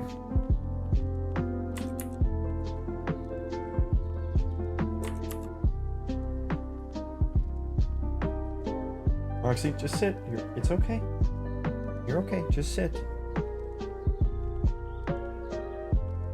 Why did you fail? Not all pass return of. Okay, yeah.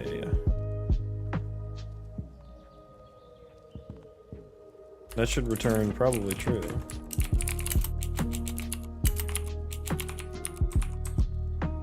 that what that should return? I would think you'd want it to return whether or not it, I don't think I'm using the return for anything, so it doesn't really fucking matter, but, okay. Now we're getting here. Now we're getting here. Now we're cooking. Okay, that was the issue.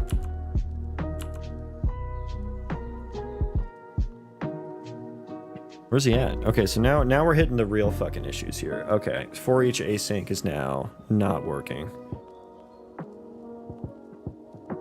Hello, the clean code guy is back. Where? I don't know where this clean code guy is that you're talking about.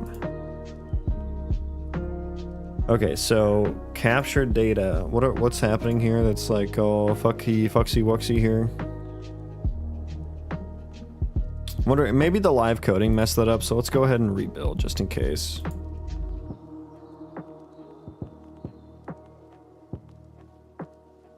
Oh, I hope this isn't the actual issue.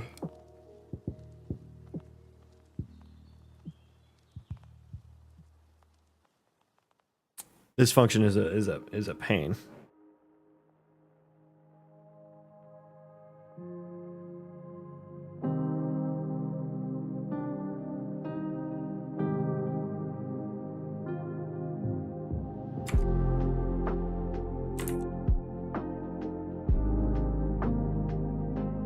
Close all those tabs too. We don't really need any of them at the moment. Spawner, yeah, let's just start with one.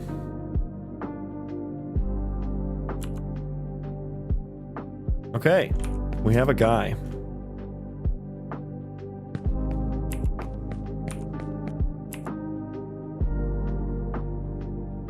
It is all fucksy wucksy.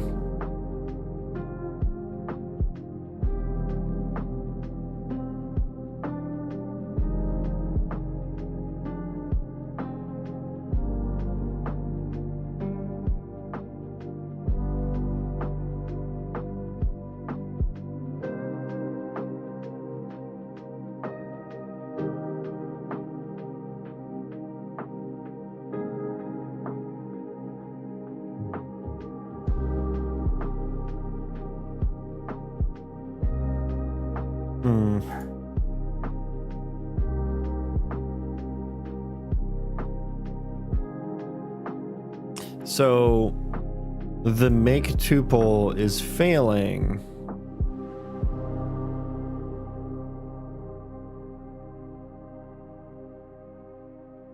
This is kind of difficult to debug. Okay, but we check if it has all of the entity data.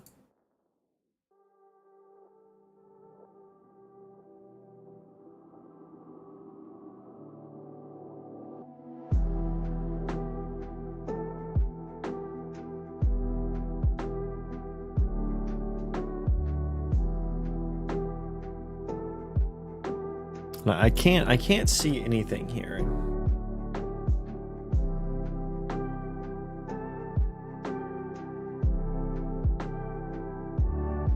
I have to assume that like one of these datas is null or something.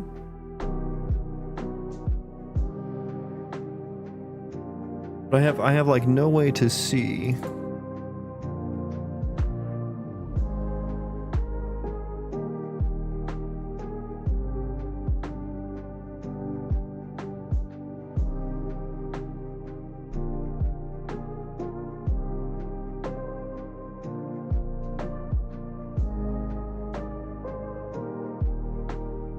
I have no way to see what the actual data is, which was a bonus of my previous system, that I could debug it very easily.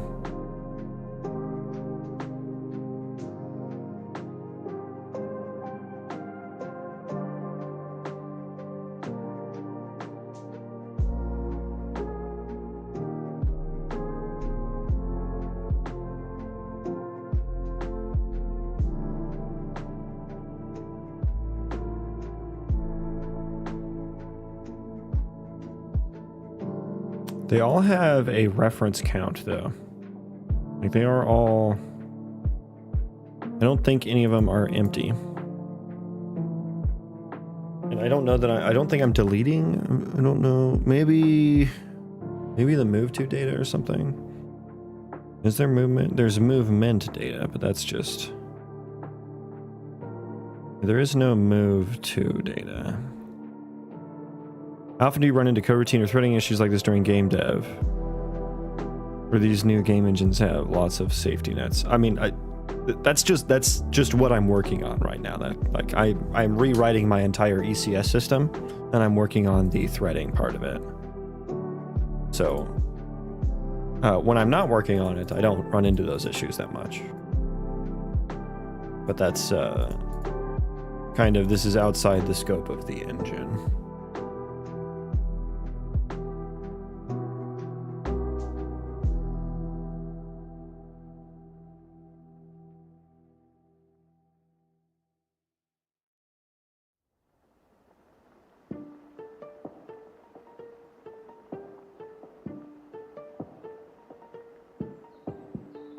Like these, this is caused by my code. It's not like the engine itself isn't just crashing for some engine reason. Like this is, it has to do with my code. So it's not like the engine's fault or anything.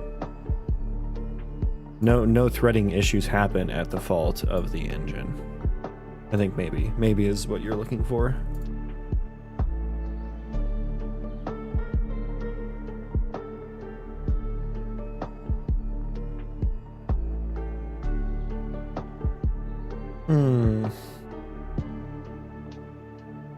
I'm not sure what to do here. This is like the syntax that I don't really understand very well. With the variadic packing things. I can see we're trying to do entity avatar data. We are trying to update the entity avatar data. Wait. Or I guess we're trying to just... It's avatar entity. Yeah, we're trying to get that. I wonder, is there something happening? Let me look up all of the usages of this, I guess. Okay, yeah.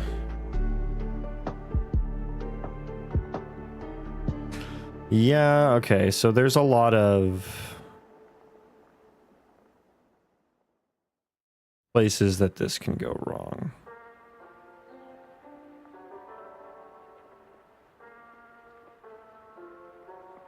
I forgot that I do stuff like this.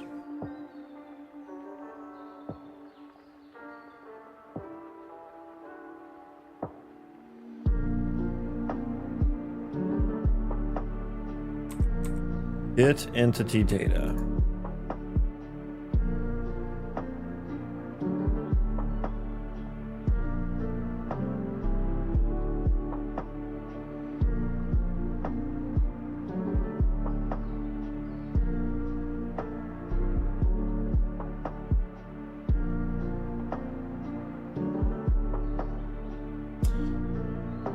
Oh, I do this kind of thing in so many places where I just get the data ad hoc.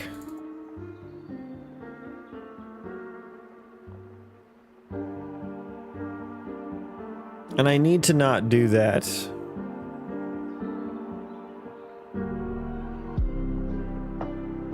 I need to copy it to the background thread, right?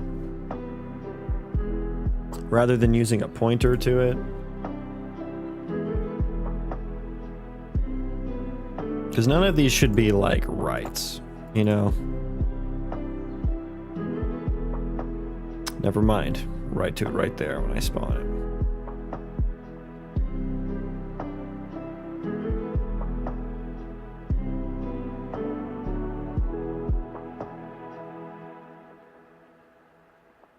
What's the bug you're running into? It's not really a bug. I'm just doing like an entire refactor now.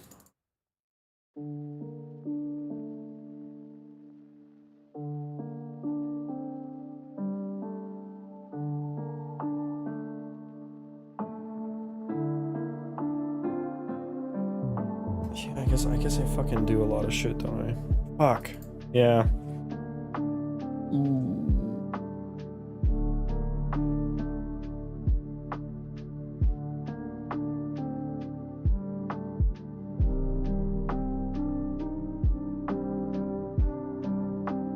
God, now I'm missing working with the U objects because it just made everything so nice and easy. Made everything so nice and easy.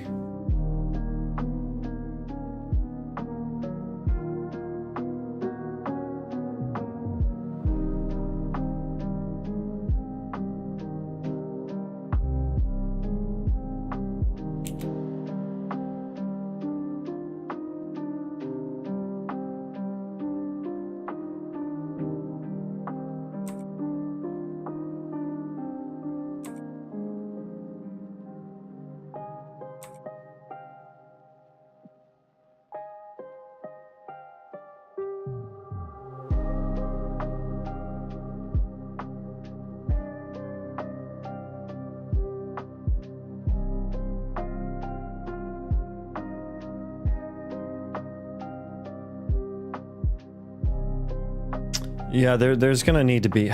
This is gonna be like such a drastic change.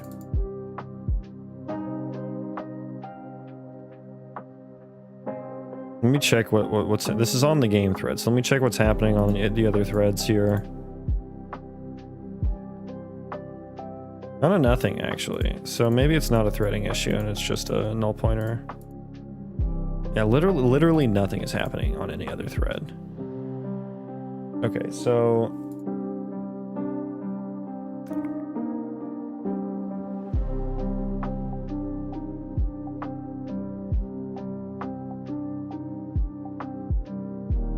God, I wish this source, we're dereferencing a null pointer there. Source element, which parameter was that? The second one. What does destination look like here? I mean, just raw memory, so I can't really. I mean, that looks fine, I think. Source is other data, which is null. Copy to empty.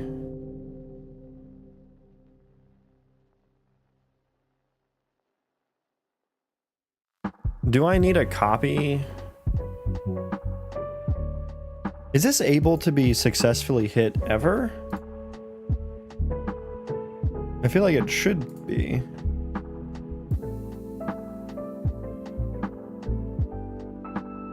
I feel like that was definitely happening beforehand.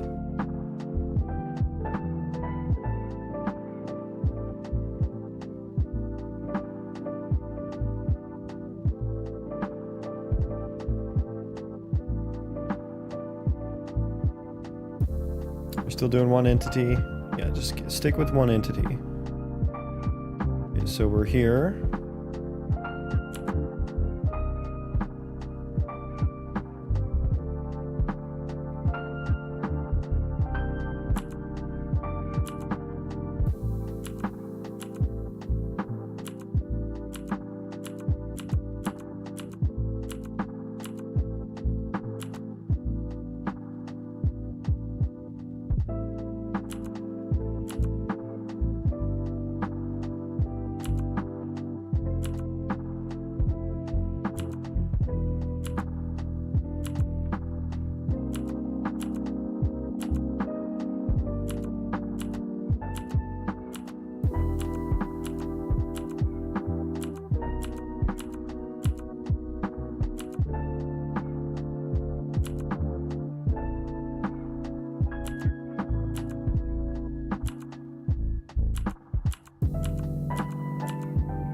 Okay, yeah, so it runs, I mean, it runs plenty of times fine. And then we eventually get there.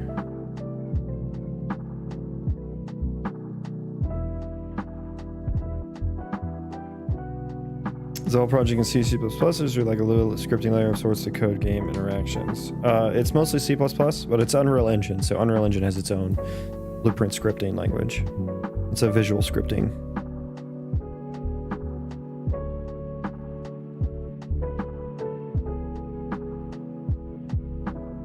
The LOD processor. Was it always the LOD processor?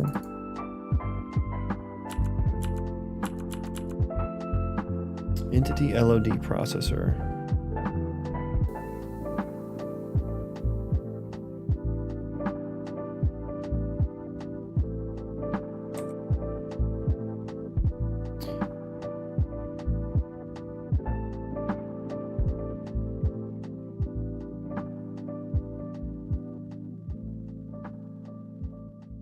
Oh, there's a pointer here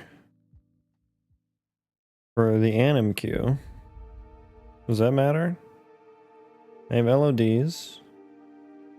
Oh, I have transform data, LOD data, avatar, entity data, all in here. Okay, so I can't see some of the data.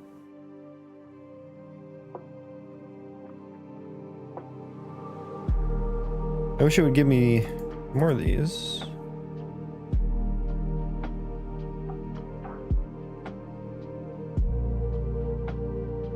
This and that.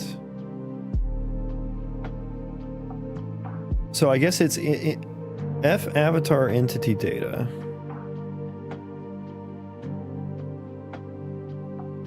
Has it changed at all?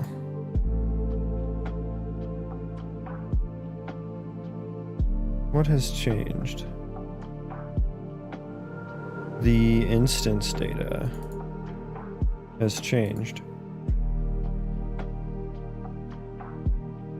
The blend filter.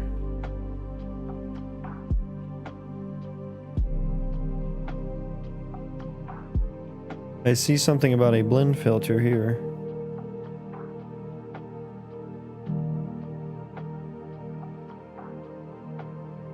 I do see changed data. So blend filter does not have a copy to that or something. Other data.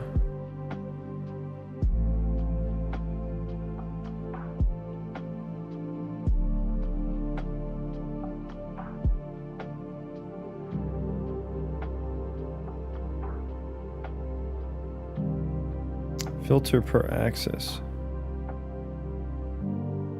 Okay. The blend filter, that's for the blend space. I'm sampling for the ISMCs to like send like their verted instant static mesh, and so like to determine which animations should be like to determine the frames of each blended animation, I sample a blend space in C++. And so that's what this blend filter is doing. And it's interesting, so this is happening as a result of trying to do async on the LOD processor. Is it always the LOD processor? Or is it something else?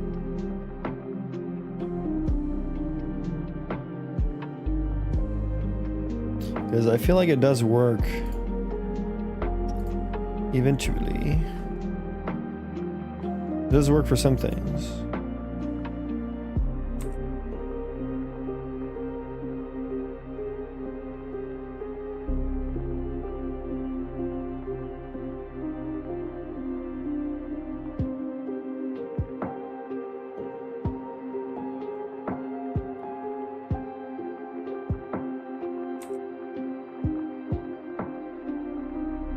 A very specific thing that's happening here.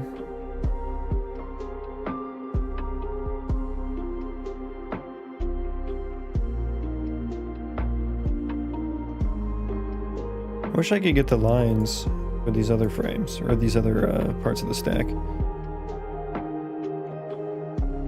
Yeah, so I mean, I see what's happening, but I don't know why that's happening. Other data is just null for some reason.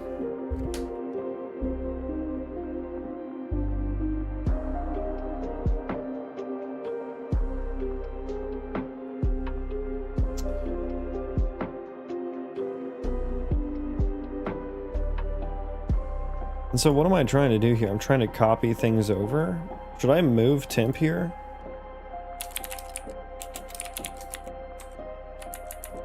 Does that work?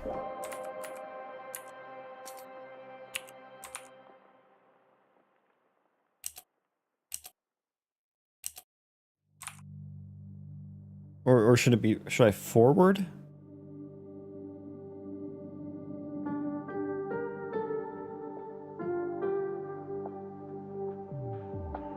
Oh man, that's so much. That is so that is so much rebuilding, man. That's gonna be. This might have to be an off-stream thing, because like, yeah, waiting for these builds to happen. Oh, that doesn't even fucking work, does it? Don't even fucking work.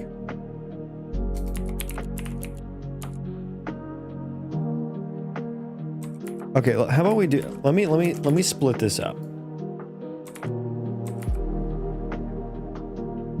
So I can get a little bit more information as to like, what is it, the tuple part? I think it was the tuple part.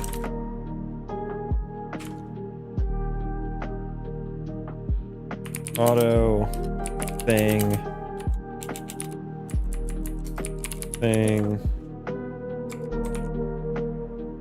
Is that no trailing? And that way I can know if it's on the dereference of this or if it's on the make tuple. Can I actually split those though? That would be nice. But yeah, I got a mo today, and like this is gonna take a long time to like recompile each time. Doesn't even work. Okay.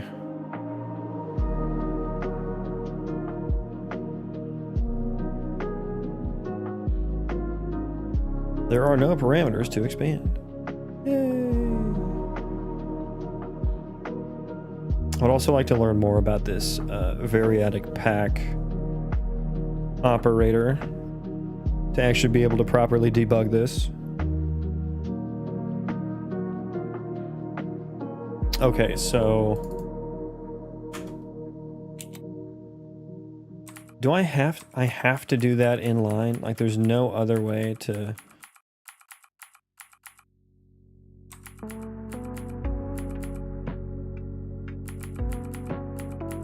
Like there's no other way to write this such that I can split it apart.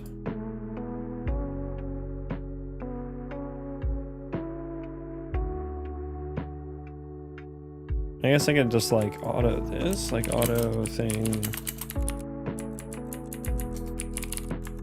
Does that work? I mean, it's still gonna fail in this line and I'm not gonna know. I guess I could see if thing is like a null pointer or something, although that's probably not even gonna show up in the debugger properly. So I don't even know what I would see there.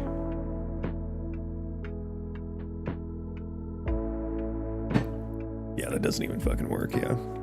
Okay, so just keep inlining that, I suppose. Make tuple. Oop. Okay. Let's find someone to send you guys to. Who is streaming?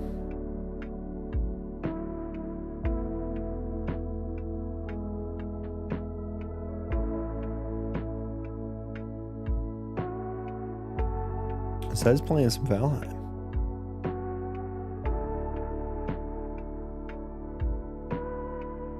Let's send you guys.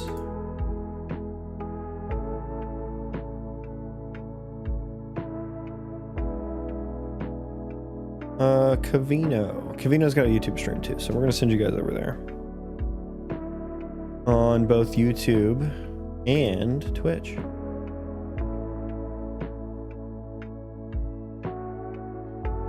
Cavino. Save. Oh yes, my 2 viewers on the horizontal stream. Okay, redirect to Cavino. Do you love coding? Yeah, generally speaking, yeah. I mean, I don't love it all the time, though. Okay, so yeah. This was a pretty productive stream, I would say. Got some things figured out. Figured out some more things that haven't been figured out. So yeah, this is going to be probably a pretty long journey redoing this refactor. So this is what I'm going to be doing for the next week, at least. I'm going to assume. Maybe longer. Maybe longer. But thank you all so much for hanging out with me. And I hope you all have a great rest of your weekend. I appreciate your eyeballs and your views. And just your just hanging outness as well. So yeah, I'm going to go mow now, which feels bad, man. But gotta be done. So yeah, bye everyone. Bye.